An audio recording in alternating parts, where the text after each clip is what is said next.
popcorn. I love the popcorn and I love getting a little drink and getting the seat, and it's just like you get to have like a shared experience. Don't forget your Junior Mints. Yeah. Do you like Junior Mints? I do. Of course. Do you like Milk Duds? I like Yes. them all. Do you dump it in the popcorn or you do separate? No, I eat them separate. Okay. Yeah, because you got to have a little something sweet with a little something salty. I get a vanilla Coke or an icy. This is a date right I'm now. hungry. We'll see you Bye, tomorrow everybody. morning.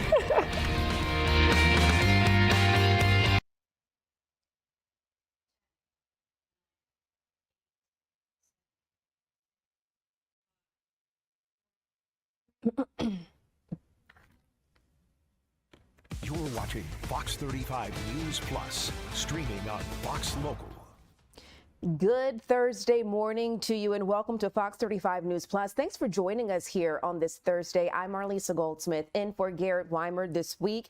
Thanks for joining us here on Fox Local, YouTube, and Facebook, wherever you are choosing to join today. We thank you and appreciate you being here with us. Listen, it's shaping up to be a very busy Thursday here, at least in Central Florida, across the nation. We have a lot of things lined up for you all today within the next hour. Just to give you a glimpse of what we are expecting to cover, we just saw that Senator Darlene Graham was speaking at the Senate Judiciary Committee Executive Business Meeting, and standing right next to her was Senator Ashley Moody. So we're looking forward to hearing what was discussed there at that meeting. We're also going to be checking in with Fox 35 Storm Team meteorologist Jessica Dobson. She's giving us a preview of what we can expect in this forecast. I don't know if you know, but today I heard it's going to be one of the driest days that we have seen this summer here in Central Florida. And I know, you're probably saying, Marlisa, listen, a lot of places across Florida, they need the rain. And yes, you are correct. They do need the rain.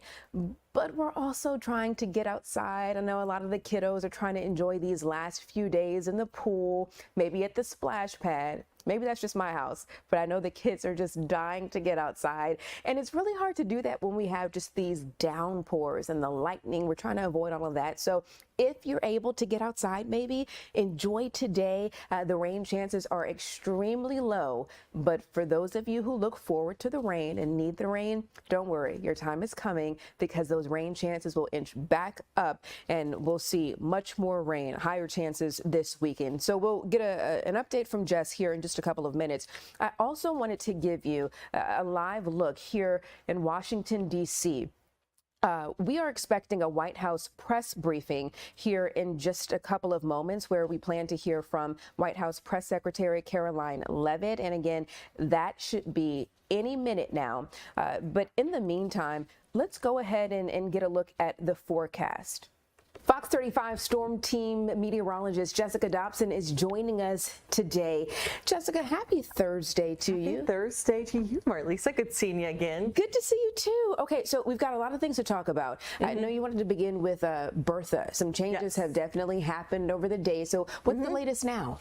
Yeah, so with Bertha, it's still moving towards Texas. The impacts, it'll bring more rain to Texas than it really has anywhere else. But with impacts, it's going to be pretty minor for the most part. There will still have be some gusty winds and maybe some tropical downpours in a few spots, but really this is still very kind of a disorganized, kind of lopsided system, which means it'll keep it at a strength that's on the lower end. So that's really, really good news. This could have been a much different situation and story. So with Tropical Storm Bertha, it's still moving to the west at around 10 miles per hour. We did just get the latest update in quite literally just seconds ago from the National Hurricane Center, and it has winds of moving west, slowed down a little bit at 10 miles per hour, and it's still at a speed of around 45 in terms of the strength. So that's what we're looking at in terms of Bertha. It is very lopsided because of the fact that it is dealing with a lot of wind shear from the north. It's not going to spend much more time over water, so that's why it is going to continue to weaken as it moves westward and into the Texas area, bringing with it some heavier showers and storms to parts of, say, southern Texas, closer to parts of Galveston, south of Houston, to Corpus Christi. That's what we're looking at in terms of the overall forecast track here over the next, say, day or two. But here at home, we've been seeing a lot of sunshine this morning. It's definitely been a hot morning or a warm morning. It was pretty steaming though when I left for work this morning at 3 something, but it's definitely been a warm start to say the least, and it will only get hotter from here. Mid 90s again for highs, and it's going to be kind of an unusual day in the sense that it's going to be drier than normal. We're looking at only a 10% chance of rain today. That is a lot lower than normal. This is the rainy season, so I really think this might be one of the driest days we've had of the summer so far, because the shower and storm chances are going to be just so few and far between. So if you don't mind the heat, if you can handle it, and you want to have outside today, then more power to you. Most of our rain and storms will stay likely west of Orlando, it appears. We'll have a pretty big sea breeze moving in from the east coast, and that's going to help to push a lot of things inland. But other than that, temperatures a high of 96 degrees. That is above normal. Not unusual for us to see in late July, but still just too hot. Yeah. When it comes to future radar, though, we're looking at just a couple of these hit and miss downpours. It's going to be so few and far between when it comes to the rain. We could see maybe a couple of isolated downpours and maybe a thunderstorm or two possible western Orange County to Lake County by maybe 4 and 5 p.m. Maybe across parts of northern Osceola. Wouldn't be too shocked if we had a couple of downpours trying to sneak inland from the Atlantic, maybe in parts of Brevard County. But really, most of our models have been indicating a lot of this is going to move inland, and if it rains, it's going to probably be well west of even central Florida, closer to the Big Bend and the Nature Coast and Tampa. So this is going to be all the way through 7 o'clock. We could see an isolated downpour to in Marion to Sumter County, and then it ventures west of I-75 as we get closer towards nightfall and say 10, 11 o'clock. As we head into the weekend, we do start to see some pretty big changes unfolding involving higher chances of rain and increasing temperatures even into Saturday. So tomorrow, still pretty few and far between in the rain department, 30% chance. That's still a lot lower than what we're used to and what's considered to be normal. So a high of 96 tomorrow, a little higher than today. Then on Saturday, a lot hotter in terms of how it feels too, because humidity starts to creep back in, moisture, and we'll see scattered showers and storms that are going to be increasingly likely, especially during the afternoon and evening. That's going to be true for Sunday as well. Not as hot on Sunday, so Saturday is going to be the hottest day of the week, it looks like. Feels like temperatures in the low 100s. Wouldn't be too shocked with the increasing humidity if we did see maybe a heat advisory thrown into the mix too. But next week looks to be more of a typical pattern for us. This is our 7-day. We'll have highs still in the mid 90s, but not as high as what we're seeing today, tomorrow, and even Saturday. So 94, roughly speaking, and then about a 60% chance of our daily afternoon and evening showers and storms as we head towards most of next week. So starting to settle into more of that rainy season pattern. Moisture creeping back in, hot and humid, kind of what we're used to here in Florida. Today is going to be unique for sure in terms of the rain being a little lower than normal. Yeah, definitely. I mean, we always say that there are plenty parts of Florida that need the rain. Always, yeah. Always. But I will take the reprieve when we can get it. Me too. It's nice when we're not having to deal with such like vivid and frequent lightning. Oh my goodness. Because I've said it a million times before. There are a few things when it comes to weather that scare me. I have seen tornadoes, but in a tornado, not on purpose, by the way. We were at the station when that happened, but lightning, I'm not a fan. Yeah. It does scare me a little bit. So I'm glad that we're going to see a lot lower lightning chances today. Me just too. being drier. Yeah, I can take a break. The kids every time now, the little one, the 2-year-old, she's like, I'm scared. Baby. I know. I don't it's blame her. It okay. scares me too. Yeah, I Just know. staying inside, that's your best bet. But today, as long as she can drink some water, she'll be okay. Maybe get in the pool, splash pad. Oh yeah, always a plan. Good plan there. Meteorologist Jessica Dobson, thank you so much for joining us here on Fox 35 News Plus. All right, well, that was an update of the weather. Hopefully that was useful and it helps you kind of make plans for the rest of the week here and going into the weekend. Still so much to do. Again, with summer winding down, the kids will be back in school before we know it. All right, listen, we're going to take a quick break here, but don't you go anywhere because we'll have much more Fox 35 News Plus coming up right after this quick break.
watching Fox 35 News Plus, streaming on Fox Local.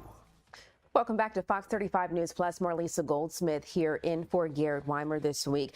We still have a lot that we want to get to in this hour, but I want to begin with something happening now. House Minority Leader Hakeem Jeffries is speaking at a press conference. He actually has taken the podium right now. So let's go ahead and listen in live to this.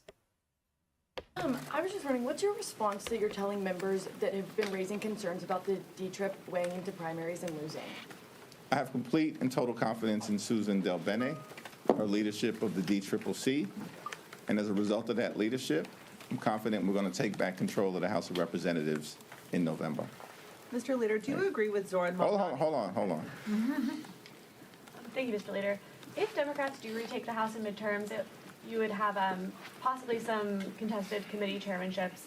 I'm just curious, I know seniority has been a priority of the Democratic caucus for a long time. Do you still see seniority as a factor or even the most important factor in determining who leads committees?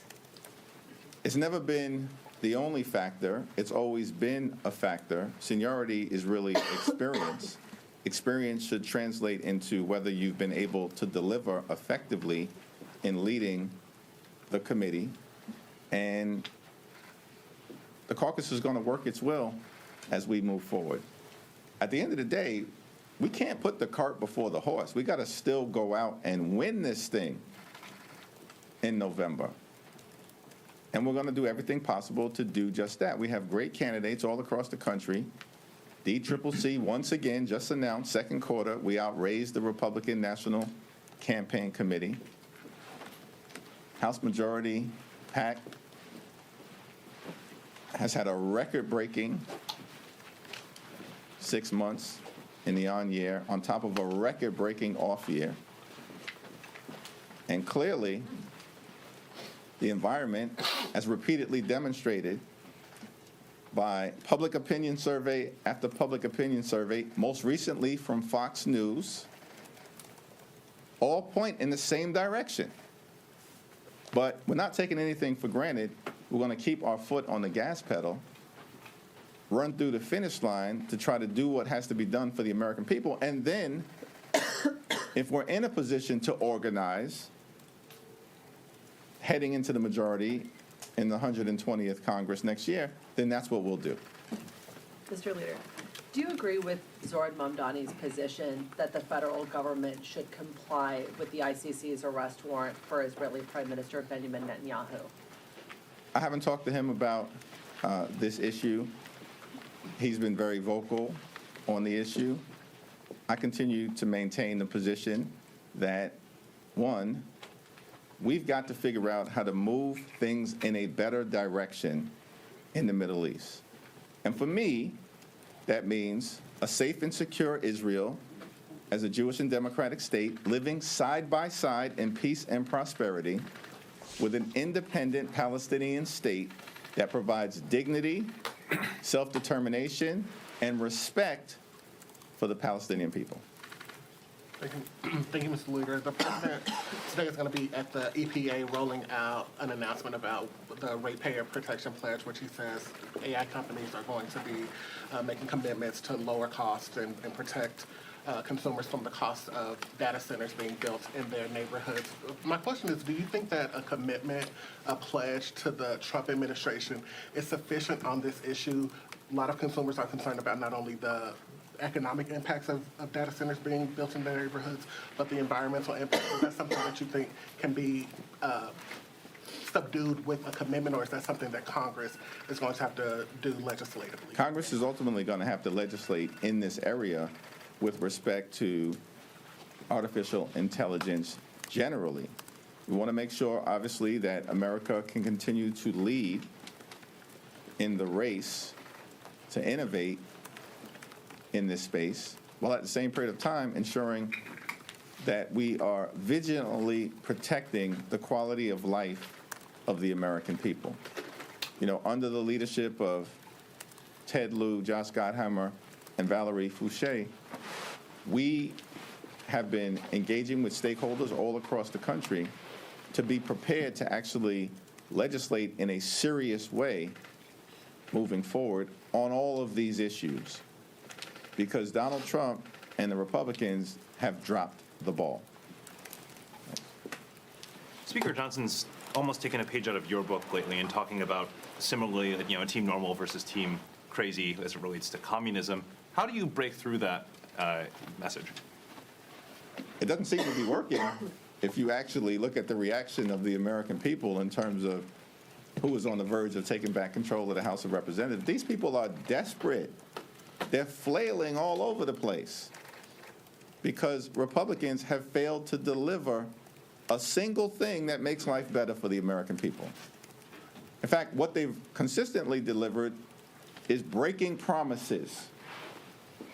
That's what the Republican track record shows. That's why they're in deep trouble in so many ways. Republicans promised to lower the high cost of living on day one. Costs haven't gone down, they've gone up. Republicans promised that immigration enforcement in this country was going to target the worst of the worst. Instead, ICE is spending billions of dollars of taxpayer money to brutalize or kill American citizens and to violently target law-abiding immigrant families. Republicans promised to love and cherish Medicaid and then turned around and enacted the largest cut to Medicaid in American history, ripping health care away from more than 14 million Americans. Republicans promised not to start endless wars in the Middle East, but to stop them, and then turned around and got us involved in this reckless and costly war of choice in Iran, and gas prices are skyrocketing out of control in an economy that is suffocating and drowning the American people. And so I haven't really followed all of the hyperbole that's come out of Mike Johnson and Steve Scalise and others, because I don't think the American people are taking it seriously.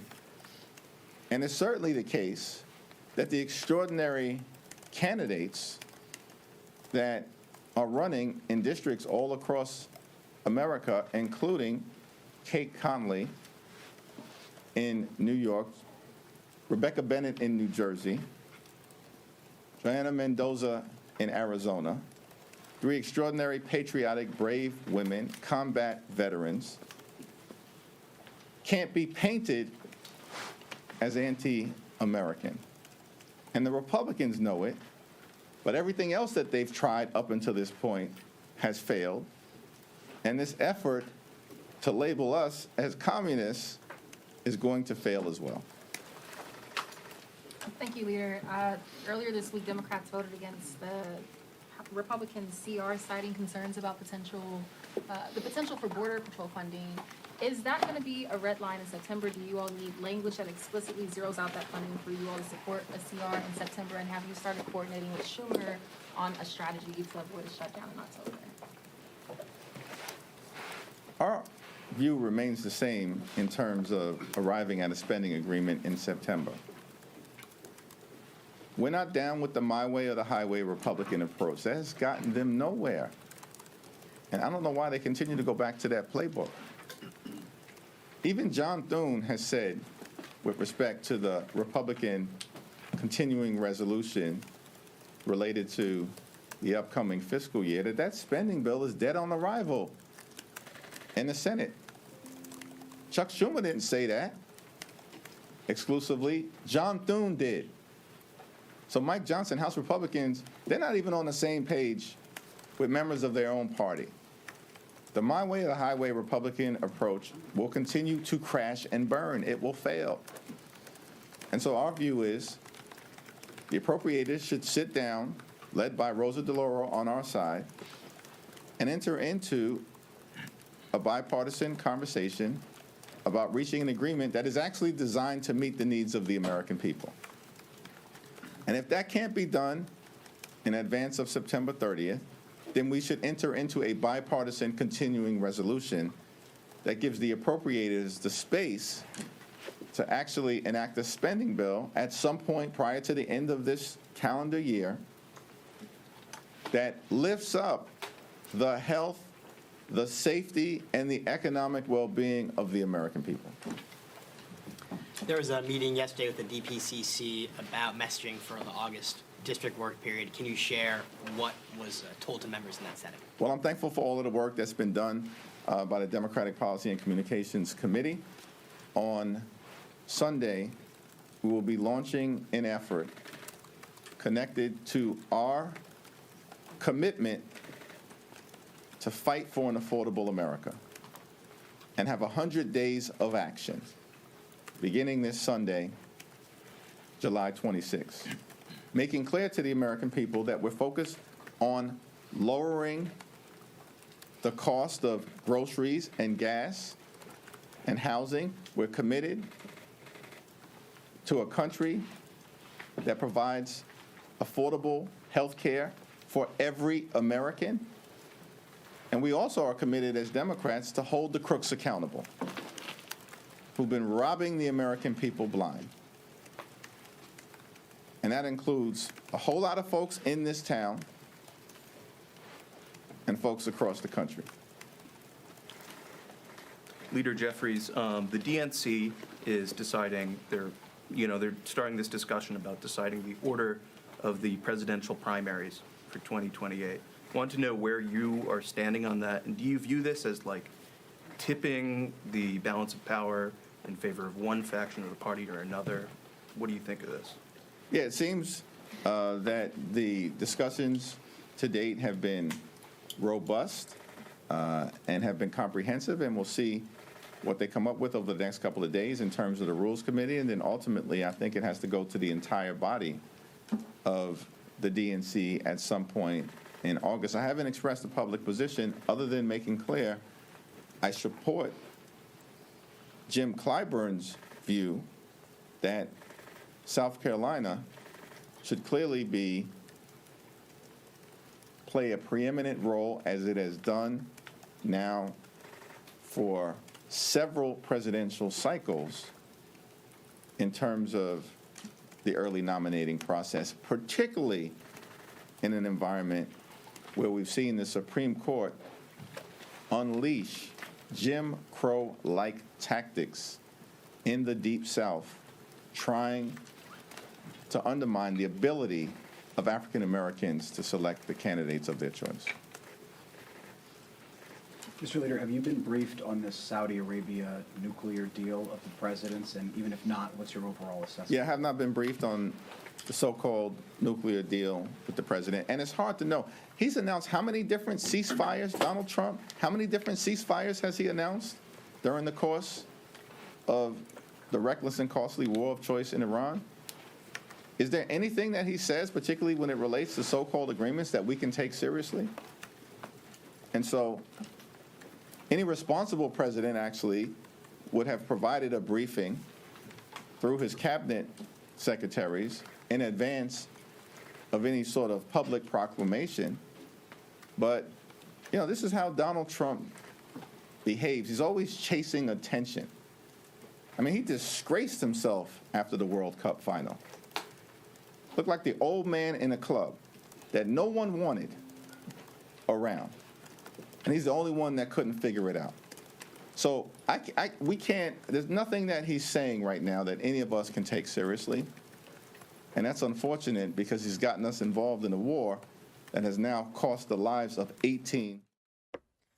It looks like White House Press Secretary Karoline Leavitt is now taking the podium for the White House press briefing. Let's go ahead and listen in.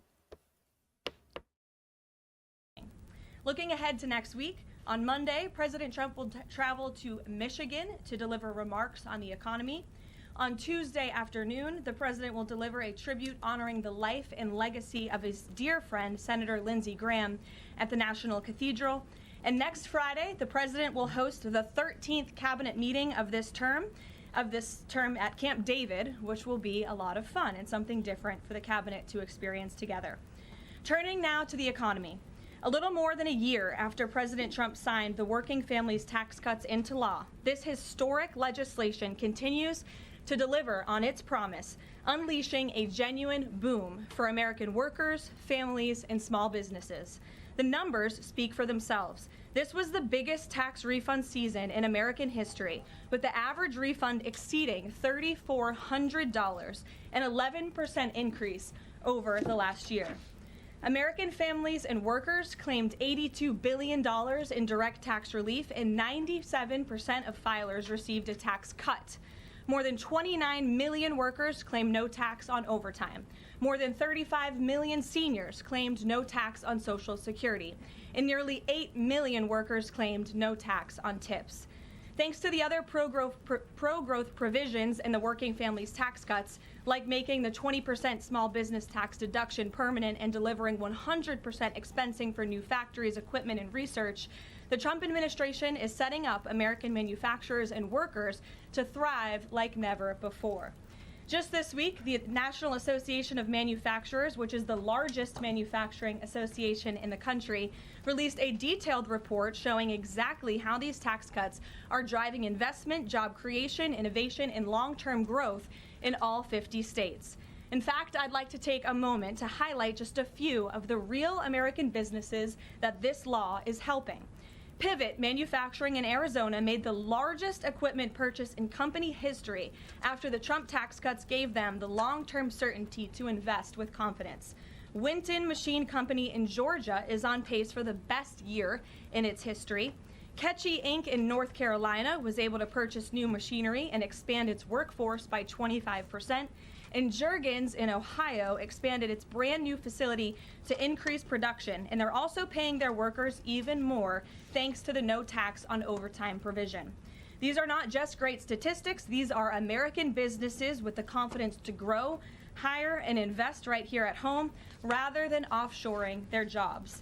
And a business opening or expanding in this country means more opportunity and higher wages for American workers. It means a chance for the American dream for young families, and it means restoring the belief that we can make and build things right here at home. This is what President Trump promised, and it's exactly what he is delivering with the help of Republicans in Congress. Democrats throw around the word affordability a lot, but when they had the chance to vote for the largest middle-class tax cuts in history, they refused. If Democrats got their way, it would have meant the largest tax increase in history, $4 trillion. 90% of Americans would have seen their taxes go up, and it would have been a complete disaster for our economy. That's the Democrat solution to, quote, affordability. It is raising your taxes. So I hope the press will cover more of the massive success stories resulting from the working families tax cuts and point out that every single Democrat on Capitol Hill voted against every single common sense provision that put more money back into the pockets of the American people. Finally, on the energy front, after this briefing, President Trump will participate in a historic ratepayer protection pledge event at the EPA headquarters down the street. The president will expand the ratepayer protection pledge to governors, state legislatures, developers, and power providers to ensure that everyone involved in building and powering data centers pays their own way, instead of passing those costs on to hardworking families.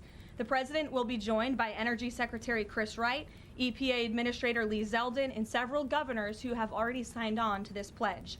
And it has already proven to be remarkably successful. Nearly 200 additional stakeholders have signed on since it was first announced, including utilities, data center developers, public power authorities, co-ops, and state governors. As a result, the pledge now covers 80% of all the power delivered to American homes and businesses.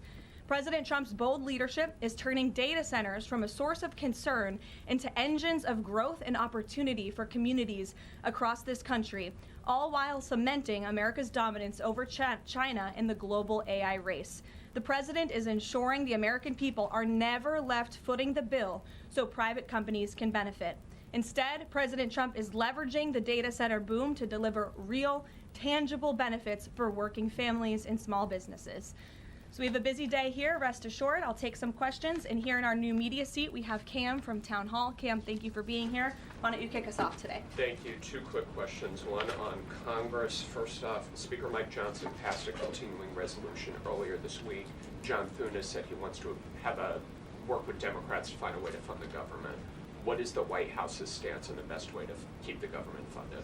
Well, the White House's stance is that the government needs to be funded. This president and Republicans on Capitol Hill from both chambers, as you just mentioned, the House and the Senate Republicans want to keep the government open. We want to work together to find ways to do that, and the White House will continue to have discussions with Senate leadership on the best path forward. I don't want to get ahead of those conversations, but the most important thing for the American people to know is that this president and this White House wants the government to remain open, unlike the Democrats in this town who have been acting as obstructionists. We've seen time and time again, they have chosen to block this administration, to block Republicans in Congress from keeping our government open, which does not help anyone, and it especially hurts the American people who depend on our government remaining open so they can access the critical services that our government provides to so many Americans across the country. So these conversations are continuing, but I think I just made the president's position quite clear. Thank you. And then on the Saudi Arabian nuclear deal, what steps is the U.S. taking to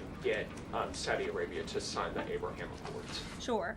Well, the president himself has spoken on this many times. His Truth Social post this morning, and I will read it for those at home who missed it. The civil nuclear deal, there will be no enrichment of material, an important point being made between the Department of Energy and Saudi Arabia, which pertains only to non-military use. Will be approved, but is totally subject to Saudi Arabia joining the very respected and successful Abraham Accords. The United States is not opposed to civil nuclear facilities, as we all know.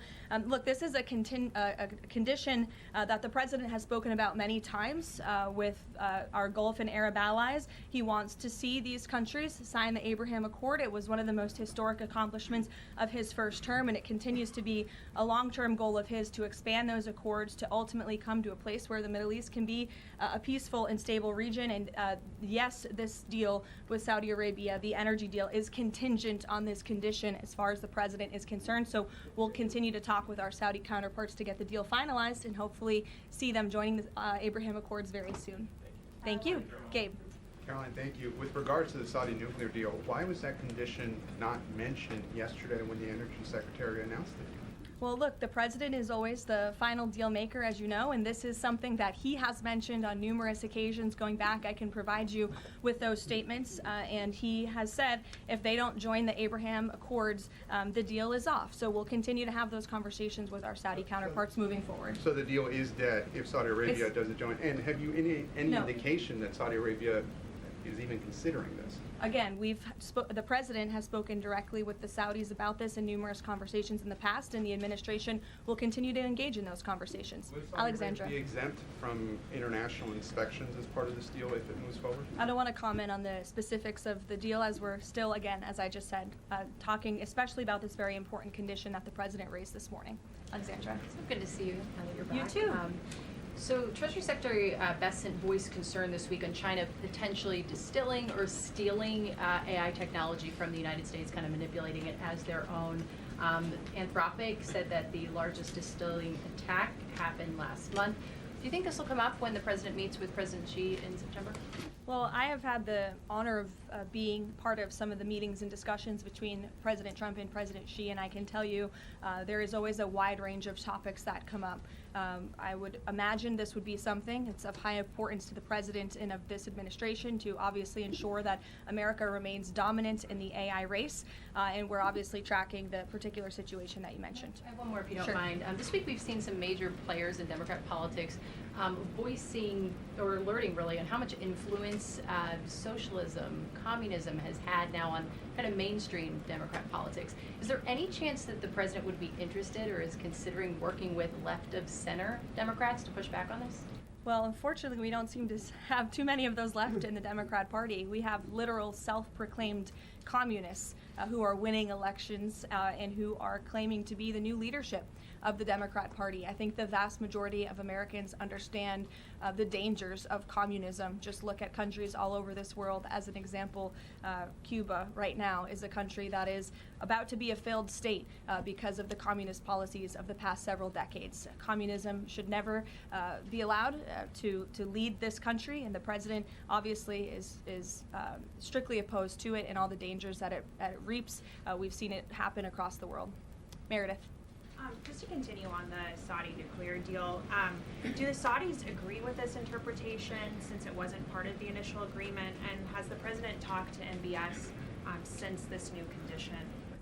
As you know, the president just put out this statement a few hours ago. I don't believe he's had a call with MBS in the hours since. However, this is something that he has raised in previous conversations and has also said many times in the past. John, in the back, go ahead. Thanks a lot, Caroline. In regards to this deal, in the past, the Saudi government has said they will not consider entering into the Abraham Accords unless and until there's a Palestinian state. What makes you think that they're going to change their minds on their position regarding that? Again, I won't get ahead of the president's conversations, but this is something that he feels very strongly about and has spoken about it in the past and will continue to uphold. Can I ask you one other question? Sure. Just playing devil's advocate, why does Saudi Arabia get a civilian nuclear deal, but Iran doesn't get a civilian nuclear deal? Well, again, this agreement is still being worked out. Well, it will eventually, hopefully, be finalized with the condition that the president spoke about this morning. But this agreement in particular, as it's been discussed thus far, does give priority access for American companies in the Saudi nuclear energy program, which will ultimately benefit American industry workers and supply chains. So the deal that has been discussed thus far and will continue to be discussed absolutely puts America first, and that's obviously very important to this president. Ed.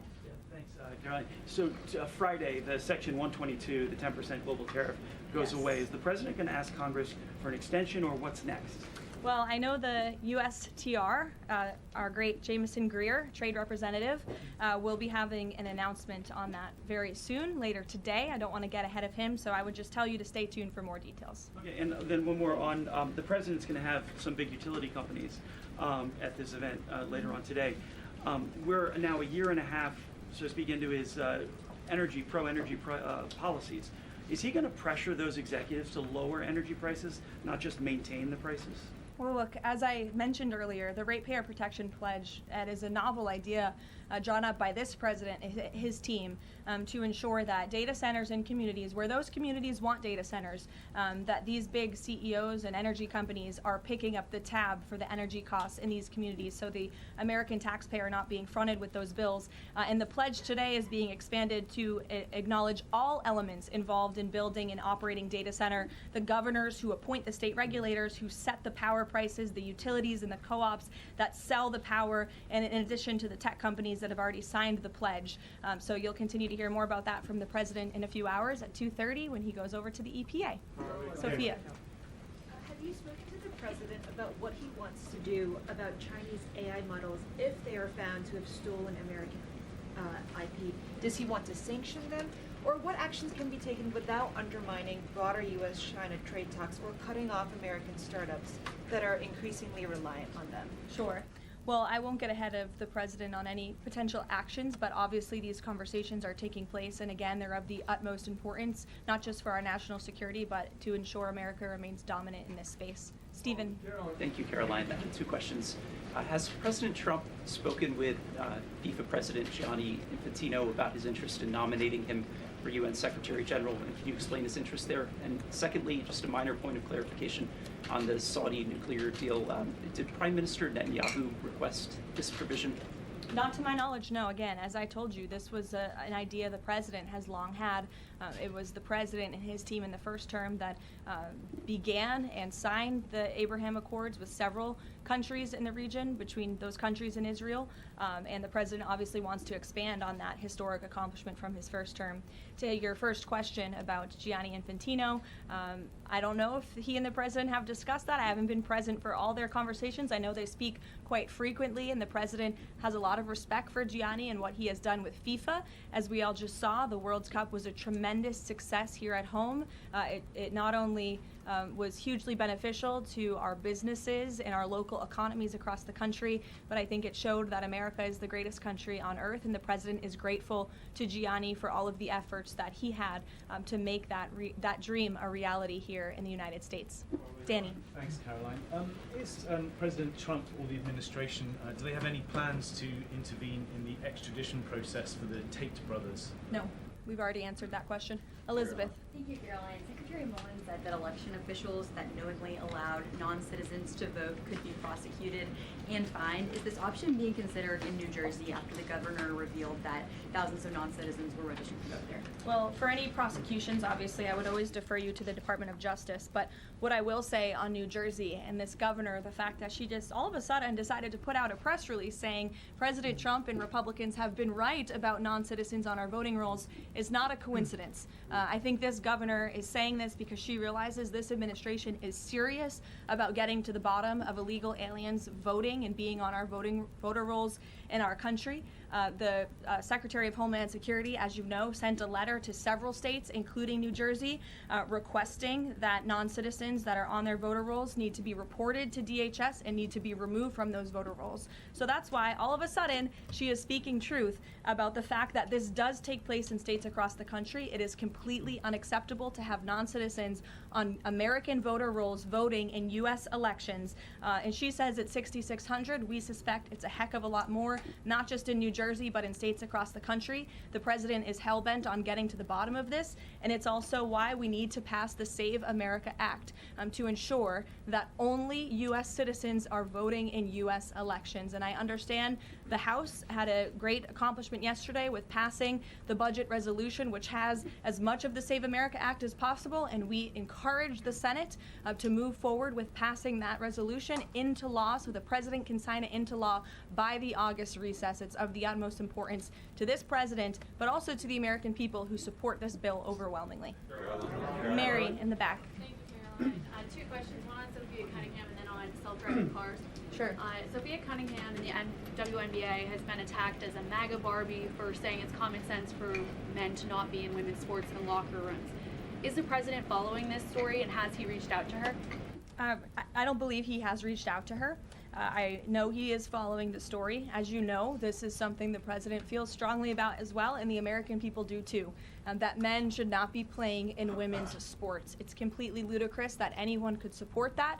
It's even more ludicrous that you do have Sophia Cunningham, a female athlete herself, very accomplished in her own right, coming forth and speaking that truth that men shouldn't play in women's sports. We want to protect women and girls, and the backlash she is receiving from Democrats and left-wing figures across the country is astonishing. They are clearly very out of touch with the American public on this issue, which again is an 80-20 issue. It's common sense. It's rooted in basic biological fact that men should not be competing against women on playing fields across the country. Thank you. And then really quick on Sure. self-driving cars. There's legislation right now to ban China's self-driving car technology from U.S. roads.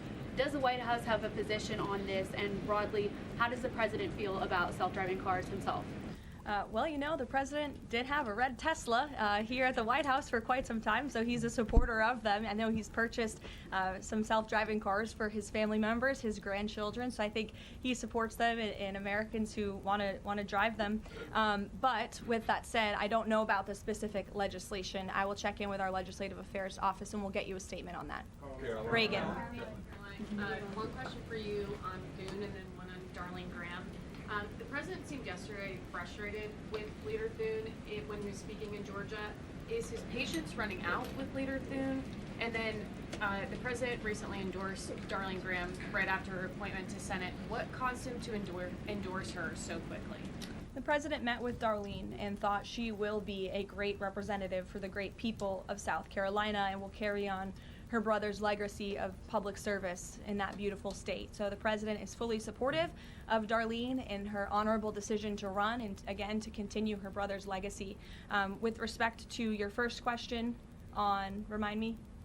Leader Thune and if his Yes. patience is running out. Look, the president spoke about this directly yesterday. His patience is running out. He wants to see as much of the Save America passed as possible by the August recess. He knows that's what the American people want to see passed. He was just traveling on the road yesterday, spoke about this, and there was a very loud applause from the people in the audience, the everyday Americans, because voter ID is common sense. They want proof of citizenship in our elections, and the president feels very strongly about that. And I would just add, the American people elected overwhelmingly Republicans to lead not just this White House, but also the House and the Senate. The House did its job. The Senate needs to do its job too. I know it's a brief briefing today, but you're going to hear from the president directly twice today at 2:30 and also at 4:30. And we will see you all tomorrow night at the Correspondents' Dinner. Thanks, guys.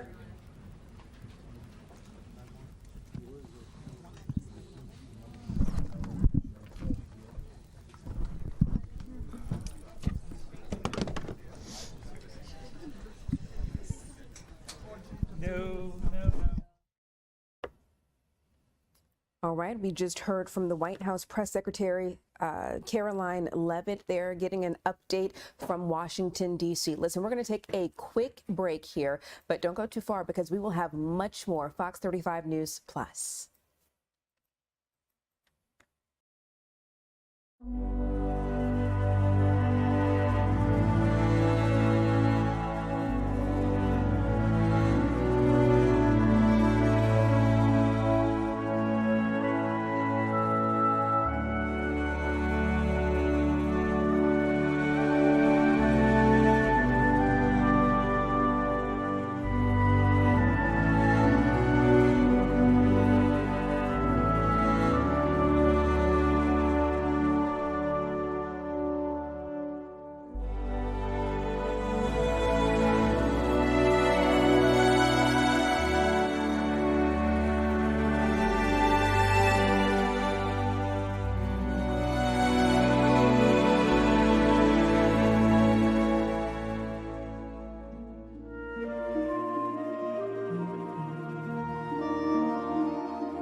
watching Fox 35 News Plus, streaming on Fox Local.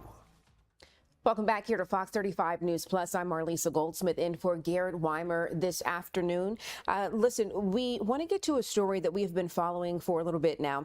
A 33-year-old Ormond Beach father was in court this morning after being accused of leaving his son in a truck for more than 3 hours. Now, you may remember this case. Scott Gardner originally faced a first-degree murder charge, but as part of a plea deal that he worked out, the charge was reduced to second-degree murder.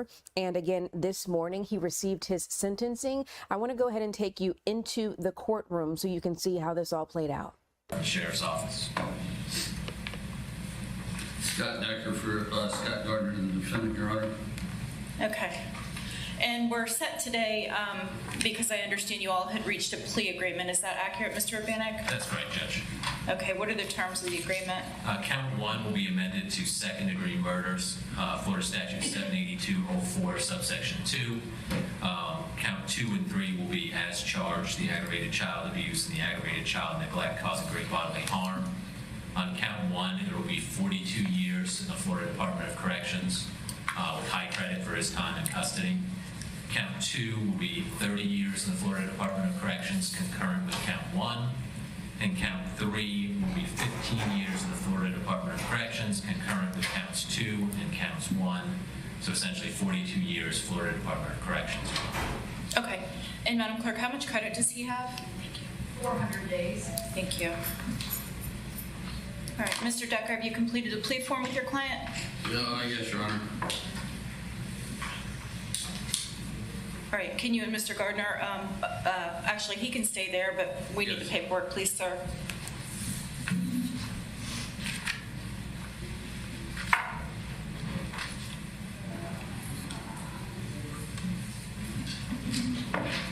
Is the state requiring a guilty plea rather than no contest? No contest is fine, Judge. And after he enters his plea, I do have one witness to make a victim impact statement and just a photo to put up before he's sentenced. Very good. All right, Mr. Gardner, raise your right hand to be sworn in, please.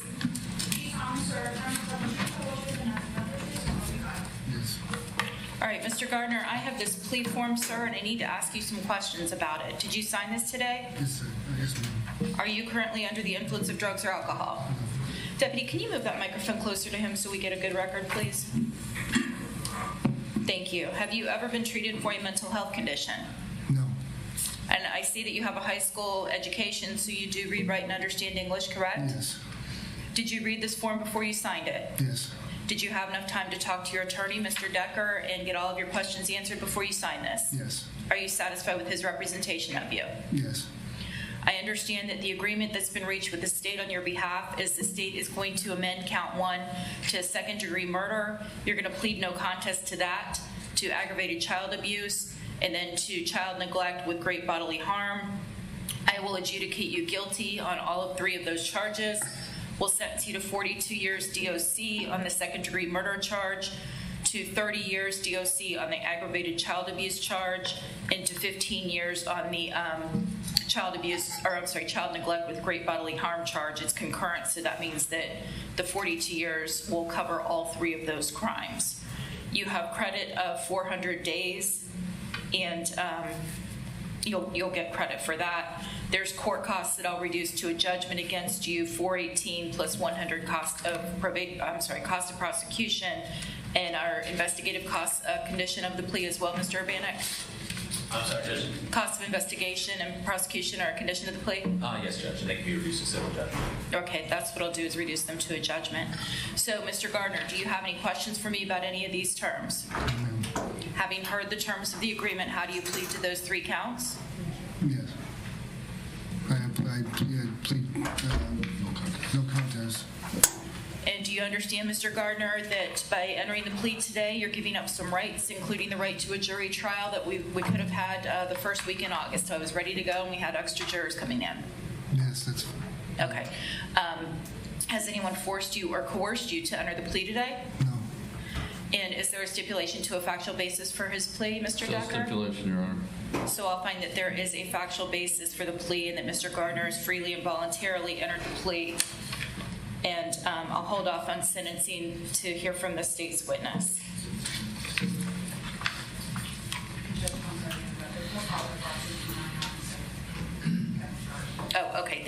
speaking. The state would call Lorena Day, Your Honor, and can she be accompanied by a friend? Yes, that's fine. To the witness, okay, she goes to the witness stand, Judge? Yes. Okay. Please support. Come on, Steve.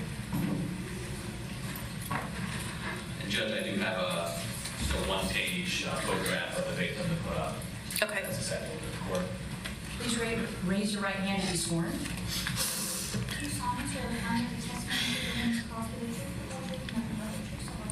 I do. Please follow me.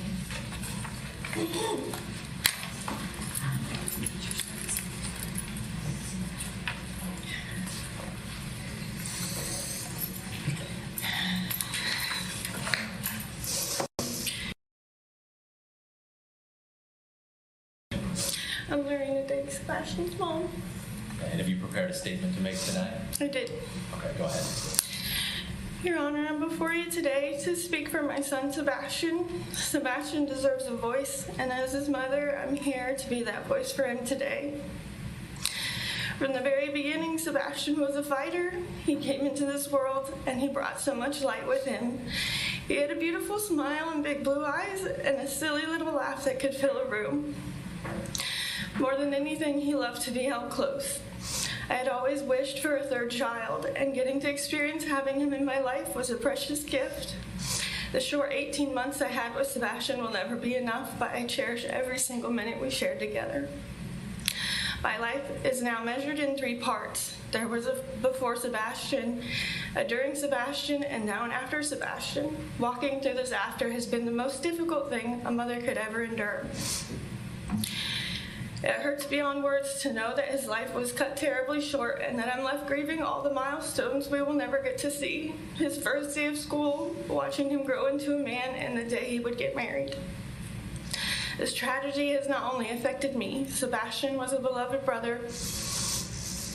His brothers miss him dearly and have been so horribly lost without him. They ask about him almost every day, and as their mother, it breaks my heart to have to help them navigate a life without their little brother by their side. Scott, I carry a lot of anger for what you took from us. You took away a sweet and innocent life, and you shattered a family. I try to believe that there are no truly bad people in this world, only people that make tragic and terrible choices. I hope you truly understand the magnitude of what you stole from this world, but I refuse to let the bitterness consume me. And for my own heart, and for my boys, I forgive you. Though Sebastian was taken from us far too soon, I know he was simply too good for this earth, and a place in heaven suits him. Every butterfly I see and every cardinal that flies into my backyard reminds me that Sebastian is still with me. I feel him, and I know he protects us in every way, always. Sebastian was an amazing and precious boy whose life mattered deeply. His spirit, his love, and his memory will never be erased, and I will carry his voice with me for the rest of my days. Thank you. Thank you. Thank you, Steve.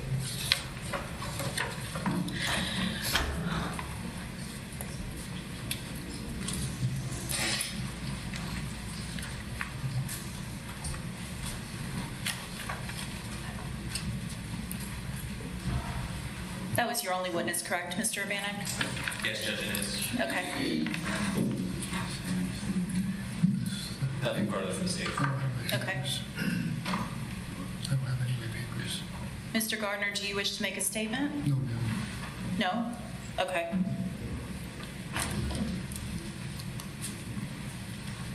All right. I want to thank Mr. Larissa and the state for making this offer to the defense.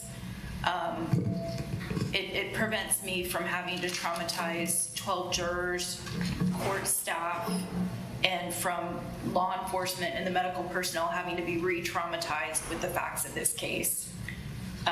Everybody in Florida that lives here knows the dangers of a hot car. We're in the top in the country in terms of deaths for children being left in hot cars. We don't even leave pets in cars. You left your son in a car, an 18-month-old.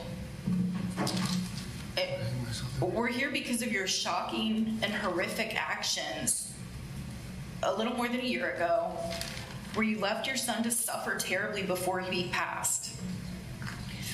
I did a little research, and an internal body temperature of 107 is fatal to a human. At 104, heat stroke sets in. And so I'm going to tell you what heat stroke means and what Sebastian went through. I understand. His skin became red. His pulse became rapid. He had trouble breathing. He was confused. He probably had a really bad headache and was dizzy or nauseous. And you caused that. His temperature when he got to the hospital was 107 degrees, and they think it was about 111 before he passed away. Crimes against children are tragic, obviously. Everybody agrees. A crime against your own child may be even worse. And at 18 months, he was too sick to go to daycare. So you kept him out of daycare only to be left in your car to die. At 18 months, he was probably saying some words. He probably said dada, probably followed you around and idolized you. Yeah.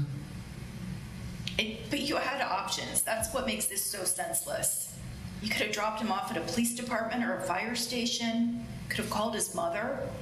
Could have dropped him off, heck, at any public place. I didn't plan. But instead, you intentionally caused his slow and very painful death. So I hope you appreciate the plea offer that the state attorney's office extended to you. To be clear, the appropriate punishment, in my opinion, is life in prison. But you do get the benefit of accepting the plea offer, and I'm grateful that you did for the reasons that I said. We don't have to re-traumatize all of the people that were involved in this, or Sebastian's mom by going through a trial. But I do hope your dreams are haunted by the birthdays and the holidays and all of the life events every day that Sebastian won't get to celebrate. I hope you think about him every waking minute of the remainder of your life. I do. And I hope that you picture that sweet smile and those beautiful blue eyes that his mom described. Yeah. And I hope it's hot in your prison cell. I'm going to adjudicate you guilty, sentence you to 42 years. You have credit for 400 days. And we're reducing the court cost to a judgment. Is there anything else we need to address? No. All right.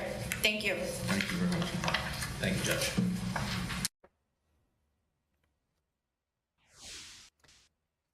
Again, we were listening into the court hearing for Scott Gardner, the 33-year-old father who was accused of leaving his 18-month-old son in the car and who died. He was just sentenced to 42 years in prison for the charges he was facing for that. Listen, we're going to take a quick break here. On the other side of the break, we are hoping to bring you Florida Chief Financial Officer Blaise Ngolia, who is expected to speak at any moment. We'll be right back.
Welcome back here to Fox 35 News Plus. Marlisa Goldsmith in for Garrett Weimer. Right before we left for break, we wanted to take you to Naples, Florida, where Florida Chief Financial Officer Blaise Ngolia is expected to speak at any minute now. Let's go ahead and take a listen in.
Okay, while we wait for our state's Chief Financial Officer, Blaise Ngolia, that is who we are expecting to hear from any minute now.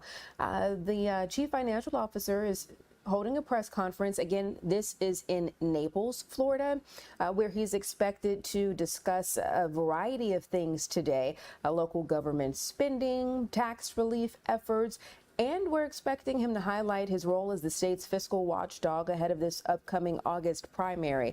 I just received word that we are also expecting him to speak about law enforcement here in the state. We just saw a couple uniformed law enforcement officers walk in from camera right there, walking into the room where he is. Again, this is in Naples, Florida. I do know that he is there right now, and we are waiting to see him take the podium. Any minute now, he will be addressing the crowd at this press conference. Again, if you're just now tuning in, we do appreciate you being here watching Fox 35 News Plus, and it looks like Blaise Ngolia is taking the podium right now. Let's go ahead and listen in. Good afternoon, everyone. Thank you all for being here. It is a great day to be here in the state of Florida, and it is great once again to be amongst our law enforcement partners. Thank you guys for everything that you do, keeping our community safe. We appreciate it. I think I can speak on behalf of the governor, all of the cabinet in the state of Florida. We are safer because of the hard work, because all of what you do in our communities. I am Chief Financial Officer Blaise Ngolia. First, I want to thank Sheriff Rambosk for having us here today. Thank you, sir. I'm also happy to be joined by Arcadia Police Department Assistant Marshal Gary Evans. Thank you. Another person with a great haircut. Not as good as Sheriff Steve Whitten. We actually have to go to our same barber, so I appreciate you being here. And Naples Police Assistant Chief Matt Fletcher. Thank you for being here. As your CFO, I have made it a top priority to support our law enforcement officers. I am unabashed in my support for our law enforcement partners and what you do in the communities. This is not a priority of, this is not a new priority of mine. It's a promise I made a long time ago, well before I even got elected to office, serving in the Florida House and the State Senate. My support for law enforcement is not just a talking point. I have worked throughout my time in public office to help pass legislation that provides the resources and the support that our law enforcement officers not only need, but also deserve, so you all can continue to protect our communities to the best of your ability. We back the law enforcement here in the state of Florida, not only in words, but also in deeds. Not also in deeds, but also in money. We put our money where our mouth is when it comes to our law enforcement partners.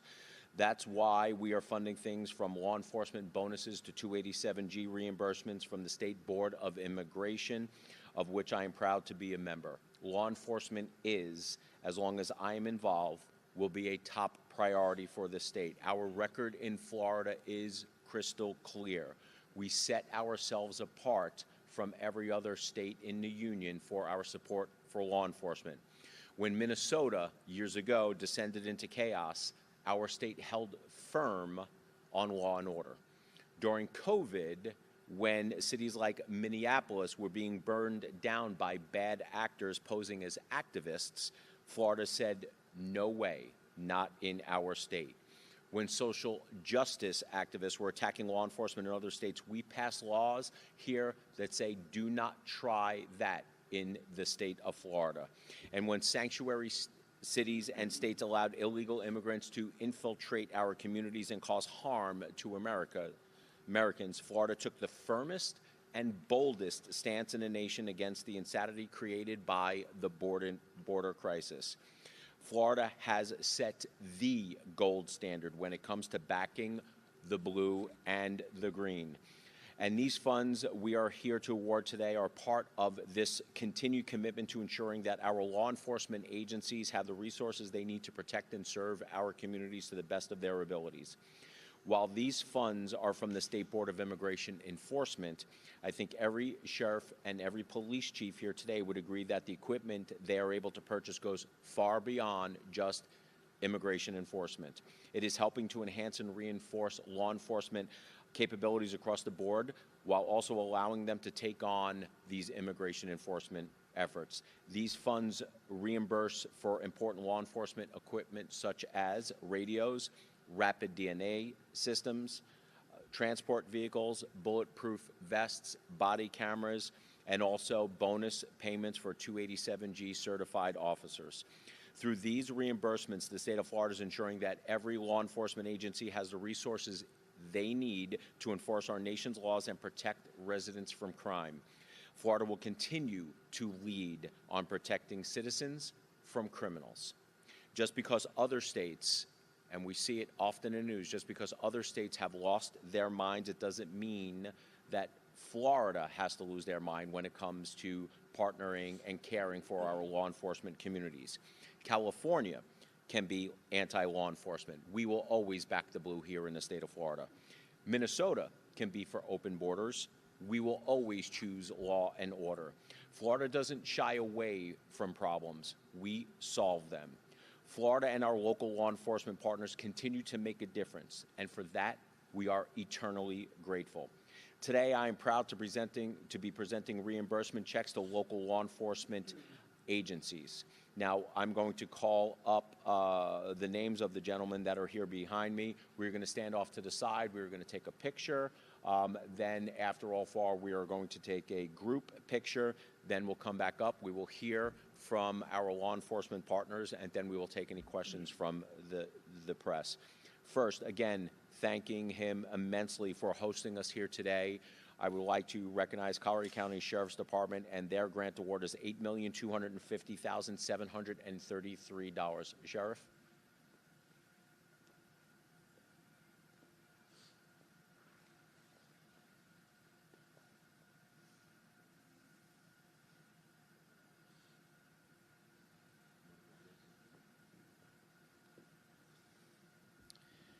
Next up, Arcadia Police Department, $377,185.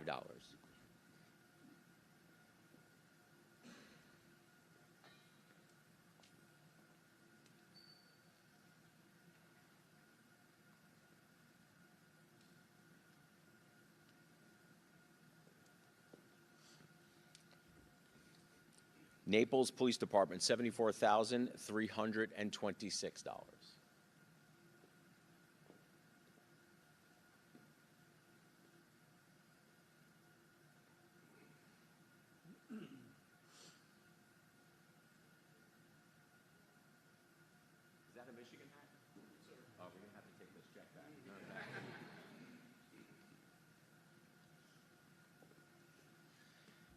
And Hendry County Sheriff's Office, $85,067. Sheriff.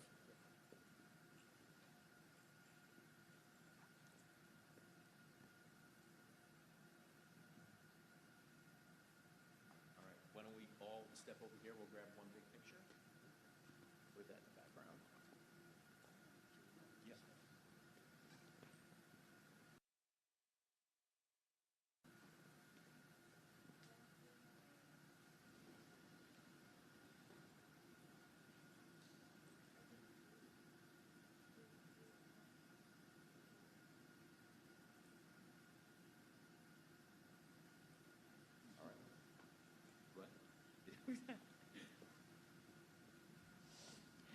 Next up, we'll hear from our sheriffs and police. I'd like to introduce for the cameras Collier County Sheriff Kevin Rambos. Sheriff, thank you. Good afternoon, everybody. First, thank you to our great CFO. Thank you for being committed to law enforcement and public safety throughout the state of Florida. I also want to recognize members of the State Board of Immigration Enforcement, Governor DeSantis, and of course our ICE partners. But as the CFO said, it goes way beyond one element of public safety. Even though Collier County is the longest standing 287G jail model program in the country, the funding that we have received today is going to help strengthen the collaboration between all of our law enforcement partners to carry out our mission. And as the CFO said, we are looking at equipment, we're looking at technology, we're looking at ways to make us more efficient but more effective at the same time. For those of you who don't know, we are a regional correctional facility for ICE detainees as well as our regular duties, roles, and responsibilities. So we'll be using new technology in our corrections facility. We will be using PSIC technology with regard to communications. And really what that allows us to do, no matter what the emergency or the mission is, throughout the state of Florida, it will allow us to communicate with state, local, and federal partners. So with all that said, I want to recognize our law enforcement partners that are here with us today. Most importantly, I look around this room and I see law enforcement officers who have committed to keeping our communities safe, your communities safe. So for that, I thank each and every one of you, along with the CFO. So thank you for everything that you do. Again, CFO, thank you for everything that you've given us. And you know, you've done such a terrific job, not only with this, but with insurance fraud, with protecting taxpayers. And I will tell you that absolutely everything that you have been doing keeps the state of Florida safe and makes it safer for the future. Appreciate you. Thank you, Thank sir. you. Next up, Arcadia Police Department Assistant Marshal Gary Evans. Good afternoon, everybody. First of all, I'd like to thank the CFO for this funding. If you don't know Arcadia, Arcadia is a very rural, poor city. It's very cash strip. This funding provided by the state will help us to better equip our officers, because if we didn't get this funding that we have already been using, start using to purchase body cameras,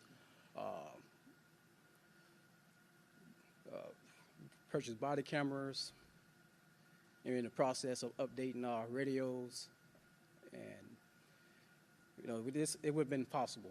And I would like to say thank you to the state, CFO, the governor.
Good morning. So I think Sheriff Ramboss did a fantastic job of explaining a lot of stuff. But first of all, so I'm going to make mine short. I do want to thank Blaze, our CFO, for not only his support now with this, but you've always been there for law enforcement as long as I've known you, and I've known you a long time. I'd also like to thank the governor and this administration because they have really stepped up over the last several years and supported what we do. And if you think about it, without great law enforcement, everything else crumbles. We cannot have a society. And that's what we do, and that's what they do up in Tallahassee. When they support us, we're able to keep our community safe. So I just want to say thank you and look forward to working with you for a good long time. Appreciate it. Yes, sir. Thank you. Next up, Naples Police Department Assistant Chief Matthew Fletcher. Good afternoon. I just, on behalf of the Naples Police Department and Chief Dominguez, who couldn't be here today, our department is grateful to receive this funding from the Department of Financial Services and the Board of Immigration Enforcement. It assists our officers with collaborating in our state and local partnerships that we value ourselves. So thank you for providing this funding for us so we could have our training and be a part of the solution. Thank you, sir. Appreciate you. Thank you, gentlemen. Thank you for everything you do. I just want to piggyback on some of the comments that you heard here. A lot of this is coming from, actually all of this is coming from a big pot of money from the State Board of Immigration Enforcement, of which I sit on. But when it comes to immigration enforcement, you know, we've had the federal government for a very, very long time not enforce the laws that are on our books. You had de facto open borders policies to the point where we were attracting, in my opinion, way too many illegal immigrants, but with government programs. So we created this enormous problem. Problems need a solution. And the federal government itself, the way it was set up with Department of Homeland Security, ICE, there just wasn't enough people and resources to fix this problem. And that's why the partnership with the state government and the federal government is very, very important. It is so important to us, and we believe to the future of this nation. That's why we put these grants. So if we are going to ask our law enforcement partners to already do more than they're already doing, keeping our communities safe, and we do understand that they do come in contact with criminal illegal aliens in their communities, it's only right that if we ask you to do more of the work, that we have the funding there for it. So that is the commitment that the state of Florida will continue to have here for the state, but also just in general, when it comes to law enforcement isn't just also putting away the bad guys when they commit the crimes. It's also a deterrent. The stronger the law enforcement presence, the stronger the law enforcement department, and the aggressiveness in going after the criminals is a deterrent for people wanting to come here to the state of Florida to do harm. And that's why us at the state leaders and elected officials being outward in our support know that we're always going to stand with you guys. And I'm going to tell you now, I already know that criminals are thinking twice about committing crimes in these communities because we have strong law enforcement, because we back up our law enforcement partners. So I appreciate you guys all being here today. This commitment does not end today. We will continue going around giving out more grant money, making our community safer. With that, any questions from the press? Yes, Dave.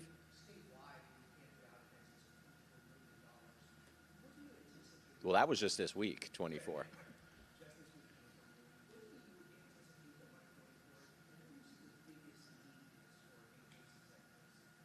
Well, the first thing is making sure that they have, that we are reimbursing them, especially for the training that they're doing. So when they are partnering with DHS and ICE and going on these operations, we're taking them away from their normal business, and we're asking them to do more. So we should not be, as a state, nor should the federal government be asking our local law enforcement partners and pulling them away from those positions without at least reimbursing them. But a lot of, when you start going through a lot of this, you know, there's a lot of body cameras, a lot of upgrading the communications devices, because a lot of them started getting old. You have new technology, and all that keeps us safer. So anything that comes through in terms of a grant application, if it's going to keep us safe, safer than where we were, before the grant, that's something that we seriously consider. Yes, ma'am. So it's a formula. The first thing is that I'm not part of the grant writing process. Sheriff, does anybody else want to answer that question? It's a process question about we can get that for you. But what I can tell you is that the first thing is there has to be a commitment. These are reimbursements. So there has to be, there's a grant writing process where they fill out the information. They have to show that they actually purchased equipment, and then we do that, and it goes through the State Board of Immigration, which I sit on, which is comprised of the governor, the attorney general, me as the CFO, and the commissioner of agriculture. And we get a packet, and we see what the requests are, and then it's up to us to approve, deny, or augment those requests. Any other questions? All right, I appreciate you guys. Have a great day. God bless you guys. God bless the great state of Florida. Thank you, guys. And he threw in the Go Blue. I'm going to keep it nice. I'm going to keep it nice. Who's your coach? So you had to think for a second. That proves my point. Thank you, guys.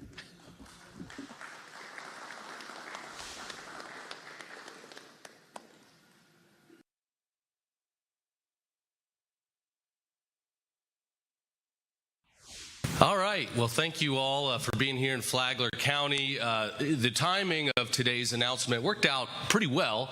We've got a lot of our statewide prosecution team here in the room. They hold an annual summit every year to train and talk through strategy, cases, a little bit of team building. I'll mention at the end here why this year's so special. And simultaneously, we were wrapping up a very big drug investigation takedown that began late last year, and arrests started being made at the end of June and could likely still be ongoing. Right now, we're up to 49 people who have been arrested as a result of this large-scale drug network takedown. I want to thank Sheriff Rick Staley for hosting us here in his county.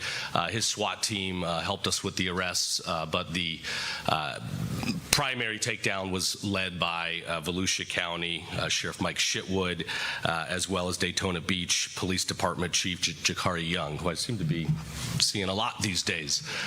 This right here is what makes Florida so special. All of our agencies working together, our prosecutors working with the 7th Judicial Circuit State Attorney R.J. Larrizza, who's absolutely one of the best.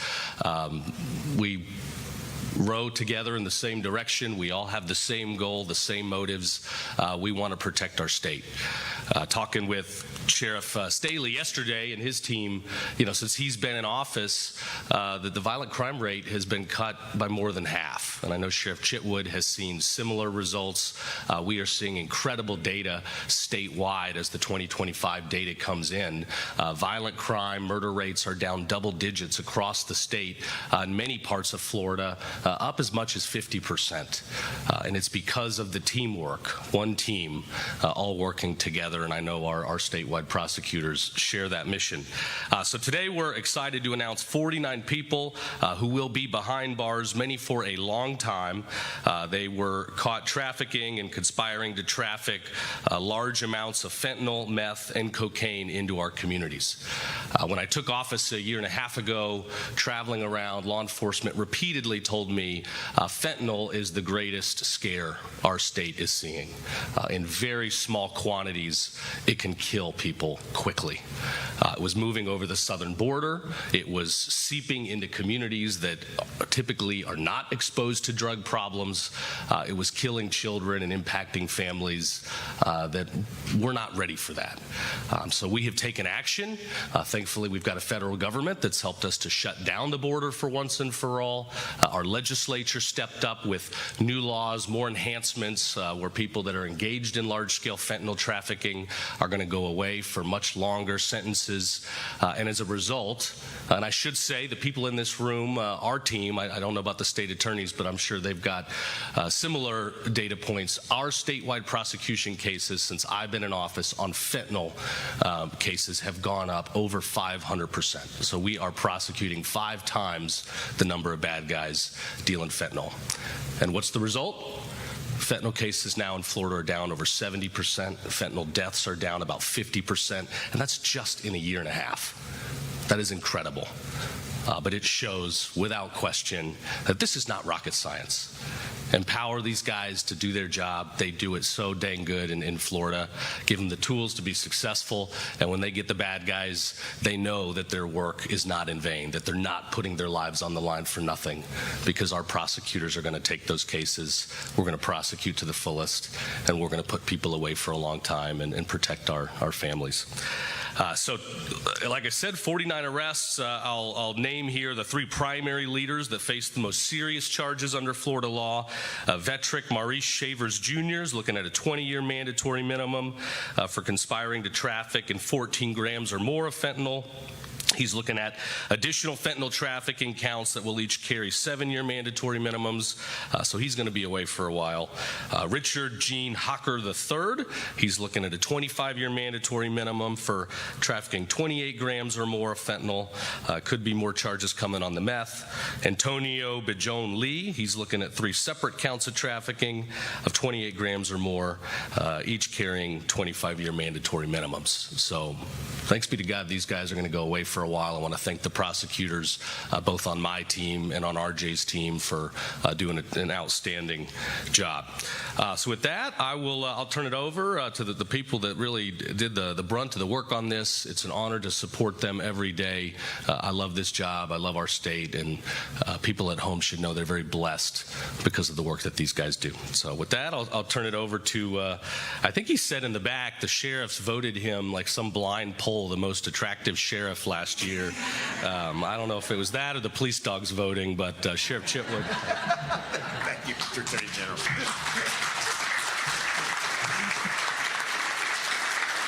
I want to thank the Attorney General, but he misread the poll. It was Wayne Ivey that won, and the only 2 people that voted were him and his dog. So I want to thank the Attorney General for being the tip of the spear, and I want to thank you all, the statewide prosecutors in particular, because when we hold our crime stat meeting, nothing warms the cockles of my heart more when we get a bad guy up there and we discuss his deplorable criminal record, and they say to me, this is going to the statewide prosecutor because he has done this in 7 or 8 other counties. I know he's going to get his backside nailed to the wall. So this investigation started over a year ago. Daytona was investigating a spate of violent crime. We were investigating 3 overdose deaths that had occurred in New Smyrna Beach.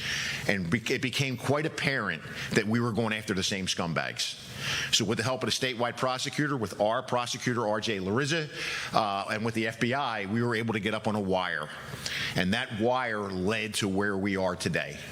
One of the most prolific dope dealers out of all this is a guy named Corey Jackson. He goes by the nickname of Flex. He was responsible for those 3 overdose deaths in New Smyrna and an overdose in Orange City. And then one of the folks that Daytona Beach arrested was responsible for a death in Holly Hill. So I'm not telling you anything that you folks don't know. This is a scourge on our community. This fentanyl is killing people at an unbelievable rate. We're doing a great job bringing it down, but it's tough to sit across the desk and talk to a victim and discover that the only crime that the victim committed was having addiction.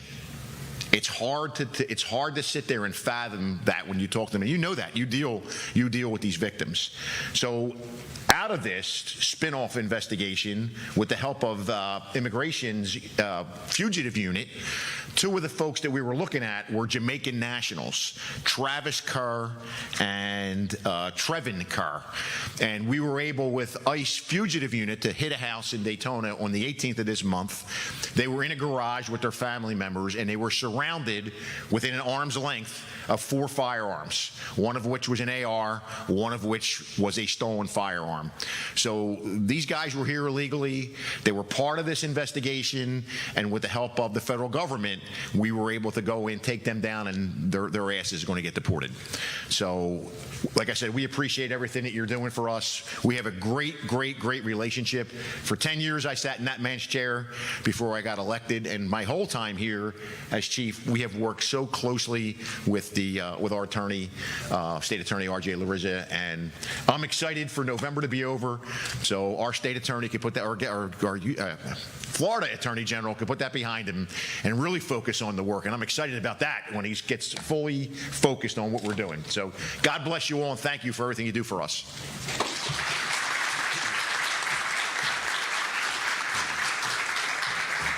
Thank you, Sheriff. This was a big one, and it will save lives, undoubtedly. Next, we've got Flagler County Sheriff Rick Staley. Thanks for having us.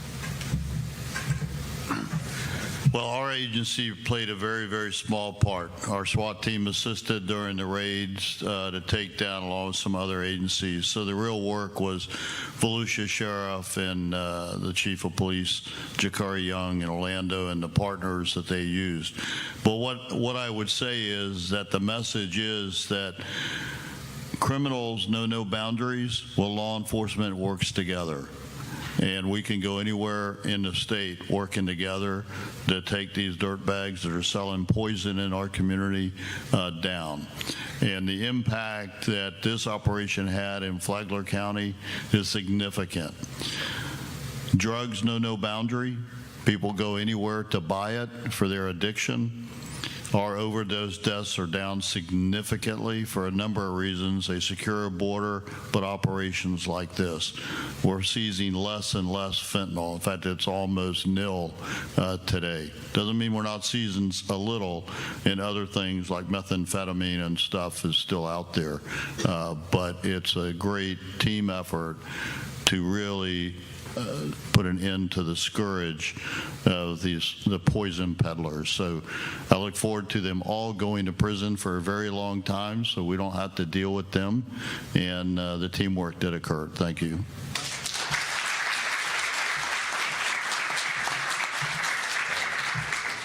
Many of these cases will be handled by the 7th Judicial Circuit. We've got State Attorney R.J. Larissa here, who's a great friend and partner. Thanks, R.J. Good morning. How y'all doing this morning? I want to thank the statewide prosecutor, Brad McVeigh, and of course our Attorney General, James Uthmeyer, for what they're doing and for the partnership that we have together. And especially, Mike Chitwood, Rick Staley, Jakari Young. We've got some feisty law enforcement officials in the 7th Circuit, and we work very well together, and that's a key. And in cases like this, what one of my old buddies used to say, a sheriff of Putnam County for 2 terms, we catch them, and then the state attorney's office cleans them. And that's what we're going to do. We're going to take care of business because in the drug trade breeds addiction and it breeds death. Folks get addicted to the drugs. Their families die because of it. Their families never recover. Folks die. The violence, the gun violence that the drug trade breeds kills people. There's examples of that with the folks that we're prosecuting right now. Plus, it kills our neighborhoods and our communities. It robs those places of hope and puts despair in their place. I started my career in 1980, and I've seen this happen over and over and over again. We got to put these folks in jail. We got to put them away for as long as we can. And with the partnership we have with great Attorney General James Uthmeyer, his right-hand prosecutor Brad McVeigh, with all the law enforcement we got, you folks can sleep better at night. God bless you and your families. God bless Florida, and God bless America. Thank you.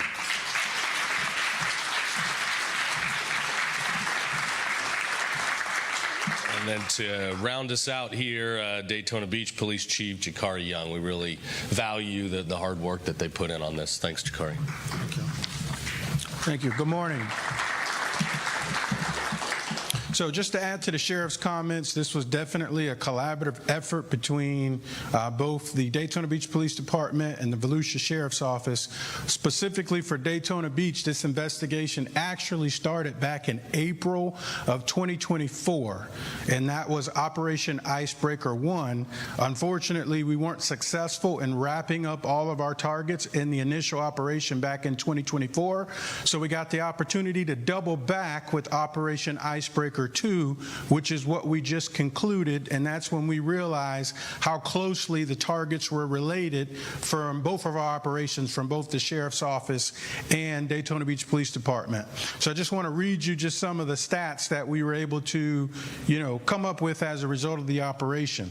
The investigation targeted a drug trafficking organization led by Isaac Pease, who's responsible for distributing fentanyl, cocaine, methamphetamine, and other illegal narcotics throughout our community. Organizations like this fuel addiction, violence, and many other crimes negatively affecting the safety and quality of life in Daytona Beach.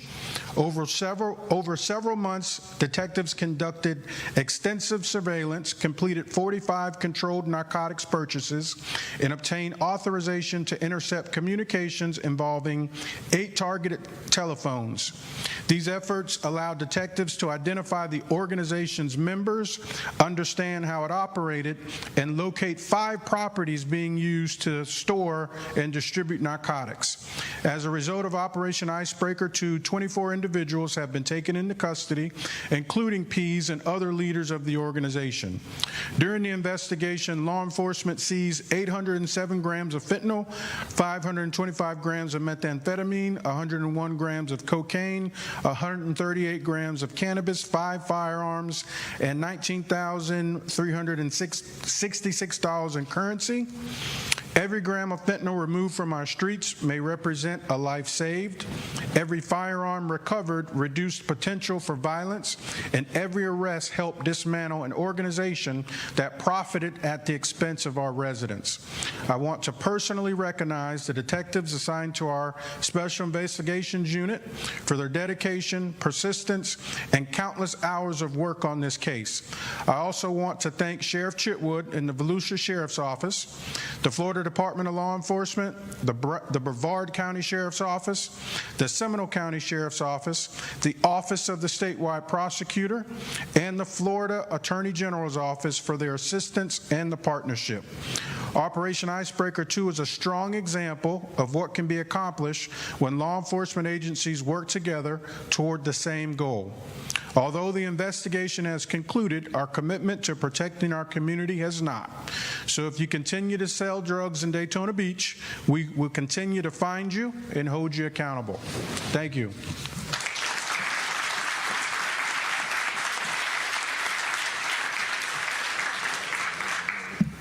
Thank you, Chief. I'll conclude by again thanking the statewide prosecutors in the room for all the work you do, our investigators and supporting staff.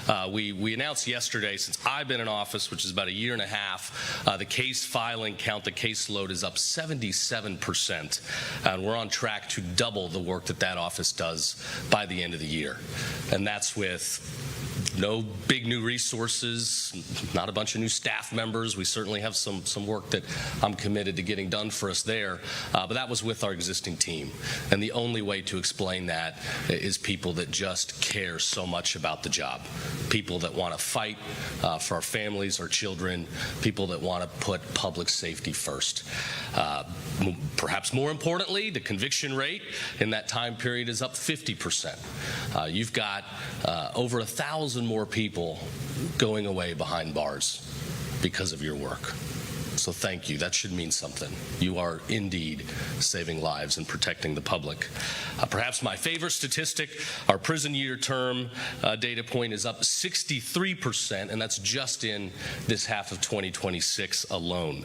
You've handed out over 1,634 years behind bars.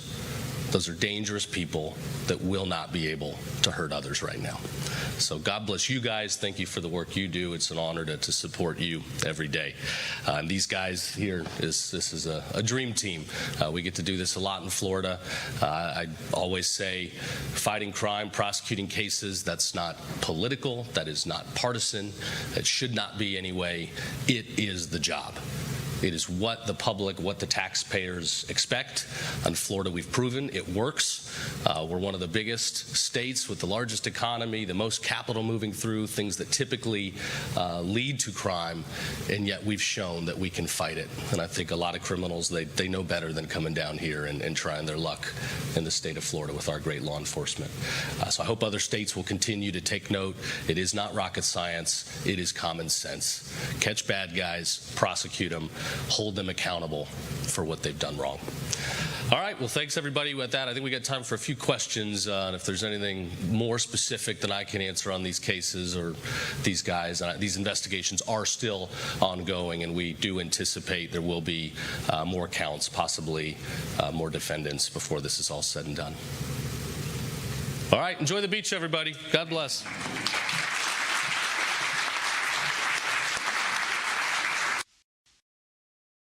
Enjoy the beach. And today is probably a really good day if you do want to hit the beach. We spoke with Fox 35 Storm Team meteorologist Jessica Dobson a little bit earlier today, and she told us that this is probably going to be the first time this summer that we've seen rain chances so low. 10% is the rain chance. So again, a really good day for you to take that advice, heed that advice, and get out there and enjoy some sun, enjoy the beach without having to run inside from all the rain and lightning. We will have more coming back on the other side of this quick break here on Fox 35 News Plus. I'll see you back here in a couple of minutes.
You're watching Fox 35 News Plus, streaming on Fox Local.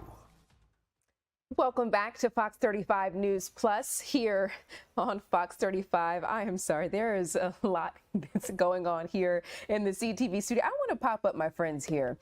So here's the CTV crew. And right before we came from break, the beloved Johnny Jackson.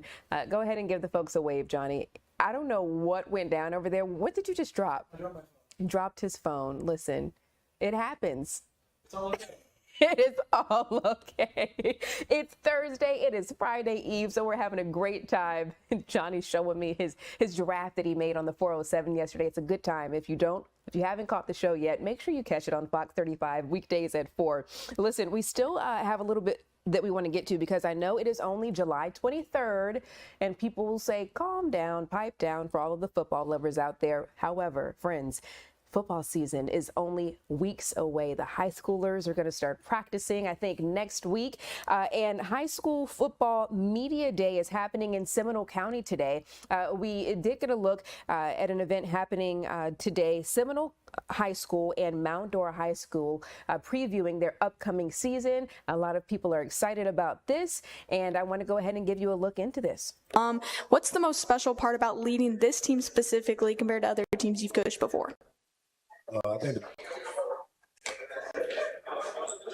the biggest thing is just the first class has only seen me as head coach. Hello.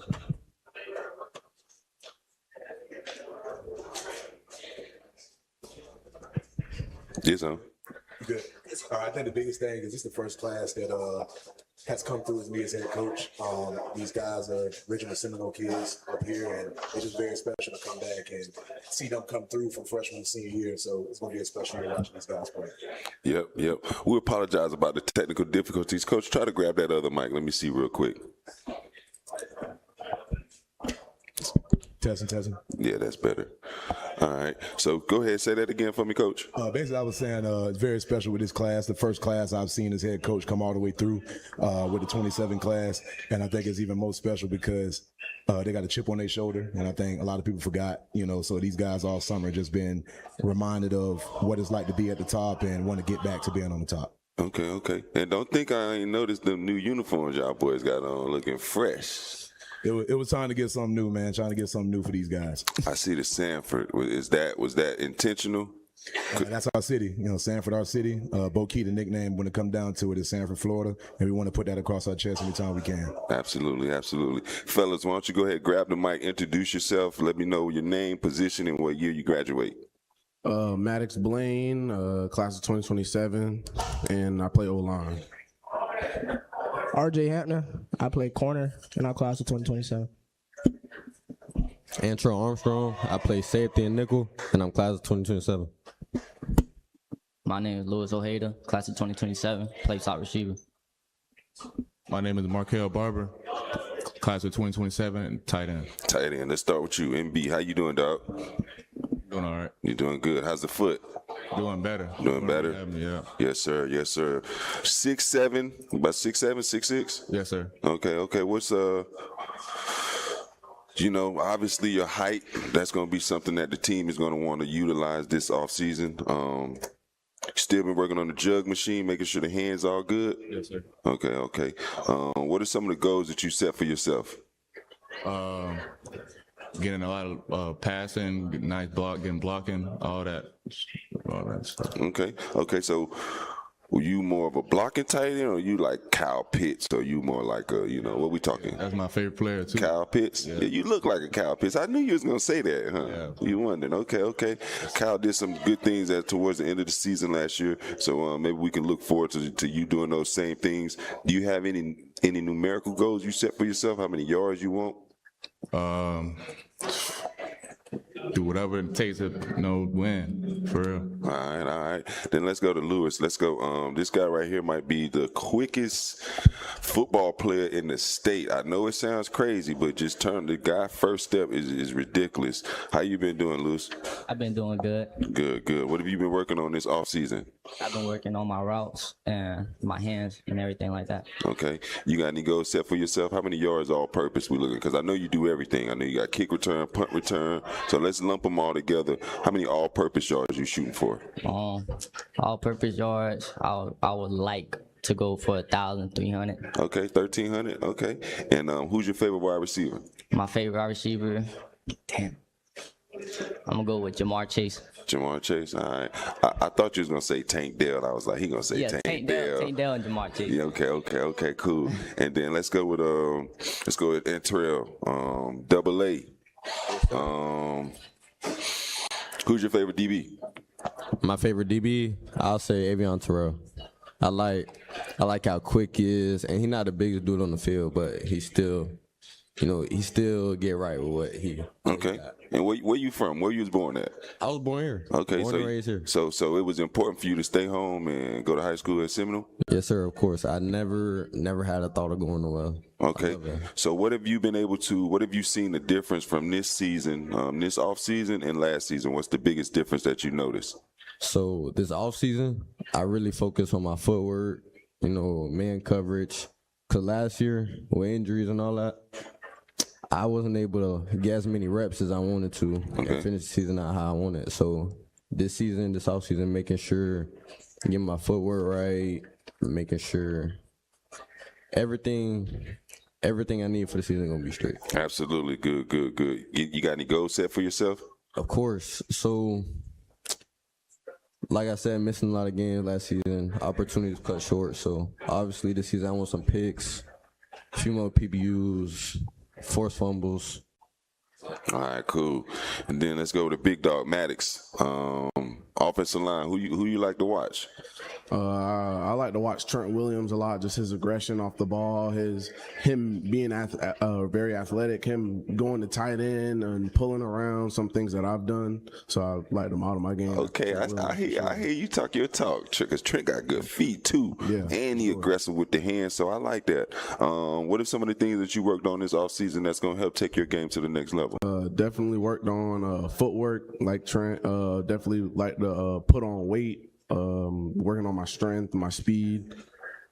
Okay, and then last but not least, let's go to RJ. This guy last season had 2 interceptions, 12 PBUs. Some people say that you play DB because you can't catch, but with the 12 PBUs, obviously that shows your sticky man coverage. What are some of the things that you worked on this offseason that's going to help your game? This offseason, I really wanted to work on reading the quarterback more, because I feel like if I could read the quarterback more, the game would be 10 times easier. Okay. So that's basically what I've been working on, the 3-step, reading the quarterback 3-step, see if you're going to throw the slant, see if you're going to throw the hitch, that stuff like that. Okay. And are you primarily just going to play DB this year, or are we going to see you at wide receiver at all? Have you talked to coach about that? I mean, yeah, I've been trying to get them to play me at receiver, but no, I don't know. They thinking about it for sure, I hope. Yeah. All right. What goals you got set for yourself? Goals this year? I set goals for this year. I don't want no balls caught on me every game. Each game I want at least 3 or under, or at least no touchdowns this year, at least 6+ picks. Favorite DB? Who is it? DB, Pat 13. All right, I like technician. Yes, sir. One coach, talking about a lot of growth over the offseason. What can we expect to see from this team coming into the season? Can you repeat it one more?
Neil Armstrong reporting the roll and pitch program, which puts Apollo 11 on a proper heading.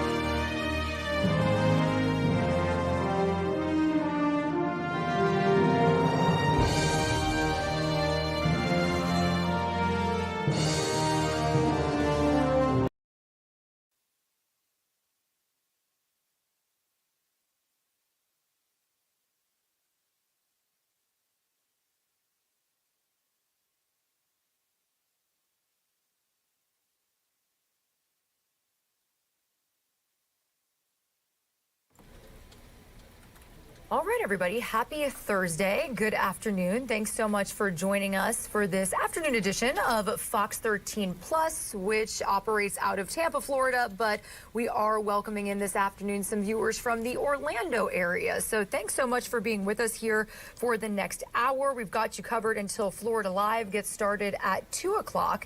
And we're going to get started with a look at Clearwater Beach. As you can see, beautiful out there right now. Going to be another hot and relatively dry day across the Tampa Bay region, and I know for most of Orlando as well.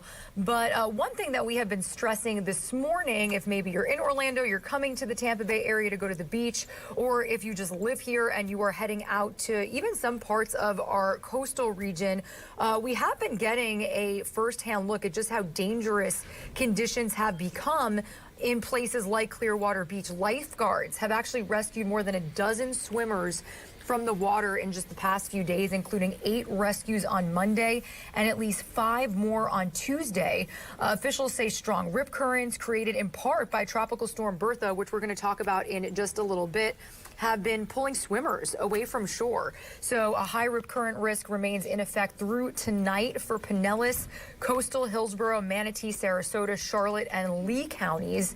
Lifeguards urging beachgoers to pay really close attention to those warning flags. A red flag does mean the water is dangerous and swimming is not advised. And if you are caught in a rip current, God forbid, do not panic or try to swim directly back to shore. That can really quickly wear you out. So instead, stay afloat, call, wave for help, and if you're able to, swim parallel to that beach until you escape the current, then make your way back to shore at an angle. Officials also saying you should always swim near a lifeguard and never enter the water to rescue someone yourself. Call for professional help, and if possible, throw them something that floats. So just wanted to bring you some of that information here because, like I said, these rip current warnings are in effect until at least tonight. So wanted to get you started with that update there. But thanks so much for being with us. You are hearing the voice and now seeing me. I'm Regina Gonzalez, your host and producer for the next hour. We've got a lot of great conversations coming up for you here, and we actually want to get started with some space-related news. So we are going to welcome on to the program Ken Kramer because, as he has talked about with our friends at Fox 35 Orlando, last week's Starship launch was aborted at the very last second when several engines failed to ignite, and now there is going to be another attempt tonight at about 6:45 Eastern, 5:45 Central. So we're going to talk all about that because you, Ken, also got a really up close look at what we're looking at here. How's it going? Oh, now it's going well. Thank you. I'm glad you mentioned the weather. That is definitely a watch item for this launch, the test flight 13 of the Starship today. I'm glad you put out the warnings to all the people who exercise extreme caution. I've seen a lot of bad imagery coming out, flooding and overtopping the banks there all along the Gulf Coast. So, you know, we urge everybody to stay safe, but it's got to be safe for the rocket too, in order for it to launch. So there's no guarantee it'll launch, and we'll see what happens. And your station and others have shown this big, giant cloud spreading throughout the Gulf, and that is what the team has to watch because it's difficult enough to get these rockets off the ground, and you don't want to have complicating factors from the weather as well. You know, that's a really great point. Yeah, we know that it's kind of inching towards Texas as we speak. So, yeah, we're going to have to watch out because I know they've got that targeted time of 5:45 Central Time. And it's also important to mention for people who were not familiar with this story, this isn't the first time that they've done this. This is the second attempt. So are you able to start with the last second abort last week? What exactly went wrong there, Ken? Yeah, so what happened was an ignition abort. So the rocket was fully fueled. I counted down to T0. Actually, I was watching it from Titusville, and we saw the vapors from the exhaust, but quickly shut down. Problem was 4 of the 33 Raptor engines on the first stage didn't ignite. Their limit is 3, 10%. So above that is unacceptable, and so the computers automatically shut it down, and that's a safety item. So thank God they did that.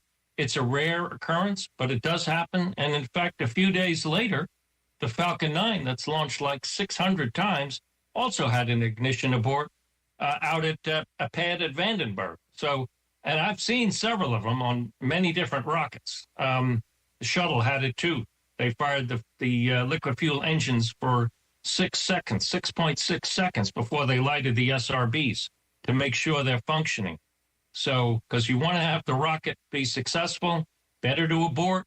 Nothing wrong with aborting, okay? It's better to abort than have an issue after it leaves the pad. So what did they do? They replaced several of the engines. They tested it. There was a test fire yesterday, I believe they wrote, SpaceX. And so now they're proceeding with the launch. And we'll see again about whether the weather cooperates or not.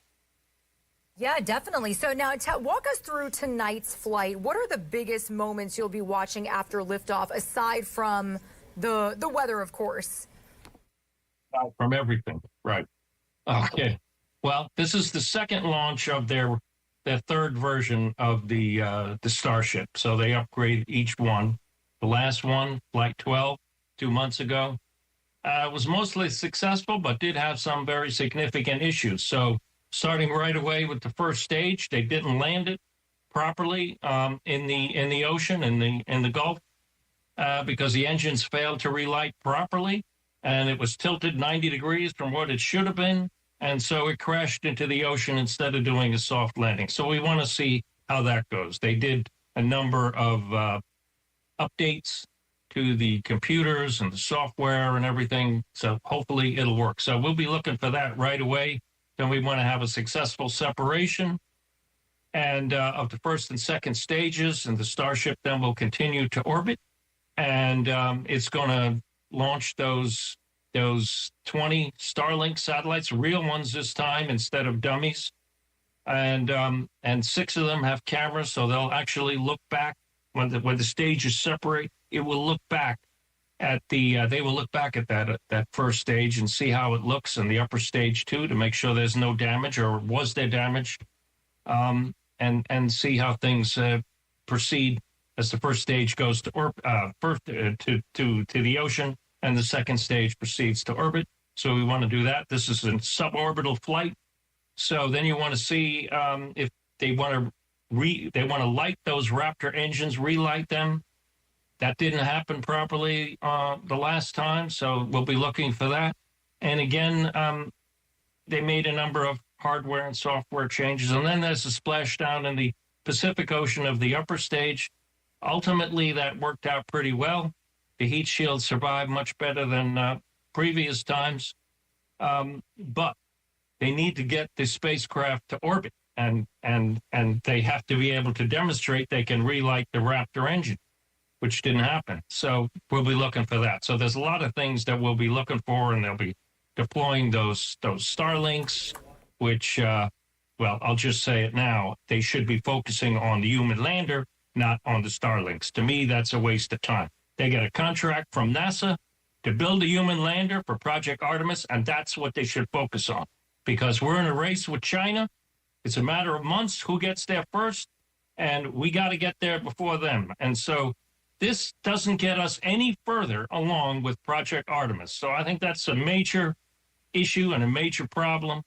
And I don't really care about the Starlinks. That's great for their commercial bottom line. But SpaceX has a contract since 2021 to build the human lander for NASA, to get our astronauts to the South Pole. In my opinion, that is what they should focus on. And they haven't done enough focus. They need to show a sense of urgency to get that done. Because next year, we'll just jump into Artemis. You'll have Artemis 3, and we could talk more about that.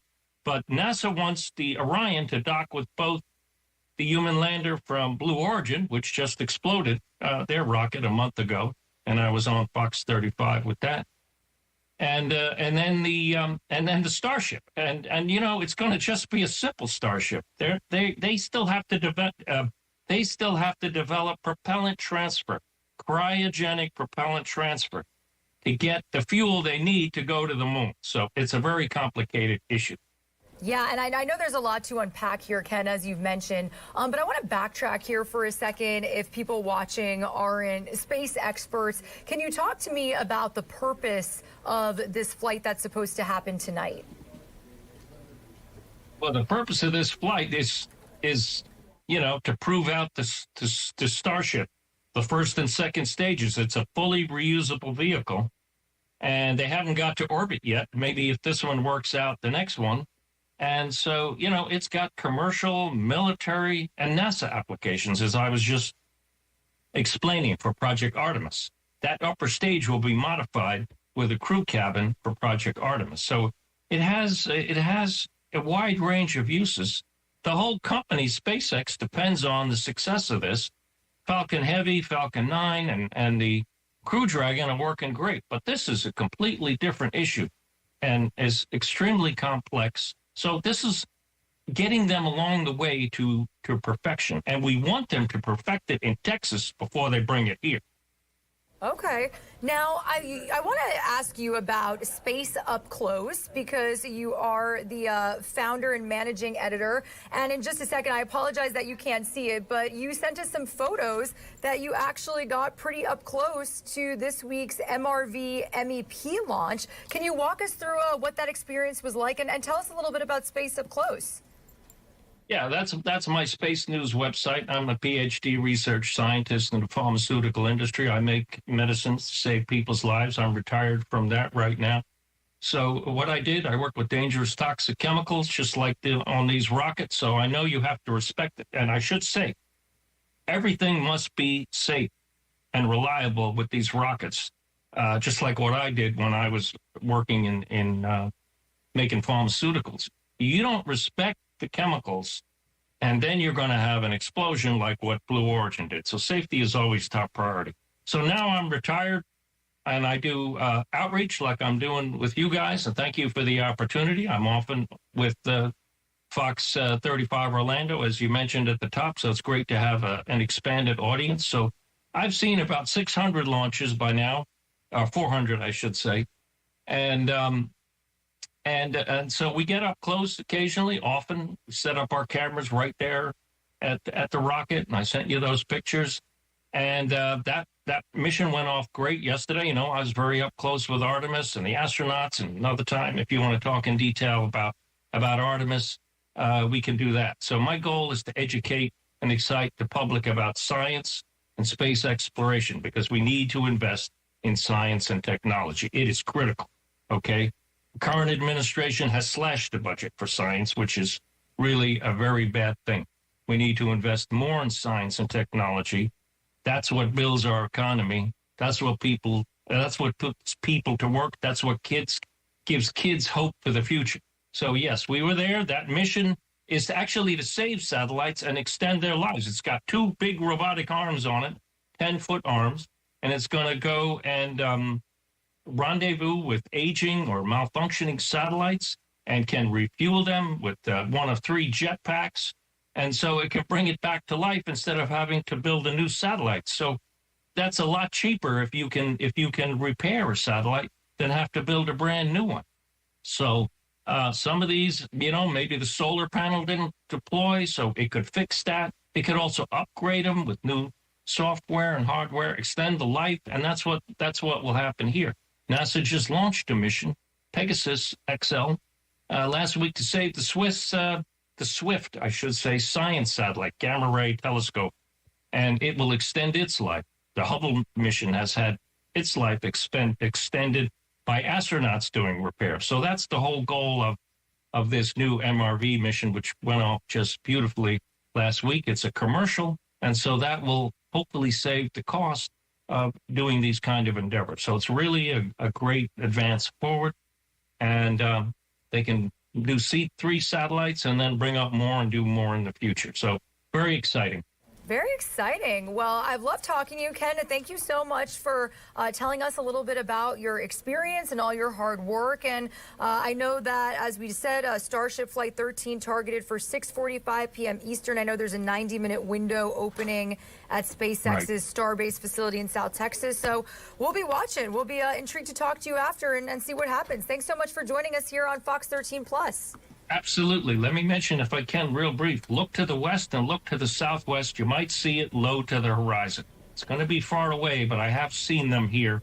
Really? And I saw one explode, too, from a cruise ship. So you can see it if it's clear, but you need clarity at the horizon to see it. And it'll take a few minutes to get to you guys. Okay. All right. Some good tips there. I didn't know that. Well, thank you so much, Ken. We appreciate you. Have a great day. All right. You too. Thank you. Thanks for the opportunity. Of course. Take care. All right, everybody. Like we said, we will be watching to see if the weather impacts that launch at all. So stay tuned, and we will have updates, I believe, in our 6 o'clock newscast. So we will be watching that closely with you. All right, we are going to take our first quick 2-minute commercial break of the hour. We've been mentioning weather. We've been talking about Tropical Storm Bertha. We've been talking about rip currents, but we also need to focus in on the heat that we are continuing to feel across all of Florida, no matter where you're watching from, and how that impacts our day-to-day life, including our lawns. I know our lawns are getting a little crispy here, so when we come back, we'll talk about some tips and tricks you can use to maybe upkeep it a little bit, revive it a little bit, and everything you need to know as we try to move along through this summer and this heat and humidity. Stay with us.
Reporting the roll and pitch program, which puts Apollo 11 on a proper heading.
All right, welcome back here on the stream to our Tampa and our Orlando viewers, or wherever you're watching from, because I know the stream's all over the place. So thanks for being with us.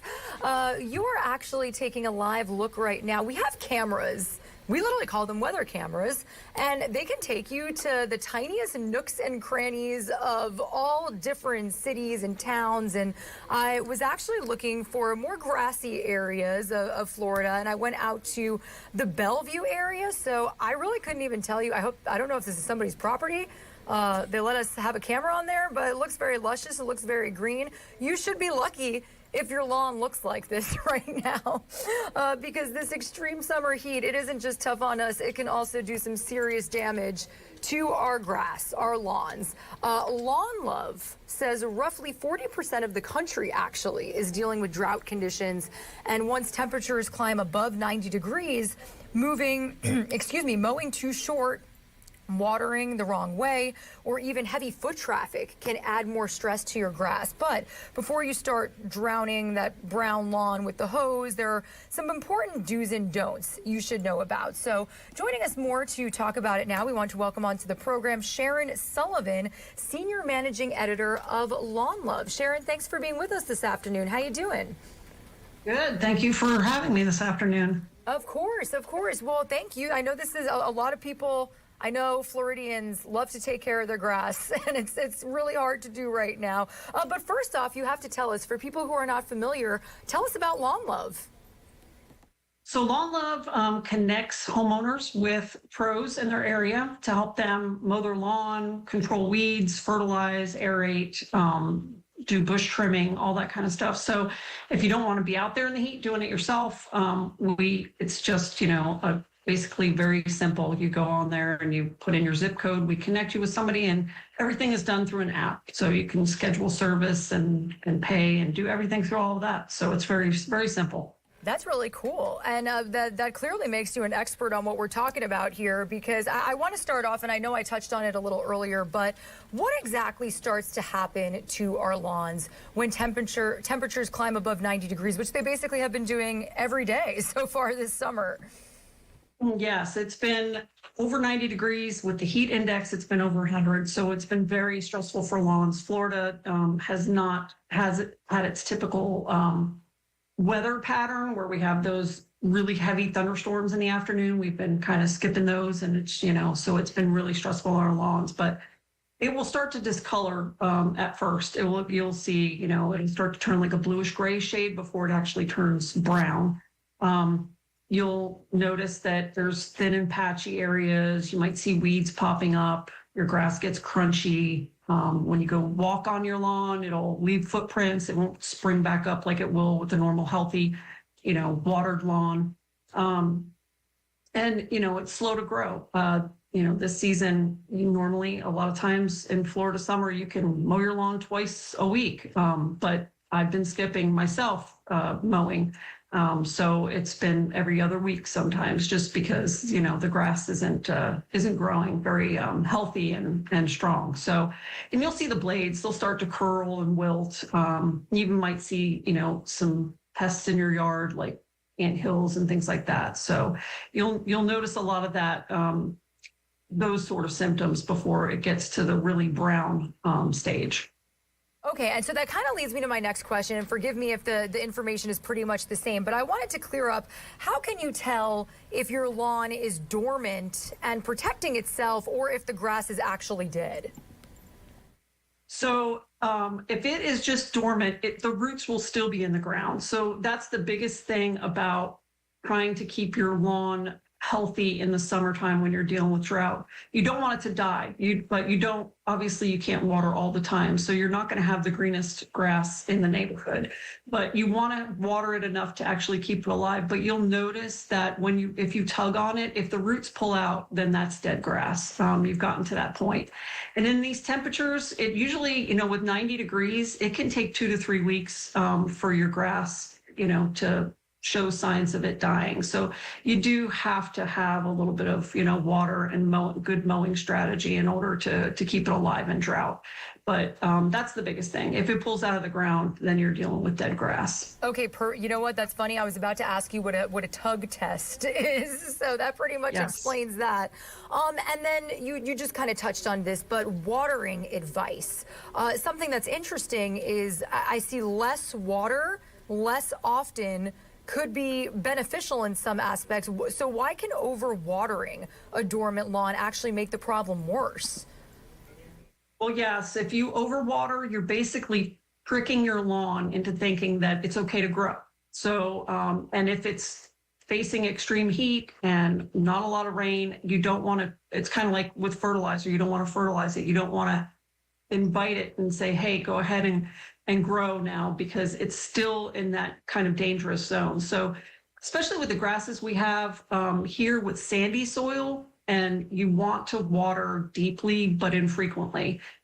So you want to give it like a half an inch, just to kind of keep it going weekly. And that also has to coincide with our watering restrictions too. So, you guys are Southwest Florida Water Management District. You guys have, strict guidelines about what you can do as far as watering once a week.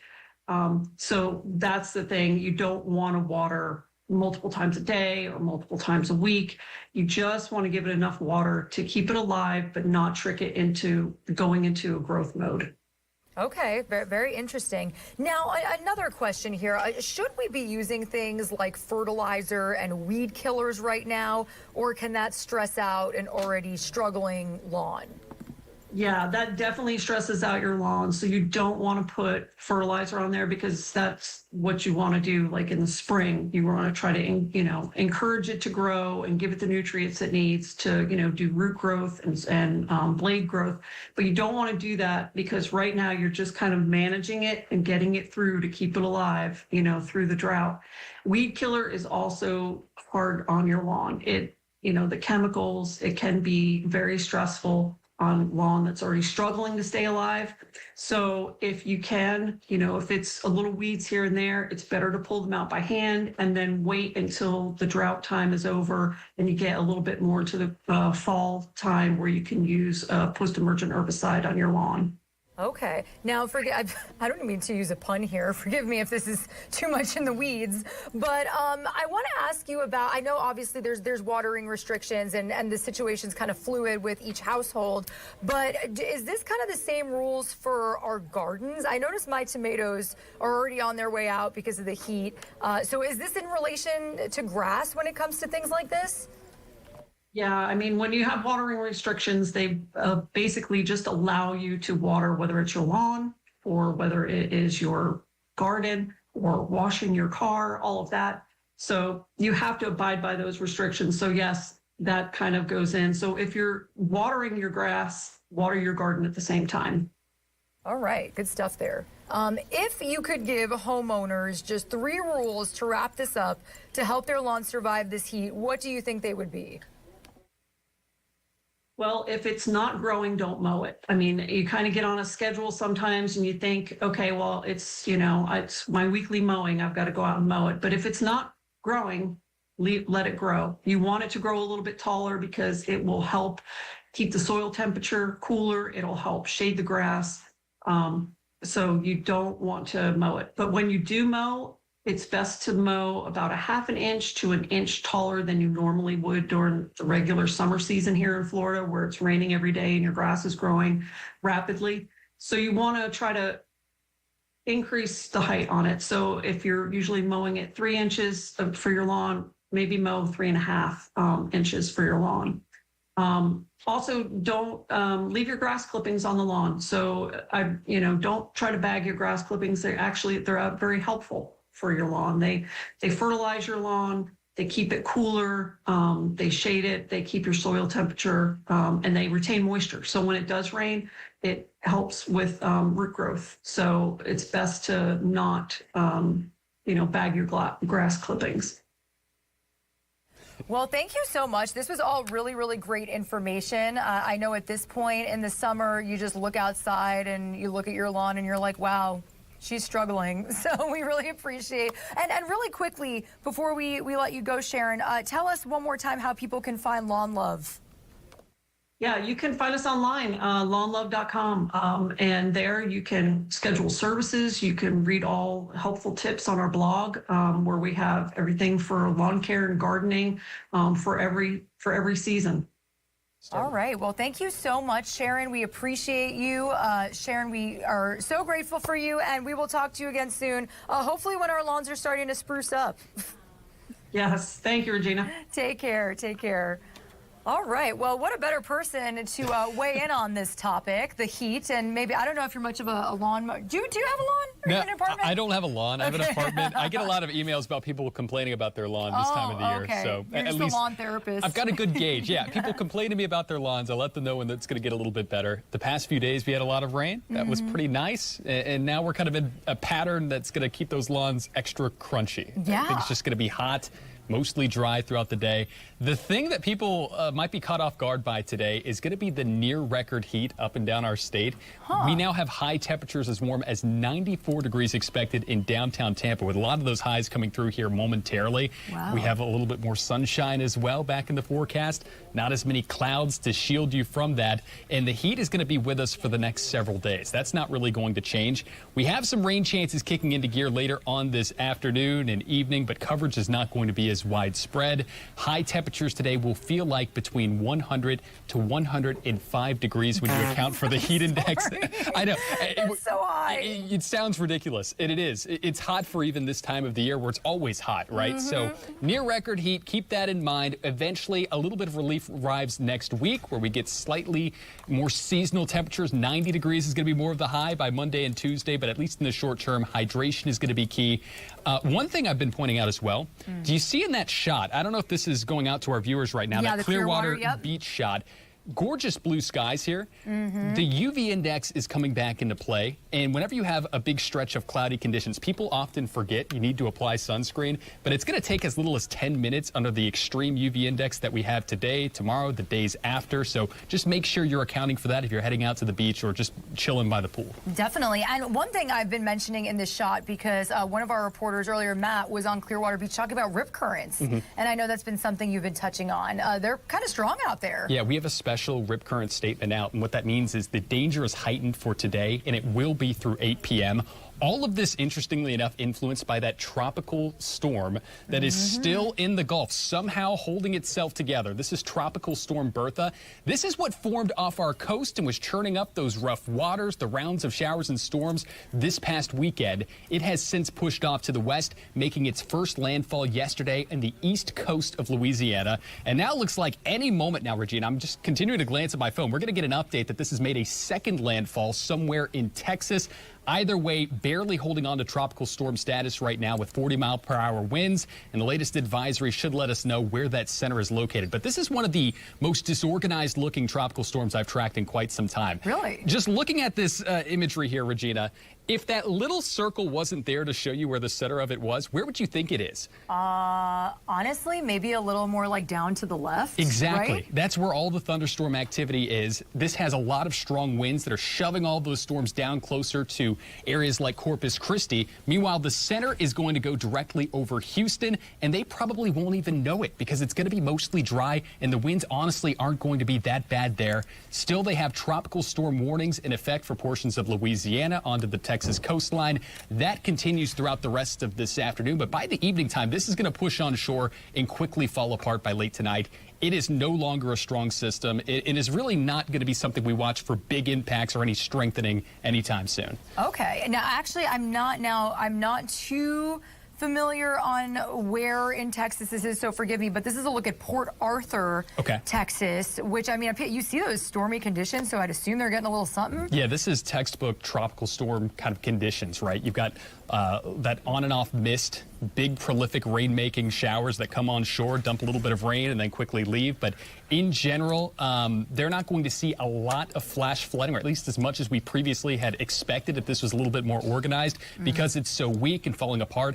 A lot of this rain is going to wind up in South Texas. Now, you know, we've been tracking a lot of flooding in South Texas the past few weeks because they've had big rounds of rain not associated with this storm system, and those river levels are high. The rain not going in a place that needs it, but at least it's only going to last about a day or so. By Friday, they should be mostly dry. All right, good to know. Well, I don't even know if I introduced you. This is Fox 13 meteorologist Nash Rhodes. We actually have viewers in Orlando today, too, for this afternoon stream. So thank you for all this great weather insight. We appreciate Thank you for having me. This is always fun. Of course. I love having you on the show. And he streams at 3 o'clock, too, if you want to watch on Fox 13 Tampa Local.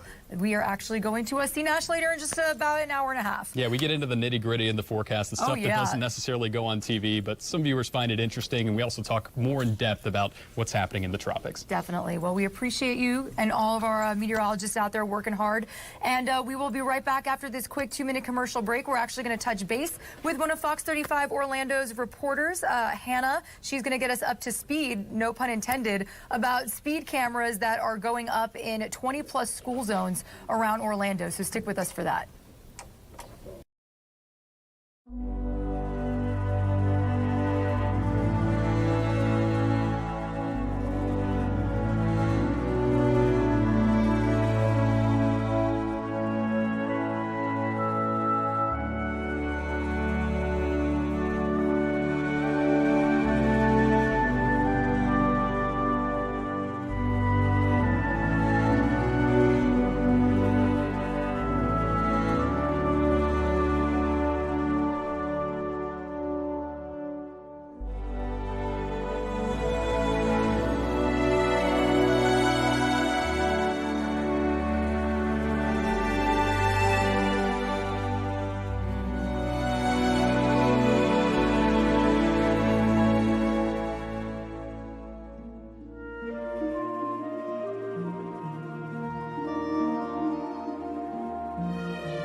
All right, everyone, welcome back to our afternoon stream, which we are hosting for a Tampa and Orlando audience this afternoon. So we wanted to check in with our Fox 35 friends over in the Orlando area, specifically to talk about them installing automated speed cameras in more than 20 school zones starting next month. So Fox 35's Hannah McKenzie has actually been working on this story today. She's been so kind to join us in the middle of her workday to tell us about how it's going. Hannah, thanks so much for being with us here. How are you?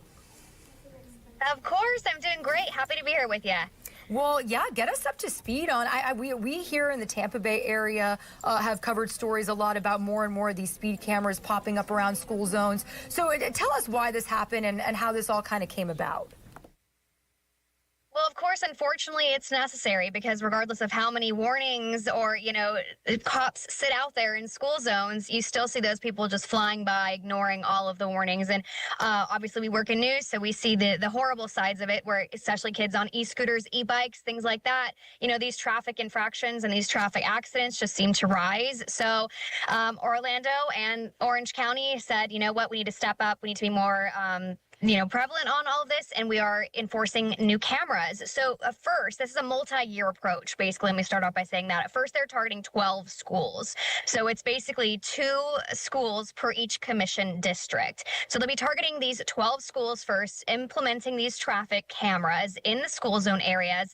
They will be going up at the end of this year. So think December. They will not be going live until January 27th. When they do go live, they'll have like a month-long warning period just to get everyone kind of used to these new cameras and what's going on. Within that month, though, as soon as that 30-day, month expires, drivers will, if they are caught speeding in a school zone, will get those violations mailed to them, and first-time offenders will get a $100 citation. So that's kind of like the logistics of how it's going to go on. The cameras will be turned on 30 minutes before the school day, and they'll continue until 30 minutes after the school zone or the school day. So to catch any speeders within those main times of people and children coming and going, pick up and drop off at schools, elementaries and middle schools specifically. But the thing is, obviously we all hear about school zones and speed cameras being put up. That's not really a problem. The thing that I was very interested in is the company that Orange County actually partnered with for this contract. So it's called Red Speed, and Central Florida is no stranger to this company. In fact, through our reporting last year, we actually found that a couple of areas in Brevard County, Palm Bay, had some issues with the cameras that were installed by Red Speed. It was found that some of the locations of these cameras were not in compliance with state law, and these cameras actually resulted in faulty tickets being sent out. So we had people emailing our newsroom telling us, hey, I wasn't even on this street or in this area at this time, and somehow I got a traffic citation for this. So after we looked into this, it kind of got really messy, and the cameras ended up being pulled down, taken away. So after all of this, I went to Orange County leaders today, and I asked them yesterday and today, and I was, are you guys worried that they're going to have, similar issues? They assured me no, they're working, hand in hand with the company as well as FDOT and state agencies to make sure that these cameras will be in legal locations. And they're also taking kind of another step on top of that. They said for every violation photograph, they'll have a real set of human eyes looking at that to make sure that the violation is correct. So it won't be like an AI generated system or some computer system looking at those violations. So they are taking steps to make sure, this doesn't happen again. But, I know we have a short amount of time. I do also want to get to the price tag, because this is a very pricey commitment here for Orange County taxpayers. So it's taxpayer funded. It's going to cost just south of $250,000. So yes, that sounds like a very steep amount, and it is a steep amount. But over the next few years, county leaders are hoping that the system will pay for itself. So as these violations start pouring out, the traffic fines will pay for the equipment and what it costs to run the equipment. Wow. Okay. So a lot to unpack here. And forgive me if you've mentioned this, but I know you said they're starting with a couple. Do we know how soon this is going to be up and running for this upcoming school year? Because I know that's just a few weeks away. No, it is not going to be up and running for this school year. So basically, come December, they will start implementing the equipment. Then January 27th of 2027, they'll be turned on, and then that will start the month-long process for the warning period. Okay. Well, it sounds like you've got a lot to work on, lots of details to work into your story. So we know you have an interview soon. We'll let you get going. But Hannah McKenzie, thanks so much for coming on here and breaking down the story that certainly seems like it's going to impact a lot of Orlando drivers. Got to be careful out there. Definitely so. Thanks for having us. Of course. Have a great day. You too. All right, everyone. Our reporters are great on both teams. They check in from their car. They check in from their desk. They come on here. They join us. So especially since we're streaming to an Orlando audience, definitely wanted to get an update on what their newsroom is working on. And Hannah's about to go on an interview herself. So what we're going to do is we're going to take a quick 2-minute commercial break. We are most likely going to head back out. Forgive me, that's not the right source, and that isn't either. St. Petersburg City Council actually having a meeting this afternoon, which you're seeing live on your screens. Several different items on the agenda that are of high importance, so we'll break it down and probably watch a little bit of it live. I'll listen in during the break and see if it's something we should sit on for a second and let you listen into, or if we'll just kind of get you up to speed with some details and keep moving on with other news. Stay with us.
our roll and pitch program, which puts Apollo 11 on a proper heading.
Hello, City Council. I just wanted to take a minute on behalf of SPIFs and our families this year who are participating to thank you for the support of this program.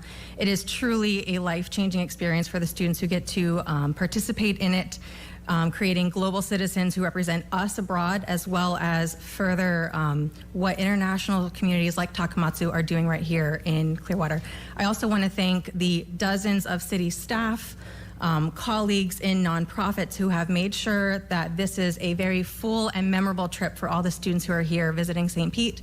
This morning we actually just went to Lakewood High to see a forensics camp and the robotics camp. So they did get an amazing school experience while they're here during summer.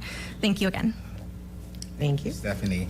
And then quickly, I do just want to acknowledge our students who traveled to Takamatsu. They only got back, about less than a week ago? So we have Ella Brittingham from Northeast High. Okay, everyone, thanks for joining us here on this afternoon edition of Fox 13 Plus, streaming in both Tampa and Orlando today, as well as for anyone watching on social media and our website. So thanks for being here. We are live right now in the St. Petersburg City Council meeting that started just about 15 minutes ago. On the agenda, right now they're kind of going over some awards, some housekeeping stuff. So we are not going to stay on this, but I do want to let you know some things to watch for. They are expected to address a resolution to secure $600 million to pay for stormwater, wastewater, and potable water utility improvements. They're also expected to address placing flood cameras on city-owned land at Clam Bayou. And they will also address safety concerns and requirements for e-bikes and scooters, which has been a big thing. Forgive me. I don't know what's happening here. I don't know what happened there. Oh, this is a presentation. This is a presentation of their trip. I just got scared. They're also going to address new land use rules for flood-prone areas to require homes to be built from the design flood elevation plus 5 feet, so those homes remain flood compliant. So we'll keep a close ear on this, and we'll dip back in if anything starts to, catch our attention. But we are going to move on. We're going to talk a little football news here. So, this camera actually normally faces Raymond James Stadium. Right now, it is facing the city of Tampa. So you just get to enjoy this. But want to bring you the latest interview from our very own Fox 13's Walter Allen, who is speaking to the new voice of the Bucs. I'll let him do the rest of the talking. Here's that conversation.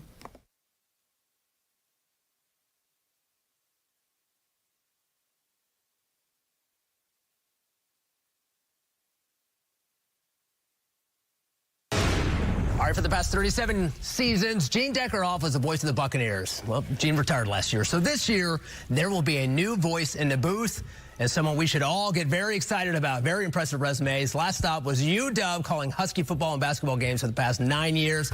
Tony Castricone joining us this morning. How are you? I'm fantastic. Thanks for having me on. Congratulations, man. Welcome aboard. Appreciate it. Appreciate it. Yes, that's an understatement. Yeah, dream job. Having the honor and privilege of working in the NFL. I just can't thank everyone of the Glazer family enough, everybody at Tampa Bay for giving me the opportunity of a lifetime. UW is a great place to work and to call games. Yeah. So really, it had to be a pretty sweet deal to pull you away from that. It did. I spent 9 amazing years at the University of Washington, and it's always going to have a big piece of my heart. It was emotional to leave, honestly. Like, it was hard to leave. When I got the call and the offer here, there were a lot of tears of joy, and then there were a lot of tears of like, I can't believe I got to say goodbye to all these people too. But you know, it was awesome. Had some unbelievable experiences when you go to a place, you have high hopes for how it could go, but you don't plan on getting to call a national championship game, a Sugar Bowl, March Madness, all those sort of things. So yeah, that left an imprint on me, and it gave me a platform and an opportunity that I probably wouldn't be here today without the chance to do those things. So I'm eternally grateful to the University of Washington. Gene Deckerhoff obviously retired, and you're taking over for him. Yeah. You guys have somewhat of a past. Like, even when you were kind of, cutting your teeth, you would watch Gene or listen to Gene. Yeah, gosh, I think back to those days, just not even knowing what I'm doing, calling games. I'm calling high school games, and I'm listening to the best people I could find on the internet. And the guy that jumped out to me as I'm following college streams is this Florida State guy. Is awesome. And so I downloaded some of the audio, and I burned it onto a CD and listened to Gene Deckerhoff's calls. You're aging yourself now. I know, right?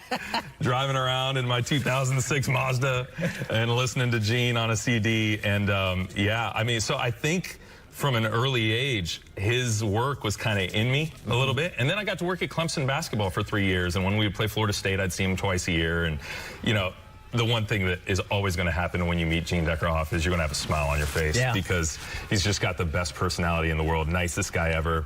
Had an iconic career, left a huge legacy here in Tampa Bay. So big shoes to fill, but I'm excited and honored to do it.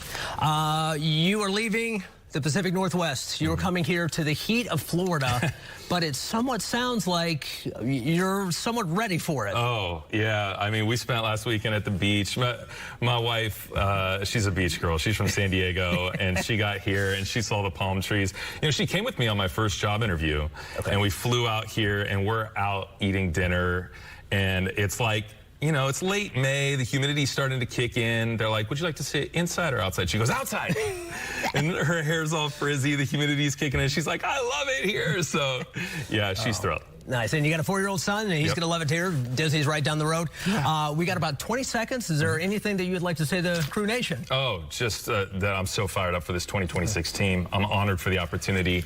Cannot wait to tell the stories of this team, which I think is going to accomplish great things. There you go. Tony, I appreciate you coming on. Thank and you, kids, you guys watching at home, my takeaway from this is, if you want to be great, if you want to get to this level, you need to practice. You need to have the CD in the car in the 2006 Mazda, driving around, practicing, getting ready. Yeah. Go find a CD player somewhere. That's awesome, Tony. I appreciate it.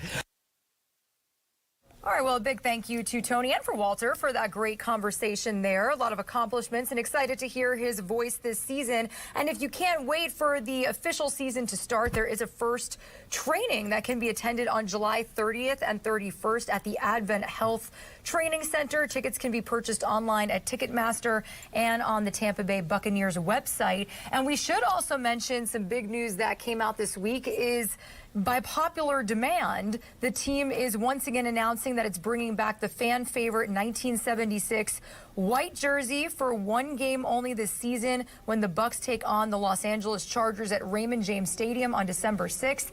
It is going to be the creamsicle game, as we like to call it. I love it so much. It's very vintage. We call it retro. I know that a lot of people like switching it up from the red and black to the orange. So that's going to be on December 6th. All right, everybody. So as we continue on with some positive news to wrap up this streaming hour, we actually have our very own Charlie Belcher, who headed out to the Florida Aquarium today. We're always jealous of Charlie's assignments. This is some of the video that he had gotten.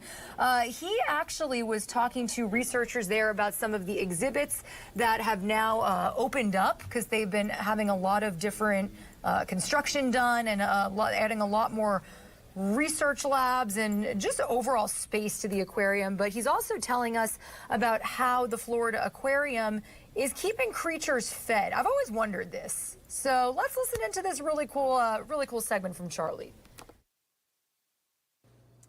Hi there, I'm Charlie Belcher, coming to you from the Florida Aquarium in downtown Tampa. Great way to beat the heat, but still go on a little adventure. Maybe consider the mostly air-conditioned Florida Aquarium. There's some outdoor spots, but you can then run back inside, enjoy the habitats, and see all the fish. Those fish got to eat, so we're getting a behind-the-scenes look. We're inside the commissary with Karoline, chef to the fishes, and some of the crustaceans, and some of the. I mean, you're feeding. Everything's got to eat. We're feeding everything. We have about 20,000 different animals that we feed daily here. 20,000 mouths. Yes, to feed. that's what I say. 20,000 mouths to feed every day here at the aquarium, and so we have a little board here that we use with all their diets on, and so it's a very visually appealing with the rainbow colors, but it's also very specific about what we're feeding all the different animals. Fascinating to see how much goes into this. You take it for granted. You walk through, you see the sharks, you see the turtle. Yeah. You're not thinking about who's feeding them all the time. No, we got to make sure that they get a completely nutritious diet. Sure. So we've got to make sure that the food that they're getting is something that they would naturally kind of find in the wild, but also that they're getting all the vitamins, minerals, nutrients that they need to be healthy and for out there in the guests. What would an octopus eat? Because we're going to feed an octopus, right? Feed Zuzu, which is our octopus. So today he's getting a blue crab. So All if right. you want to grab that blue crab. Got the blue crab right here. Yeah, and we're going to weigh it out because we weigh every diet because we want to make sure we know what they're consuming. 151 grams. Yeah, so I'm writing that Is that down. good? Leave it in there You or can take leave it it in out? there, Okay. and then we're going to Get some. grab some shrimps. If you All want right. to grab a handful of shrimps, sometimes they can be a little spiky, so be careful. Okay. How much is a handful? There you go, like that. 3 or 4? Maybe one. Yeah, there you go. So we're looking. And what's our goal? What do we want to get up to We're looking here? for 266 grams. 200. So we grab a few more. We do the amounts by their body weight and body condition. So it's a very specific number. So you're like 266. Where'd you come up with that? 270. So maybe we'll go a little over. So you can do that 270. That's perfect. All right. So there you go. That's The going to be what octopus our will thank diet that our octopus gets for the day. So then the bio will come and they'll take that up and they'll feed that. Oh, to him fun. So, throughout and the day. then, how do they? Oh, and you've got it labeled where they know it's got which so animal. we've got the name of the animal, the date that we're feeding it, and then I just wrote the weights of what we actually very did nice. because we keep track of every detail. So the biologist will put that in the computer, and that way we can see trends if we need to increase diet, if we need to decrease diet, kind of their health. So it's all related to the well-being of the animals here. So we get very specific with what we're doing. Chef Karoline, thank you so very You're much for this welcome. behind-the-scenes sneak peek. Look at this. How fun is that? Everybody's got to eat. You can actually volunteer to help out here inside the commissary. For those details and everything you need to know about the Florida Aquarium, go to flaquarium.org. Charlie Belcher, Fox 13 News. Okay, that's really cool. Not every day you get to go to work and feed an octopus crab. Love that. Always love checking in with Charlie Belcher. We're always, like I said, we're always jealous of his assignments. He always gets to have so much fun. In Orlando, Charlie is our Dave Martin. All right, everyone. Well, thanks so much for streaming with us for this hour. I hope you got some insightful information out of some of our conversation.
Neil Armstrong reporting the roll and pitch program, which puts Apollo 11 on a proper heading.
of last year, an Ormond Beach father who left his 18-month-old in a hot truck last summer. Scott Gardner was in court today for his sentencing after accepting a plea deal. So we'll take you inside the courtroom to see how all of that went down. And then, of course, we're going to be checking in for our Tampa connection with Nancy Gay just a little bit later. And we'll also get our forecast. Meteorologist Laurel Blanchard will be joining us live in just a few minutes, because I know that a lot of people are trying to plan out the rest of the week and this coming weekend. I know that we've been speaking a lot about the kiddos getting their last summer trips and activities in before they head back to school. I cannot believe that it's almost that time already. So I want to go ahead and begin with Esther Bauer. We're going to check in with her, who is covering, again, water quality issues that are coming to light in Brevard County. So let's go ahead and check in with her. We're hearing from residents right now all across the Space Coast, from Melbourne, West Melbourne to Satellite Beach, and they are concerned about the water quality. We're being told by people that when they're brushing their teeth or even showering, doing their dishes, the water has a moldy and mildew-like smell. Several people have lived here for several years and say they've never smelt the water quite like this, so they're worried. Now, we have two cities that have been posting about what is going on and what they are telling residents is happening. This water is coming from the city of Melbourne. They send out water to several communities here on the Space Coast. City of Melbourne is saying that there has been a tremendous amount of rainfall, and that has changed some of the makeup of the water that they're pulling from Lake Washington. They want to be clear. They are saying their testing shows the water is safe. But we also have some elected people in West Melbourne, city council members, hearing from people. Now they are posting and sharing on their official pages that there is a bad algae bloom in Lake Washington, and that could be affecting the water quality. We were just at Lake Washington, and we did see signs posted saying caution, there is an algae bloom. Those signs are telling people not to swim in the water, not to let your pets drink it, not to eat any fish from the water. Now, both local cities are right now telling residents they are doing testing, but their testing is showing the water is safe. The residents we're speaking to aren't so sure about that. They are concerned about the mixed messaging that they're hearing, and also the fact that the water smells like a mold and a mildew. One woman told us when she was washing her body with it, she felt like she was scratchy. Her throat is a little bit scratchy when she's brushing her teeth. So we are taking these concerns to the cities, trying to track down what is going on with the water and what residents should do going forward. We'll send things back to you in studio. All right, Esther, thank you so much for that update. We'll be sure to check for her report a little bit later, coming up on Fox 35. In the meantime, again, Hannah McKenzie, Fox 35's Hannah McKenzie is covering speed zone cameras in Orange County. I know that coming up soon, she will be checking in with Commissioner Mike Scott to get his input on this. But in the meantime, let's go ahead and check in with her and see exactly what she's working on for this report. Garrett, right now I'm standing outside of the Orange County Commissioner building because in just a few minutes I'm actually going to head up and speak with Commissioner Michael Scott about all of this. So basically this is a multi-year deal, and this first phase involves 12 cameras being installed in school zones across Orange County. The cameras will start going up this December, but they won't go live until January 27th. Once they do go live, there'll be a month-long warning period. After that month, if anyone is caught speeding in a school zone with those cameras present, drivers will be issued a citation. It'll be $100 for any first-time offense. So my question, though, wasn't exactly to do with the cameras themselves. It was to do with the company involved. So the county has partnered with a company called Red Speed, and you might be familiar with the name because Central Florida is no stranger to Red Speed. You might remember last year through our reporting, it was found that there were issues with some of the cameras that they installed in Palm Bay in Brevard County. Now, an investigation into those cameras found some of the cameras were located in violation of state law and actually resulted in faulty citations being sent out. Things obviously got pretty messy. It actually resulted in the cameras being completely taken down.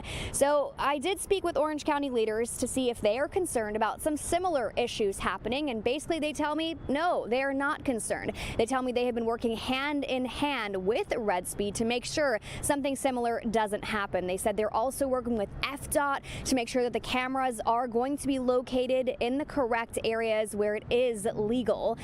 They also tell me they're taking one extra step. So every violation snapshot of maybe a registration plate or a license plate of someone speeding in a school zone, it's not going to be reviewed by AI or some computer system. No, real human eyes will check every violation to make sure that faulty citations aren't set out. All right, so let's talk about price here because, yeah, these are pretty expensive. I'm told the initial investment for this multi-year deal is going to be just south of $250,000, and that is taxpayer money. However, over the few years, the county is hoping that this whole system will kind of pay for itself as the violations start rolling out. So only time will tell on this one. Of course, we will be watching.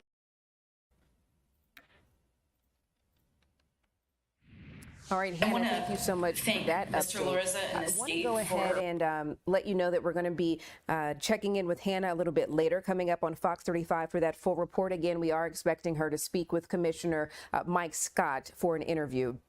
In the meantime, again, we have been covering a case of a then 33-year-old Ormond Beach father who left his 18-month-old son inside of a hot car. This happened last summer in 2025. Scott Gardner, that's the father's name. He was in court today for his sentencing hearing after accepting a plea deal. And I want to take you into the courtroom here to see how all of this played out. Again, he was sentenced today. So let's go ahead and take a listen to that. I want to thank Mr. Larissa and the state for making this offer to the defense. It prevents me from having to traumatize 12 jurors, court staff, and from law enforcement and the medical personnel having to be re-traumatized with the facts of this case. Everybody in Florida that lives here knows the dangers of a hot car. We're in the top in the country in terms of deaths for children being left in hot cars. We don't even leave pets in cars. You left your son in a car, an 18-month-old. We're here because of your shocking and horrific actions a little more than a year ago, where you left your son to suffer terribly before he passed. I did a little research, and an internal body temperature of 107 is fatal to a human. At 104, heat stroke sets in. And so I'm going to tell you what heat stroke means and what Sebastian went through. I understand. His skin became red. His pulse became rapid. He had trouble breathing. He was confused. He probably had a really bad headache and was dizzy or nauseous. And you caused that. His temperature when he got to the hospital was 107 degrees, and they think it was about 111 before he passed away. Crimes against children are tragic, obviously. Everybody agrees. A crime against your own child may be even worse. And at 18 months, he was too sick to go to daycare. So you kept him out of daycare, only to be left in your car to die. At 18 months, he was probably saying some words. He probably said dada, probably followed you around and idolized you. Yeah. But you had options. That's what makes this so senseless. You could have dropped him off at a police department or a fire station, could have called his mother, could have dropped him off, heck, at any public place. I didn't plan. But instead, you intentionally caused his slow and very painful death. So I hope you appreciate the plea offer that the state attorney's office extended to you. To be clear, the appropriate punishment, in my opinion, is life in prison. But you do get the benefit of accepting the plea offer, and I'm grateful that you did for the reasons that I said. We don't have to re-traumatize all of the people that were involved in this, or Sebastian's mom by going through a trial. But I do hope your dreams are haunted by the birthdays and the holidays and all of the life events every day that Sebastian won't get to celebrate. I hope you think about him every waking minute of the remainder of your life. I do. And I hope that you picture that sweet smile and those beautiful blue eyes that his mom described. Yeah. And I hope it's hot in your prison cell. I'm going to adjudicate you guilty, sentence you to 42 years. You have credit for 400 days. And we're reducing the court cost to a judgment. Is there anything else we need to address? No. All right, thank you. Thank you very much. Thank you, Judge. Again, you heard right there that judge sentencing Scott Gardner, the father who left his 18-month-old son in the car last summer to die. 42 years in prison is what he was sentenced to. All right, coming up, we are going to be checking in with Fox 13's Nancy Gay for our Tampa connection. Of course, we want to check in with her because she's working on a lot of stories coming up this afternoon. You do not want to miss it. We are going to take a quick break here, but don't you go anywhere because we'll have much more coming up here on Florida Live.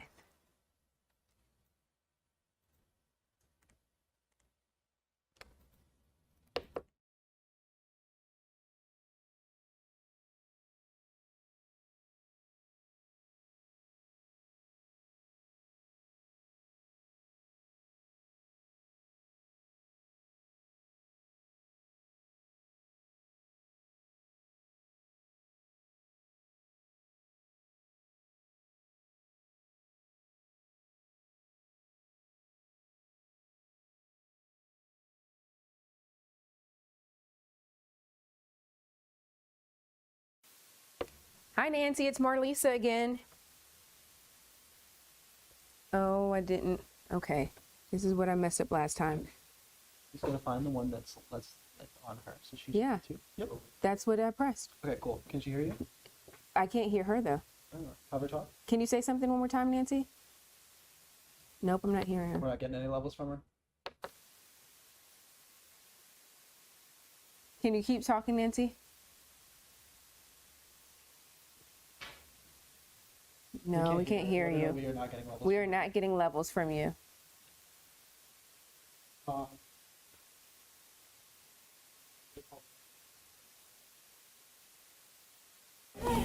Okay, I hear. How about now? Yes, yes, you hear me ma'am. now? Okay. Woohoo! Okay, great. Thank you. Okay. Oh, I'm glad that worked. Yeah. Me too. All right, we'll come back to you momentarily. Okay. I truly believe that my experience as a former insurance company attorney helps me with my clients every day. It's that perspective that I have on what insurance companies do. So, when I get a case, I ask myself, what's the insurance company going to do? What's the adjuster going to do? What's the insurance company's attorney going to do? And I pretty much know what they're going to do. It's almost like having the playbook to help my clients with their case.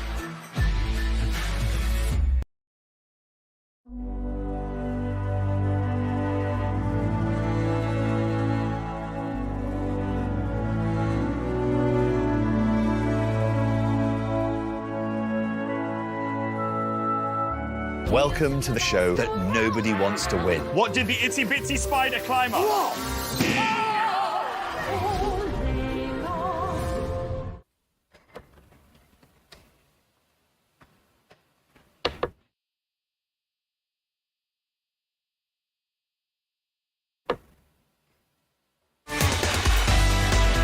Live and streaming. This is Florida Live.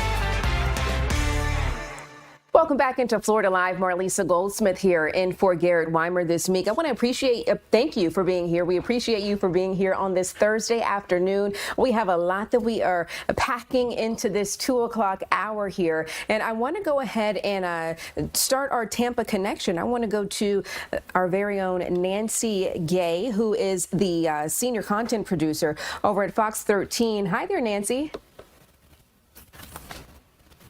Hey. Good to see you today. Happy Thursday. Happy Thursday. Well, we are working on a lot of stories here in Orlando, but we have two updates to two shootings that occurred yesterday afternoon over in St. Petersburg.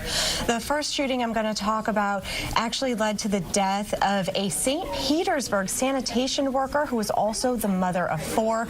This morning, investigators released the name of the suspect in that killing, and they said that man is 43-year-old LaDavion King.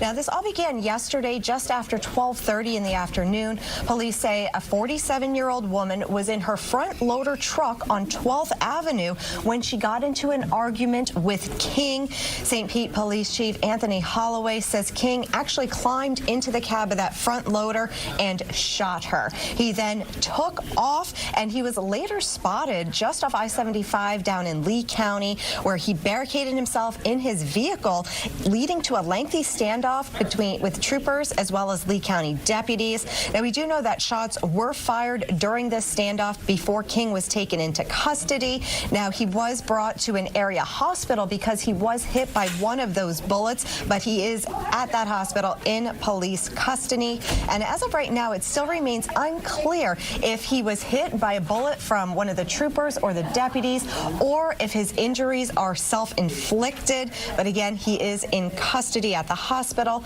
and the Florida Department of Law Enforcement is now investigating the officer-involved shooting that occurred during the standoff.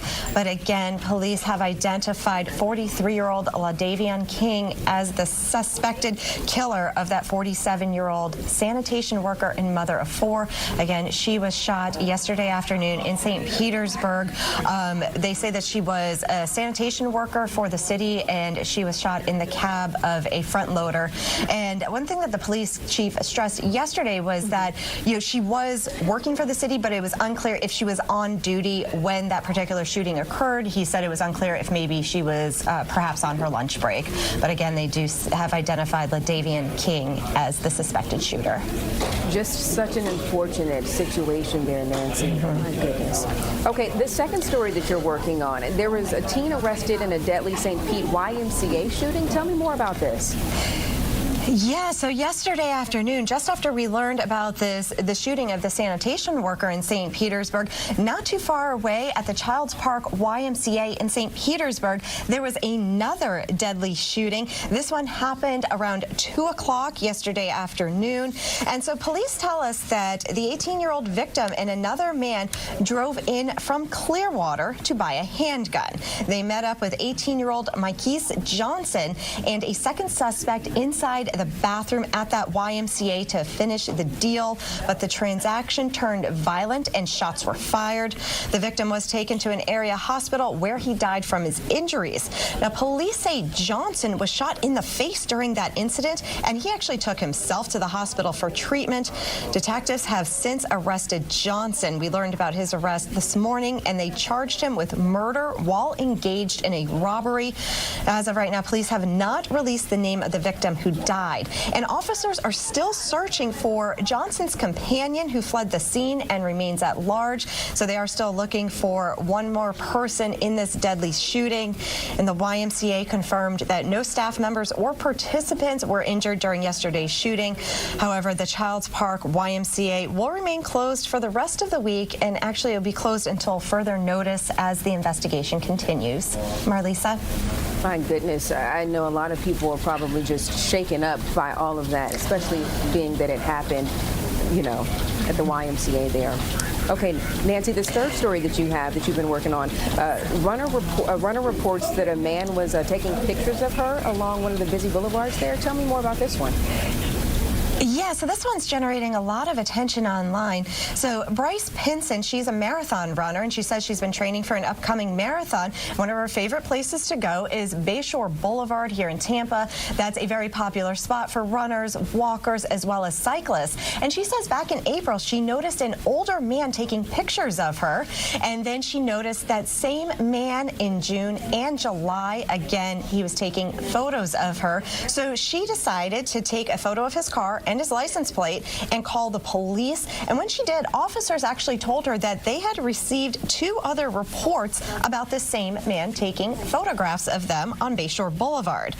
Now, in a statement to Fox 13, police told us that they met with the individual. However, they found no crime had been committed. They noted that photography in public spaces is protected under the First Amendment when there is no reasonable expectation of privacy, although officers remind the public that those those rights are not absolute. Now, because no charges have been filed, police have not released this man's name. However, they are advising anybody who sees suspicious behavior to document the details and report that behavior rather than confronting the person.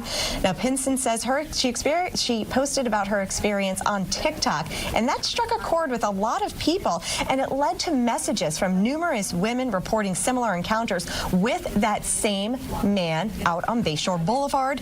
And local resident Dominic Antonelli even posted warning flyers near the big pirate ship that is just off of Bayshore Boulevard, and he said he did this to alert others about this particular man. Pinson says she now plans to change her running route, and she's encouraging other runners to do the same and always always trust their instincts and stay aware of their surroundings. My goodness, definitely a good reminder for all of the active people. I mean, obviously we live in Florida, Nancy, so a lot of people like to get outdoors and do things, but always a good reminder to, be alert and pay attention to your surroundings. Yeah, it's definitely so important, especially out on Bayshore Boulevard, because especially now when it's so hot outside, it's popular throughout the day, but especially before dawn and then after dusk when it's dark out, because it's a little bit cooler outside. So it's definitely important to always be aware of their surroundings.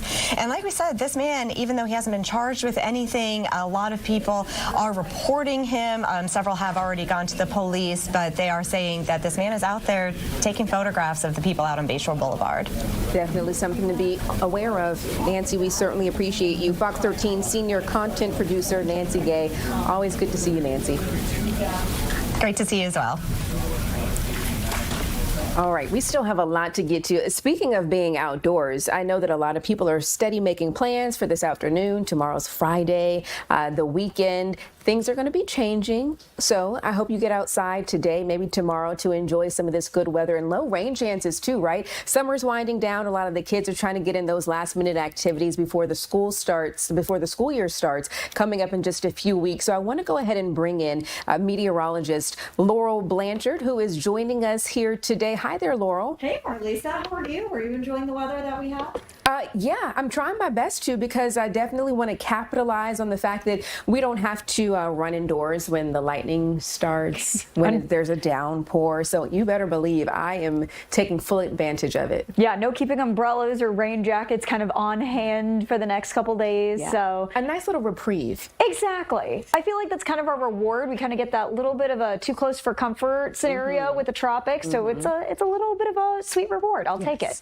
Okay, Laura, let us know. What are you tracking out there today? Hot. If you've been outside, it is toasty out there for sure. Yes. But it's that dry heat. It's not that heat as soon as you step outside. It's just that instant soupy weather. So it's actually kind of that, I hate to say it, but pleasant heat. I'll take it. That we're feeling out there right now. And if you love it, guess what? It's going to be sticking around through the rest of the evening, and it's going to be sticking around tomorrow. Yes. Can we take a moment for a quick fist pump? Woo!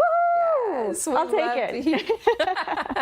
All right, so let's get to it, shall we? Temperatures out there right now. If you have been outside, it is hot out there, and we're going to continue to see those pretty toasty conditions through the rest of the day today for sure. So taking a look, our current temperatures out there right now since midnight have clocked in at 93 in Orlando, 92 in Titusville, 91 in Daytona Beach. Those are our high temperatures so far, and it's gorgeous outside. As we take a look over Melbourne right now, it's 93 degrees in southern Brevard County, not a cloud in the sky. A few clouds off in the distance, but other than that, a nice breeze kicking in, and it is perfect beach weather out there. Not even seeing a whole lot of showers out there. We're seeing a couple of thunderstorms just offshore, but no lightning at all. We are going to continue to see those temperatures warm up a degree or two as we head through the rest of the evening, but overall, it's hot, but it's not super humid out there. So that's going to be kind of the trend as we head through the rest of the evening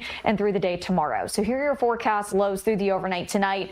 It's not really going to be going anywhere, really. We're seeing those temperatures maxing out throughout the mid-90s and only dropping down into the mid-70s as we head through the overnight. So taking a look at tomorrow, if you're heading out the door tomorrow for the Friday, end of the week, we made it. We're seeing those temperatures lingering already right off the bat throughout the mid-70s, warming up to the 90s before even noon. noon rolls around. So Friday, it's going to be a great day, very similar to today. Seeing those temperatures hot for sure, but we're seeing just a couple of showers on tap through tomorrow afternoon. So things are actually looking good, at least through the rest of the work week. Forecast highs tomorrow. Again, hot, but seeing more of that dry heat as opposed to that humid heat that we're very typically used to here in Central Florida. And the reason why is because Bertha quite literally took all the humid air and pushed it all the way over to Texas. That's why it's kind of that dry, hot heat out there.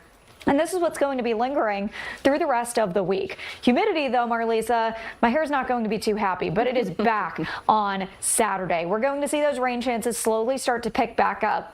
And that's going to kind of give us the jump start to see our daily afternoon and evening thunderstorms for Sunday and the start of next week. So kind of starting off the new week, very typical Florida. And you can kind of see it in our rain chances as well. Rain chances on the rise as we take a look not only through the rest of the weekend, but the start of next week. And that's mainly just because Bertha has just moved so far west that the now tropical air needs to move back in across Florida. And we did just get a tropical storm Bertha check. It's kind of lingering just on and off coast, but it has its eye set on Houston. So by 8 p.m. tonight, most likely going to be working its way into the Houston area. And by Friday, it's pretty much going to be a thing of the past because it's completely cut off from the warm ocean water. It really has nowhere else to go besides fizzling out. So we can see Bertha continuing to move west. That more humid air starts to move in, and that's what's going to be really starting to make our temperatures not only feel warmer, even though they're going to be lower on the thermometer themselves. So through the next couple of days, we're going to be flirting in the upper 90s. Come start of the work week, when we're seeing those rain chances really kick back in, we're going to see those temperatures lower, but the humidity is going to be higher. And that's what's going to be making our feels like temperatures warmer over the next couple of days. And y'all, if you don't know, this weekend, I kind of feel obligated in order to give a little bit of a forecast here. Yes. It's Marlisa's birthday. Oh, it is. Yes, you're right, Laurel. And for your forecast, it's going to be looking pretty good. Maybe a couple of storms throughout the afternoon. But overall, for Marlisa's birthday, it's looking pretty good. So I'm okay with that. Quick breakdown of the forecast just over the next couple of days. Things are actually looking pretty good, at least over the next 24 hours. A couple of very spotty showers up by Gainesville, Ocala, down towards Spring Hill and Tampa. Through the rest of the overnight tonight, it's looking good. We're going to be seeing mostly sunny skies for that morning commute tomorrow. And then by tomorrow afternoon, a couple of very, very spotty showers working their way into the Orlando area. But other than that, we are looking good as we round out the work week and head into the weekend. Things are going to be very much feeling a lot more like Florida, though, as we take a look at the next couple of days. Temperature is hot. Conditions going to be humid by the end of the weekend, and it is going to be full on Florida summer right back into it as we take a look at the start of next week for sure. Laurel, I appreciate that special forecast because you know why? A few days ago, we were celebrating my daughter's birthday. So this weekend, we are celebrating together. And I was a little worried at first that, you know, we might have to alter our plans and won't be able to get outside as long as we thought we could. So thank you for that. Absolutely. Yeah, no, that's the big thing about this weekend. Kind of the same as last weekend. It's not a washout. The morning is definitely the best time for you to get outside and enjoy. It's going to be a little bit more humid than what we've felt the past couple of days, but it's not a washout for sure. So you can still get some weekend fun in, especially in the morning before we start to see those storms pop up through the afternoon. Good. Good news. Not that it's all about me, but I do think. Oh, come on. Let's be real. It is. You are so funny. Can you tell my husband that? Okay, yeah, for sure. I'll send him a message right now. I appreciate that. All right, Laurel, thanks so much for that update. Okay, listen, we still have so much more that we want to get to here on Florida Live. We are just getting started. So don't you go anywhere. We're going to take a quick break here and we'll be right back with much more.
puts Apollo 11 on a proper heading.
Welcome back into Florida Live on this Thursday afternoon. Marlisa Goldsmith here hosting while Garrett Weimer takes some time off this week. Listen, at 2:30, President Donald Trump was slated to start making some remarks at EPA headquarters in Washington, D.C., and he has just started making those remarks. So we want to go in and take a live look and listen in to what he's saying right now.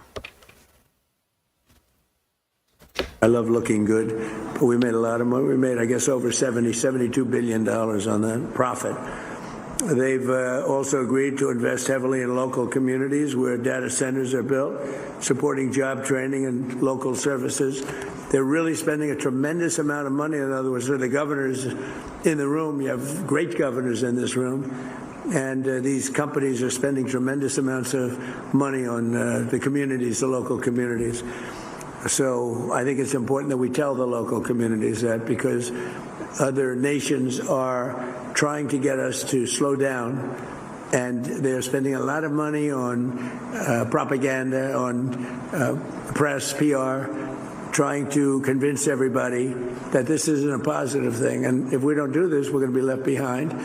And even communities compared to other communities. You have some communities that really want this. This isn't all negative stuff. You have communities that really want the data centers. And frankly, those are the smart communities, because it means tremendous numbers of jobs, very little actual disruption. And the ones that don't want it, the happiest people in the world are foreign countries, number one, and number two, other communities within our country, because they're begging for them to be there. And some of them are great communities, very, very forward-looking communities, very smart communities. Since I introduced this plan just a few months ago, more than 220 utilities, tech companies, state governments, and other partners have signed our ratepayer protection pledge. Electricity rates for 80% of the power distributed in America are now being kept in check by the plan. We have kept rates down, way down. We inherited the worst inflation in the history of America from the Biden administration. And as you know, last week it was announced that inflation is way down. It's down more than it's been in over 6 years. And other things are happening that are so fantastic. And when all these buildings, plants, factories that we're talking about start opening up, all I know is I'd like to be the next president, because I'm going to make somebody look very good. They're going to sit there and all this stuff is going to be opening, and they're going to be saying what a genius they are. That happened with Biden. I got cuts in medicine prices that statutorily took 2 or 3 years. And I got these tremendous cuts, and then they sat there and said, oh, yeah. They didn't even know where they came from. But I got them, and this is going to be a much bigger example. You have all these plants that are going to be opening up over the next 2 years, sooner, but 2 years.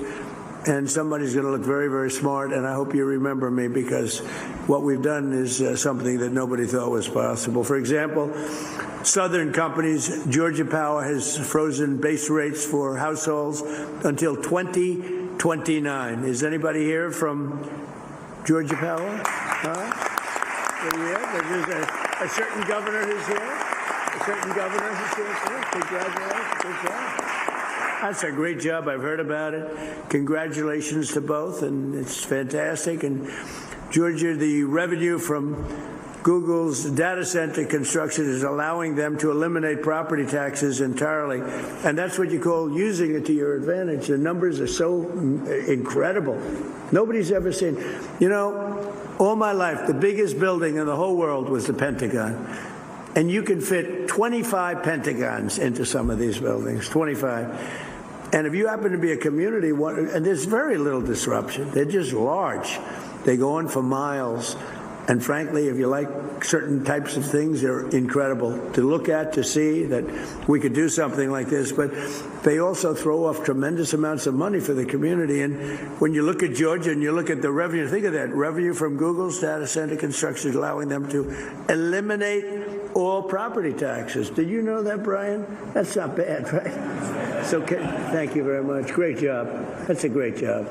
And you probably had some negative stuff, a little heat. Oh, we don't want a data center. Usually those are the people that actually want them and they'd like you not to build them. Because you know what? If it doesn't go to you and if it doesn't go to Georgia, as an example, it's going to go someplace else. And those people are very happy to get them, too, the smart people. American Electric Power now projects that their customers will enjoy as much as $16 billion in cost offsets for consumers thanks to their data center contracts. $16 billion. So think of that. That's cost offsets. In Iowa, Alliant Energy data center deals. Where are you, Alliant? Alliant, where are you? Are you here? Thank you. Data center deals are allowing them to freeze electric rates for consumers for at least 5 years. So your rates are going to stay the same or lower. In Louisiana, there's a guy looks like he's from Louisiana to me. Public school teachers in so think of that, Richland Parish are getting as much as $50,000 in bonuses this year thanks to a $27 billion project by Meta that will also save local residents $2.6 billion on their electricity bills. Their electricity is going down in less than half.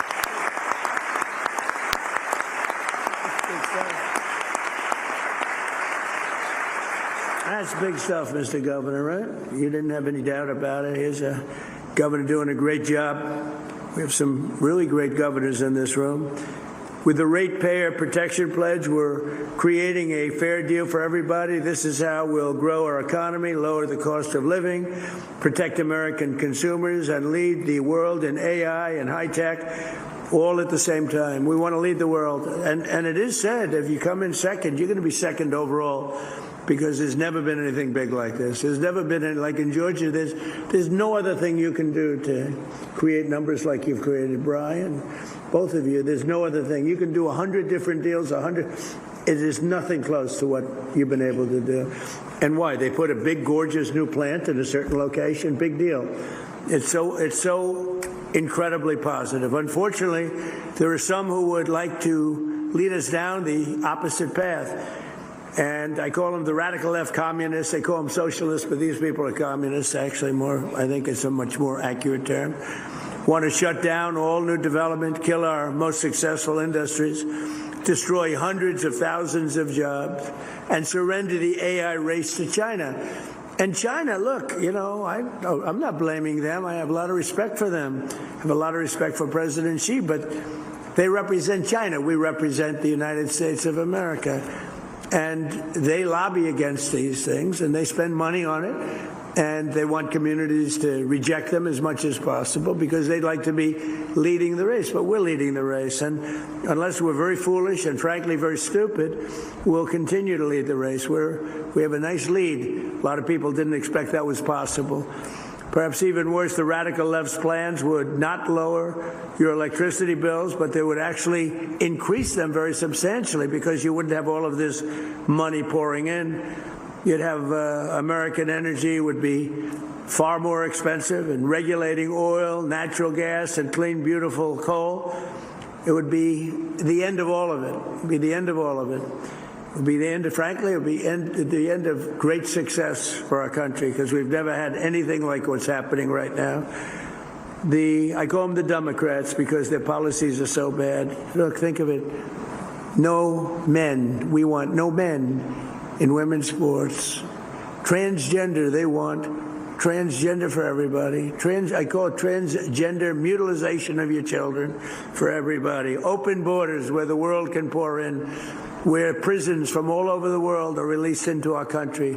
And we've done a hell of a job in getting them out. Murderers, 11,888 murderers let into our country under the previous administration. We've gotten a lot of them out. We're getting the rest of them out fast. But the Democrats in Congress want less energy, not more. And if given the chance, they'd send your prices soaring and inflation skyrocketing, which is exactly what would happen if you had somebody else sitting in the position that I am right now. And just like we did with the Green New scam, where we were scammed, the whole country was, I wasn't scammed. I got it right from the beginning. I got it from the first minute when I heard this crap. You know, they were saying wind was so wonderful, except you couldn't watch your television. They wanted to watch the debate. Donald Trump against Sleepy Joe Biden. Nobody could watch it because the wind wasn't blowing. Remember that? Darling, we'd like to watch the debate tonight. I'm sorry, the wind isn't blowing. Now, that's one of the great scams of all time. But, you know, if you dislike another country, let them keep building windmills. They are going down. People are finally figuring it out. But we're not going to let it happen to this country. We're going to be... All right, you are listening to President Donald Trump making remarks at EPA headquarters in Washington, D.C. We're going to stick with this, but we want to take a quick break, and we will be right back.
Welcome back to Florida Live. We're going to go back out live to Washington, D.C., where President Donald Trump is making remarks at EPA headquarters there in the nation's capital. Let's go ahead and take a live look and listen in.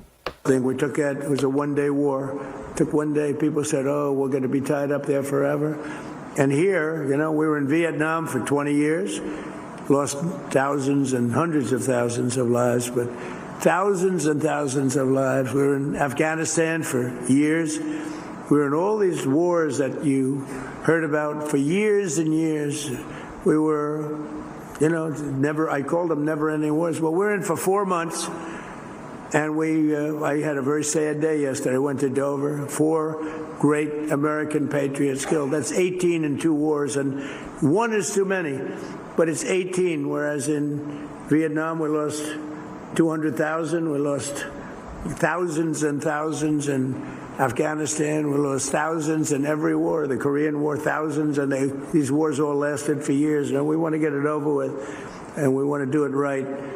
But we have to do what we came to do, and that's we can't let these people, very violent people, we can't let them have what they want, which is nuclear weapons. It came from all of this success, came from innovation and ambition and drive. In this country, we build the future fearlessly and confidently so that America always will be strong, prosperous, and dominant. And the other thing we're going to add to that, we want to be free, and we're going to continue to be free as long as we're smart.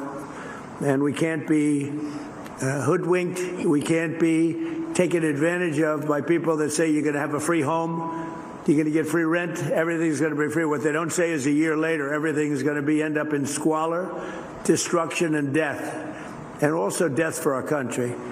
So we have to stop the threat of the communist rhetoric that you're hearing right now, because these people, they don't act. I'm very happy a poll came out. It said they're highly educated, but doing very poorly. In other words, they're losers. They went to school, they got a good education, now they don't know what they're doing, so what they do is they complain about people like yourselves that have done so well. But we can't let the communist ideology we don't want to even think about it for this country. It would be terrible. So we're joined today by some of the people helping to do all of the things that I just talked about, putting the Ratepayer Protection Pledge into action. And here with us are Secretary of Energy Chris Wright, who's an outstanding person. Doug Burgum told me about Chris. I didn't know Chris. I wanted Doug to head up energy, and Doug said, no, there's one man that's better. Who? Chris Wright. I said, who the hell is that? Turned out to be this guy right over here. And he's turned out to be incredible, really incredible. He's running Venezuela. He's running a lot of, more than anybody has ever run before, I think we can say, Chris, right? He's doing a great job, so we appreciate it. Thank you.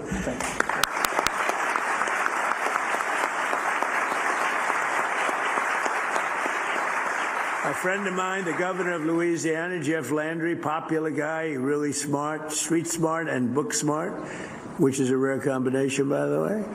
We have the governor of Nebraska, Jim Pillen, who's done a fantastic job. He's where's Jim? Is there any someplace? Where are you? Oh, hello, Jim. You're looking good. You don't change much? You don't change much. How's Nebraska doing? Good? Do they still like Trump in Nebraska? I think so. Huh? We had a very good night 2 nights ago in a place called Arizona. We're 14 out of 14, and we're doing that kind of numbers in Nebraska. I think we're doing those numbers everywhere, and it's all based on common sense. You know, we're conservative, we're this, we're that, whatever you are. The most important thing is we're people of common sense. We want to have strong borders, we want to have good education, we want to have low taxes, we want to have a great military. We're people of common sense, and if you do that, you'll be very successful at politics. Governor of Idaho, Brad Little, thank you very much, Brad. Governor of Georgia, Brian Kemp, thank you, Brian, great honor. Entergy CEO, Drew Marsh. Drew, thank you very much, Drew. Thank you, Drew. Great job you're doing.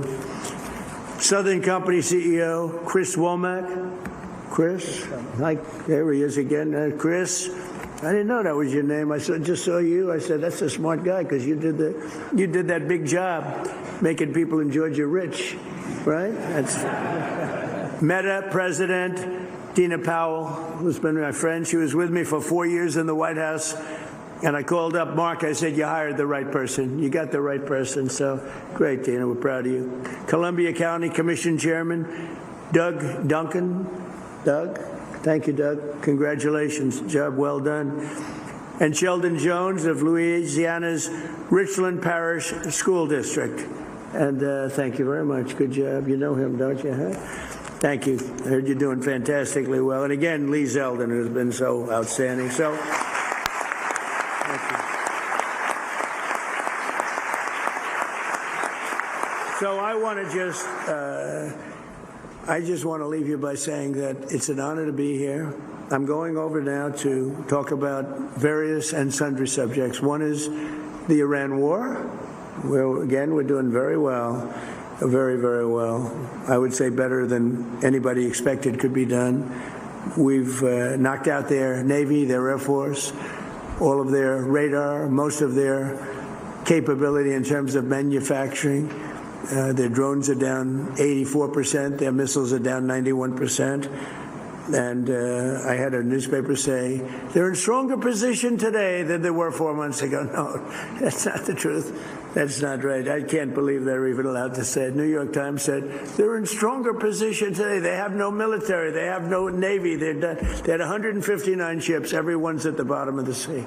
They had 212 airplanes. Everyone is gone. They have no radar. They have no anti-aircraft. They have no nothing other than they're mean and they're smart and they still have some capability. But 4 months ago, trust me, they were much, much stronger. Okay, I want to give you the non-fake news. But we're going to do that, and we're going to then have the Dodgers, the World Championship Dodgers are going to be over at the White House. They're going to be waiting. And I'll meet a man who's just about the best pitcher in baseball and just about the best hitter in baseball and just about the best fielder in the outfield in baseball. And needless to say, I guess he had a game where he pitched a almost perfect game, and he had 2 or 3 home runs in that game, and they said it was probably, I said, you know, never seen that. Only Babe Ruth. Babe Ruth was a great pitcher, and he was a great hitter. But even the Babe didn't throw a one-hitter and hit 3 home runs, which would make it, I would imagine, about the greatest game ever played. So we're going to meet him and all of the people of the Dodgers. They won the World Championship, and we see the champions, the Super Bowl champions, and the baseball and basketball, all of them. They like to come over to the White House. We're going to have a little thing in a few minutes. But I want to just thank everybody, and we're really talking about the ratepayer protection plan. To me is very important because you have to convince your community how great these things. You can't fight it. You have to go with it. And you're going to have all that protection, and we're giving you automatic protection, but you're going to make a tremendous amount of money. You're going to reduce taxes, and you're going to have something that if you don't have it, everybody else wants it. So and we've been listening to President Donald Trump there making remarks at EPA headquarters in Washington, D.C., pledging to ratepayer protection for citizens and not pay for AI data center electricity there. We will be right back with more Florida Live.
with you, Marlisa. How are you doing?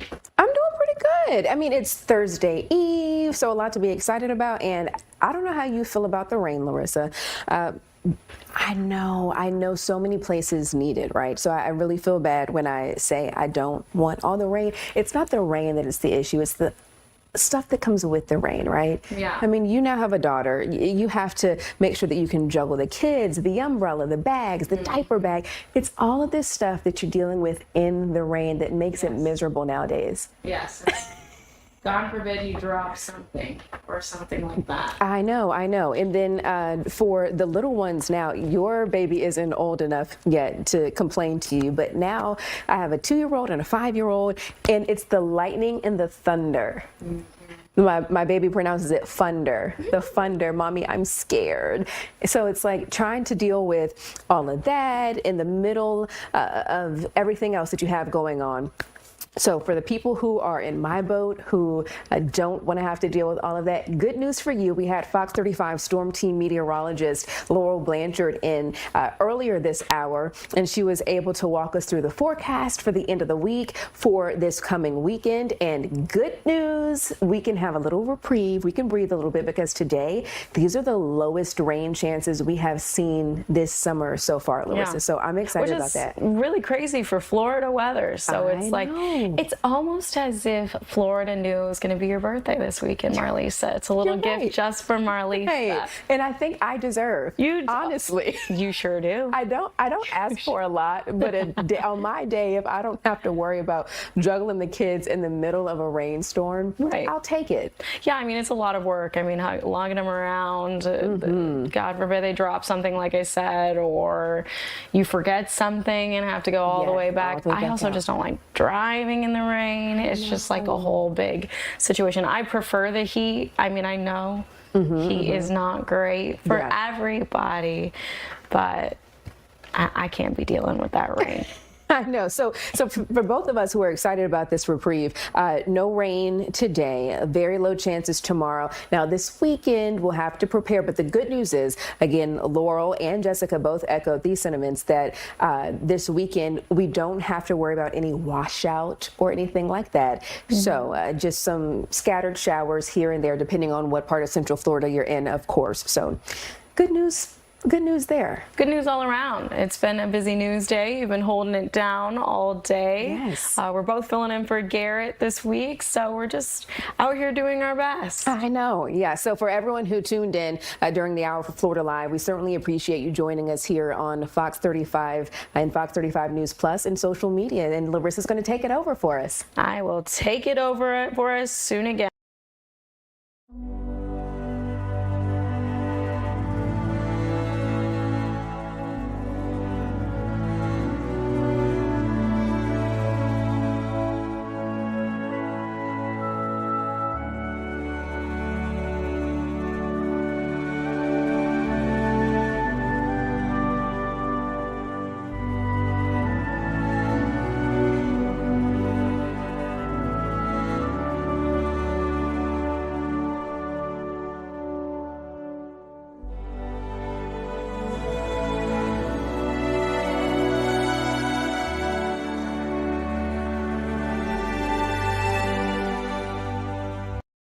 The popcorn you do separate? I eat them separate. Okay. Yeah, because you got to have a little something sweet, a little something salty.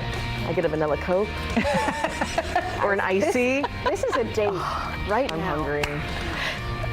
Bye, everybody. We're going to go ahead, and Trump just spoke. He had a couple of remarks. He spoke about the Iran war. He thanked a couple of individuals as well for their service to some of the things that are going on in the White House. And right now there's a couple of other people still talking. So we're going to go ahead and listen in to that. And since 2020, Richland Parish's average wage has grown 185%. No.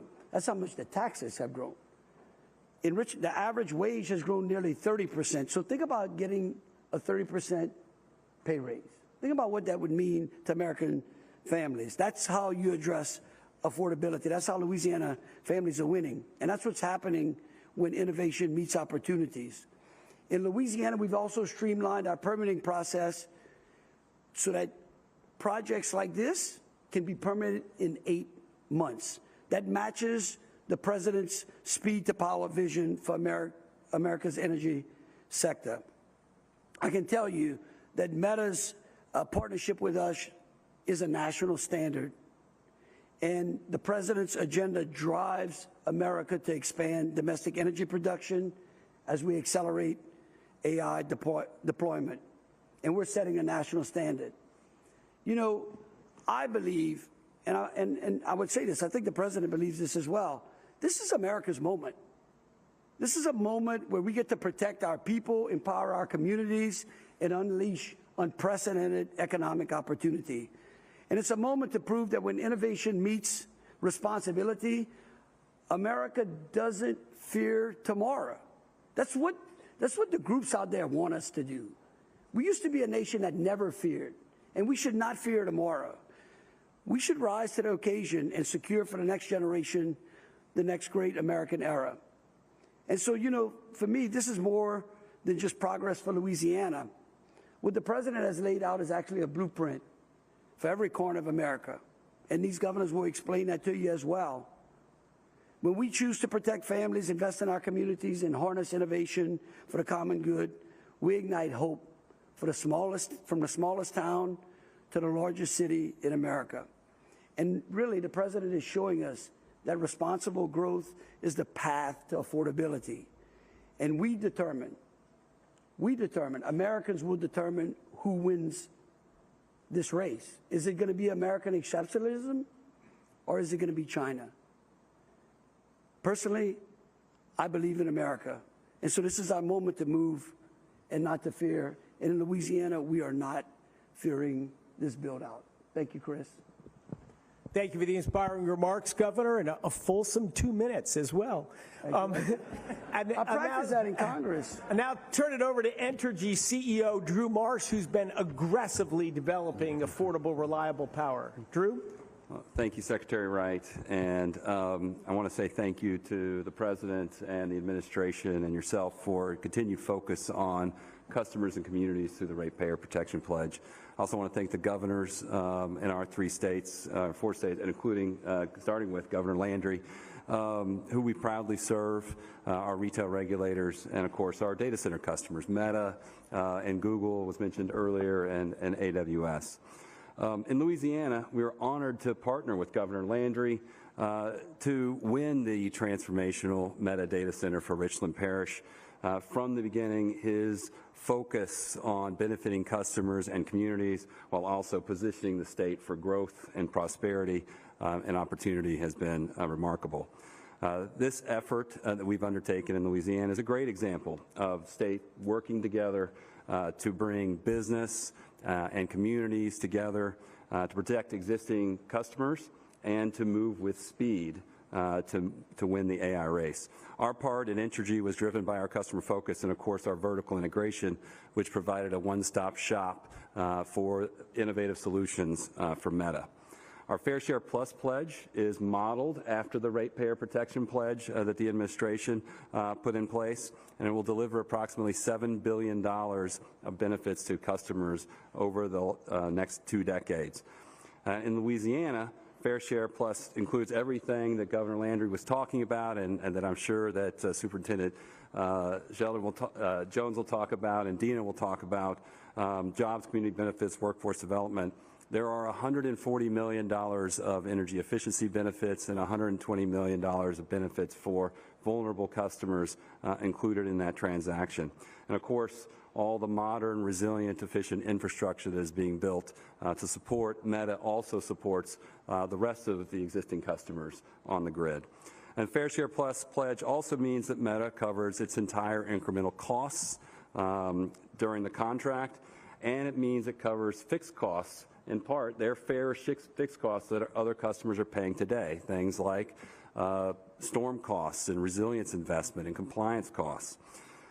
That's important. Those costs total up, and the President mentioned it, $2.65 billion over the life of the contract, and that's in addition to the community benefits that we were talking about. The White House's Ratepayer Protection Pledge Governor Landry's recent executive order and our Fair Share Plus pledge are all aligned to ensure that we grow and support this transformational investment opportunity, and we do it in a way that creates benefits for all customers. That's how we win the AI race and responsibly serve all of our customers at the same time. Thank you, Mr. Secretary. Thanks so much, Drew. Now we'll turn it over to Meta President Dina Powell, who has a lot of fans in northern Louisiana where the economic opportunities have been transformed. Well, thank you, Mr. Secretary. It is such a thank you. It's a privilege to be here with you. It was a privilege to be with you and President Trump when we signed the Ratepayer Protection Pledge at the White House not too long ago. It is also really a privilege to be at EPA with Administrator Lee Zeldin, who really is an incredible person to work with. Thank you so much, Mr. Administrator. As the Secretary said, we could not be more proud of our investment in Richland Parish and really throughout Louisiana. Without Governor Landry's leadership, we would not have been able to make the investments that we have made, and frankly, to do it in a way that had in mind the citizens and the community. I think there is a new model, and the new model is for companies like ours to listen very humbly to the community and to really ask what the needs are. We could not be more proud that the superintendent of Richland Parish called us and said that because of the tax revenue surplus, every teacher in Richland Parish is getting an up to $50,000 bonus. One of those very special teachers is here. Thomasina Minor, would you please stand up? We are so honored.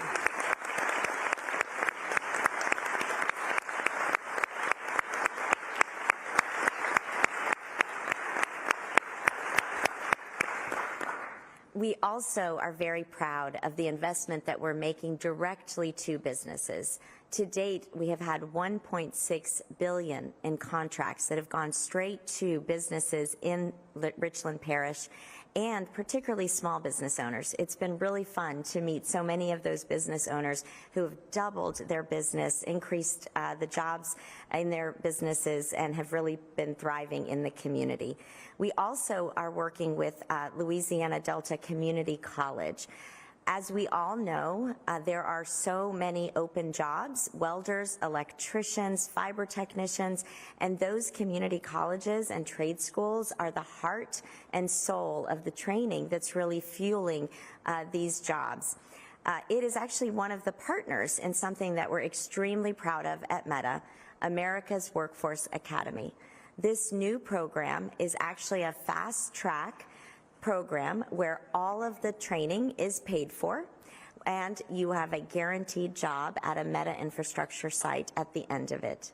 What has been amazing is to see who is applying for those jobs. People who live paycheck to paycheck can't take 5 or 6 weeks off and pay for training. And so we have just been so heartened. 41,000 Americans have already applied, and we can't wait to scale and grow this program. And I'll just close by saying that we actually called it America's Workforce Academy for a reason, and that is exactly what President Trump just said, that America's values have to win in this race. And just like in World War II, when America came together to build, literally build, the arsenal that defeated tyranny in the world, today, these American heroes on the front line are building the infrastructure that will beat China and that will ensure America is the leader in artificial intelligence. So thank you again, Mr. Secretary.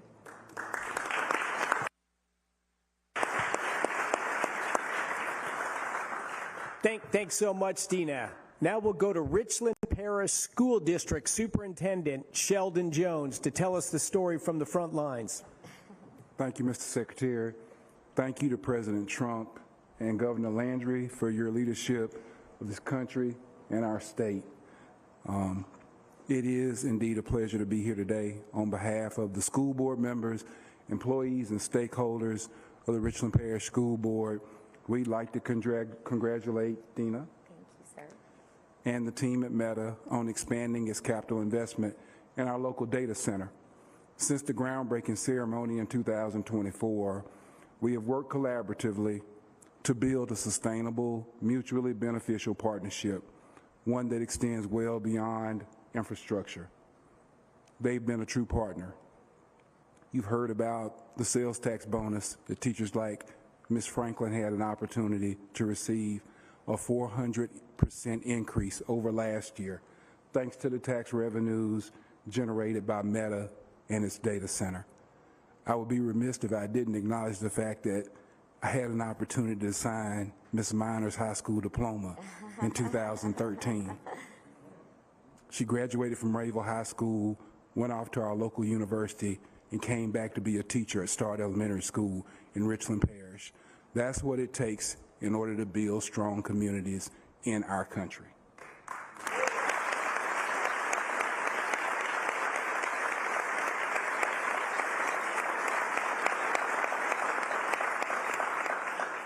Meta's presence has made a tangible difference in our classrooms, from funding STEM resources and technology, upgrades to workforce development initiatives. This partnership is directly strengthening the educational experience in Richland Parish and making our school district a top spot for educator talent. Meta has shown that corporate investment can go hand in hand with genuine community partnerships and support the people who shape the next generation. When people talk about AI and data centers, it can sound a bit abstract. In Richland Parish, it's not an abstract concept. It's a new roof on a teacher's house. It's a kid who can see a future for themselves right here in our community. Thank you.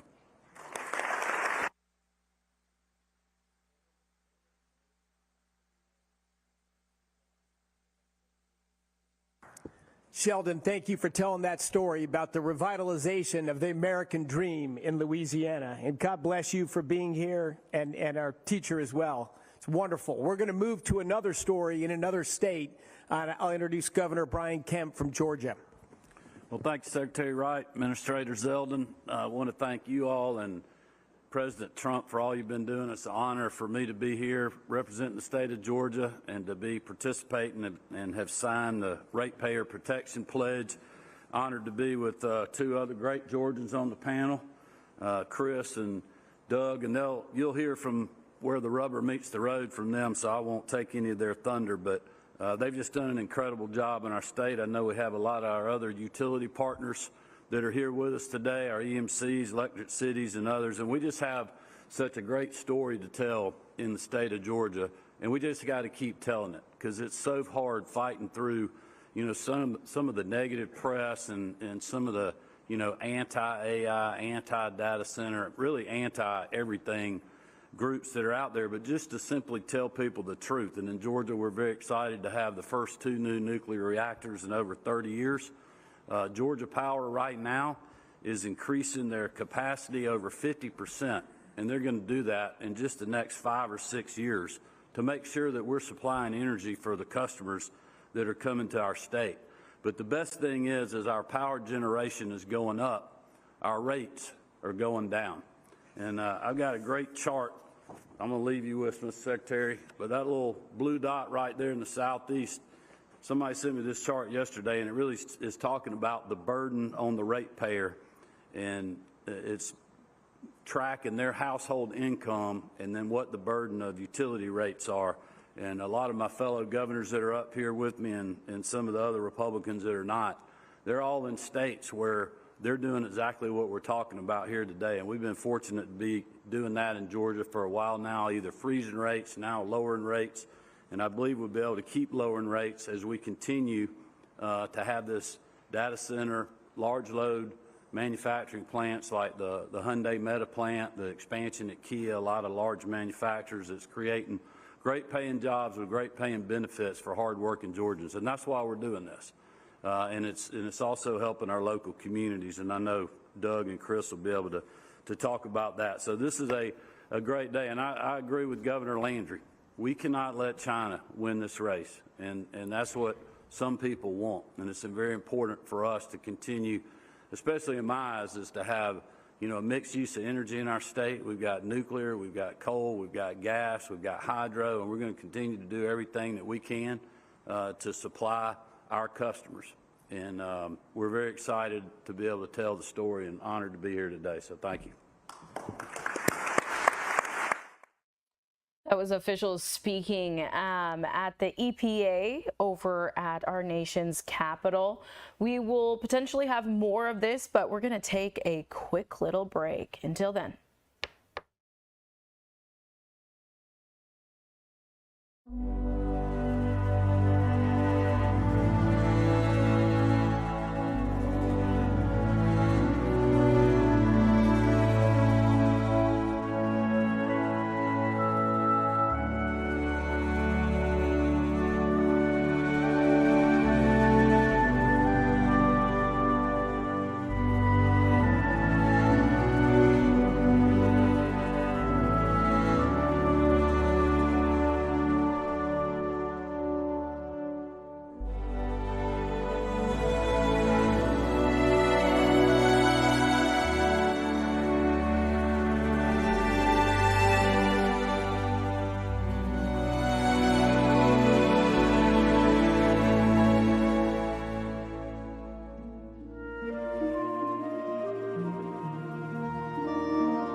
Neil Armstrong reporting the roll and pitch program with puts Apollo 11 on a proper heading.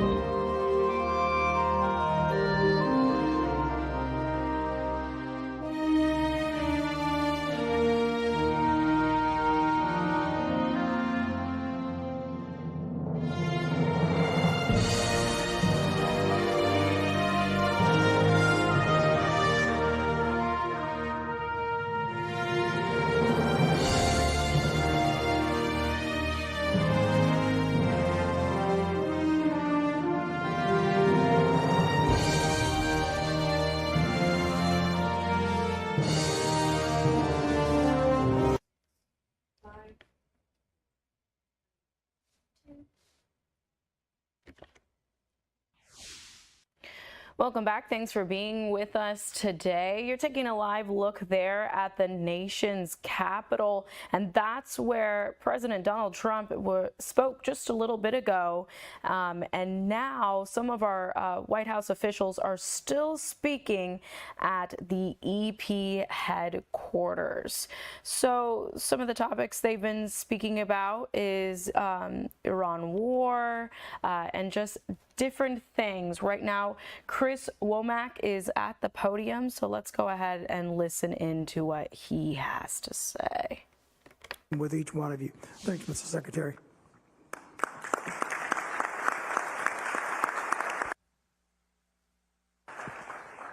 Thanks so much, Chris. And now we'll go to Columbia County Commissioner Doug Duncan, who can tell us the story on the ground.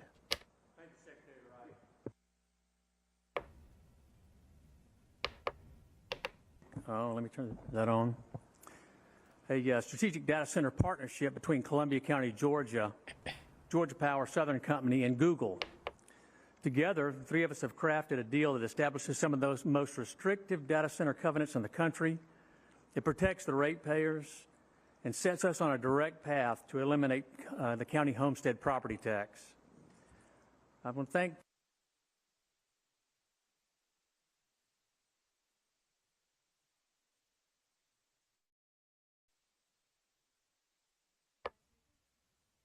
Alrighty, looks like we're having a little bit of a hard time with that audio. Let's see if we can tune back in here with it.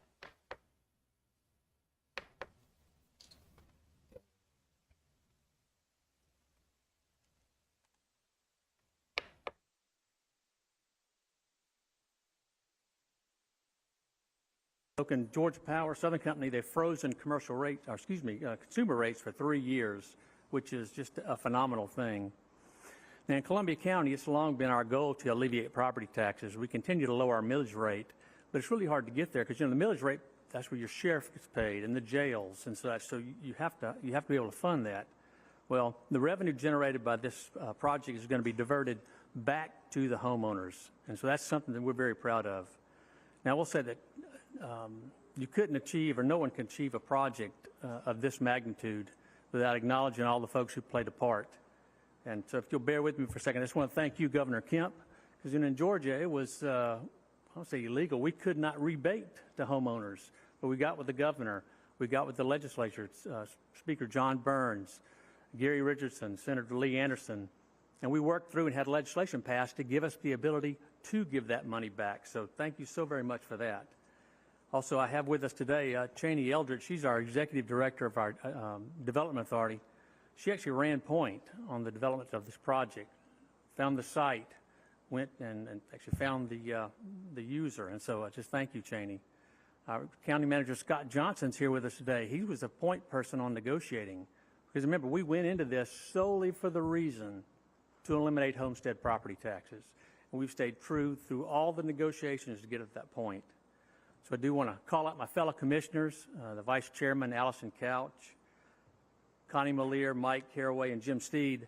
They literally weathered the storm. Meeting after meeting, disinformation, and we were pounded on, frankly. We stood firm because we knew this was what was best for Columbia County, and frankly, is the American dream. So again, the bottom line for Columbia County is our infrastructure is getting rebuilt, if you think about that. Ratepayers are not paying that. They're protected, and taxpayers are going to receive the value of this back in their property taxes. So I just want to thank President Trump for all he did.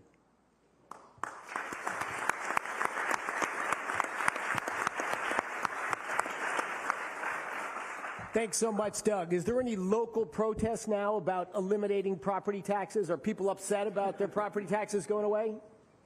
Let's say we had a meeting Tuesday night, and there was protest Tuesday night, but it's already done. So it's, no one has.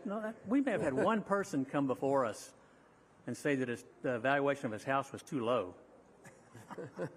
So I had to take a step back. And at any rate, no one is protesting not paying taxes. All right. I'll turn it over to Governor Brad Little from Idaho. Thank you, Mr. Secretary. The people in this room are really not the target audience. The American people, it's hard for them to believe that you can have it all, that you can have energy dominance, that innovation can create an atmosphere to where America will not only lead but be incredibly competitive in the world. But a lot of that relies on energy.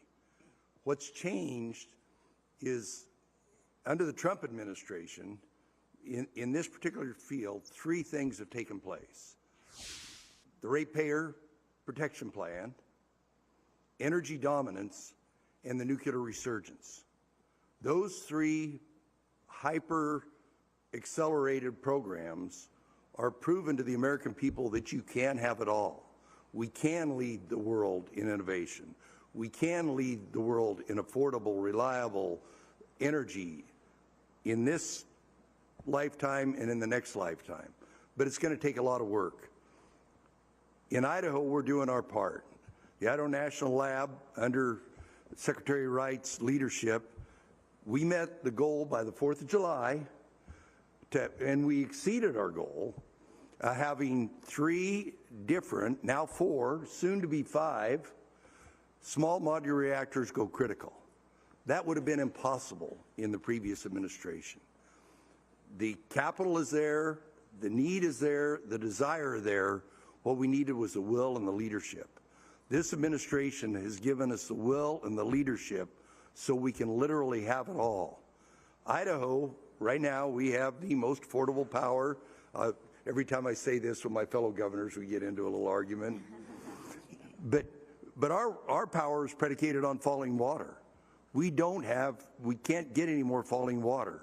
So obviously, what we need to do in the grid, but more importantly, what we're going to do in nuclear energy, and our partnership with the Department of Energy, with the National Lab, and I think there's 15 companies, Chris, that all want to be in this place, and I really want to applaud the department because they're not picking winners and losers. They say, come out, do your proof of concept, and then we'll see who rises to the top, who's the most efficient, who's the safest, and then we will be able to win this arms race we're having with China on the next generation of nuclear power, and a lot of it's going to take place in Idaho with our partnership with President Trump and Secretary Wright. Thank you.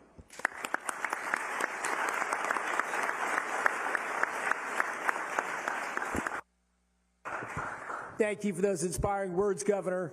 We'll now move to Nebraska Governor Jim Pillen. Thank you, Secretary Wright, and I just want to say a gigantic thank you to Secretary Zeldin and you, Chris, for saying yes and saying yes to President Trump.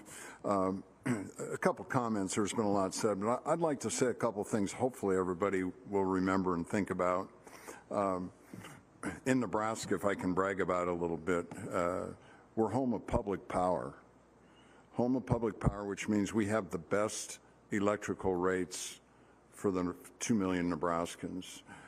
That's really, really an important piece for all the people in Nebraska. Number two, we're home of Offutt Air Force Base. I've had an extraordinary privilege to spend a lot of time in my 4 years with General Cotton, who headed up strategic nuclear deterrence for our planet.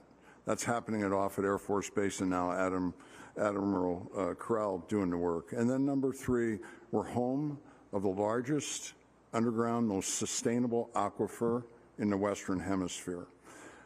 Why do I bring those up? I think that because we're home of public power, we've been the leader of data centers that started long before anybody knew what data centers were. And why do you think Nebraska was the home? Use a lot of electricity. We had the best rates in America. So we've been having billions of dollars invested. But the thing that happened in Nebraska, and we talk all the time, it's really important we understand who we are, each state, and that's why governors are empowered to make a lot of things happen. We, the state, so we have not experienced any property tax gains or tax gains because we gave tax credits away for the first 15 years to attract. So we have said we don't need to do that anymore. We have to run government like a business, and we've eliminated and stopped the Imagine Nebraska tax credits because we've been given, I'm a farmer, I'm the first governor from agriculture in Nebraska in 100 years. My view of the world, becoming governor, we've been given the topsoil away. In some circumstances, given the farm away. So we want to play a role. And just, Secretary Wright, I think one time I've heard you speak that America needs to understand the difference between data center transactions and computation. Well, that's all the time we have.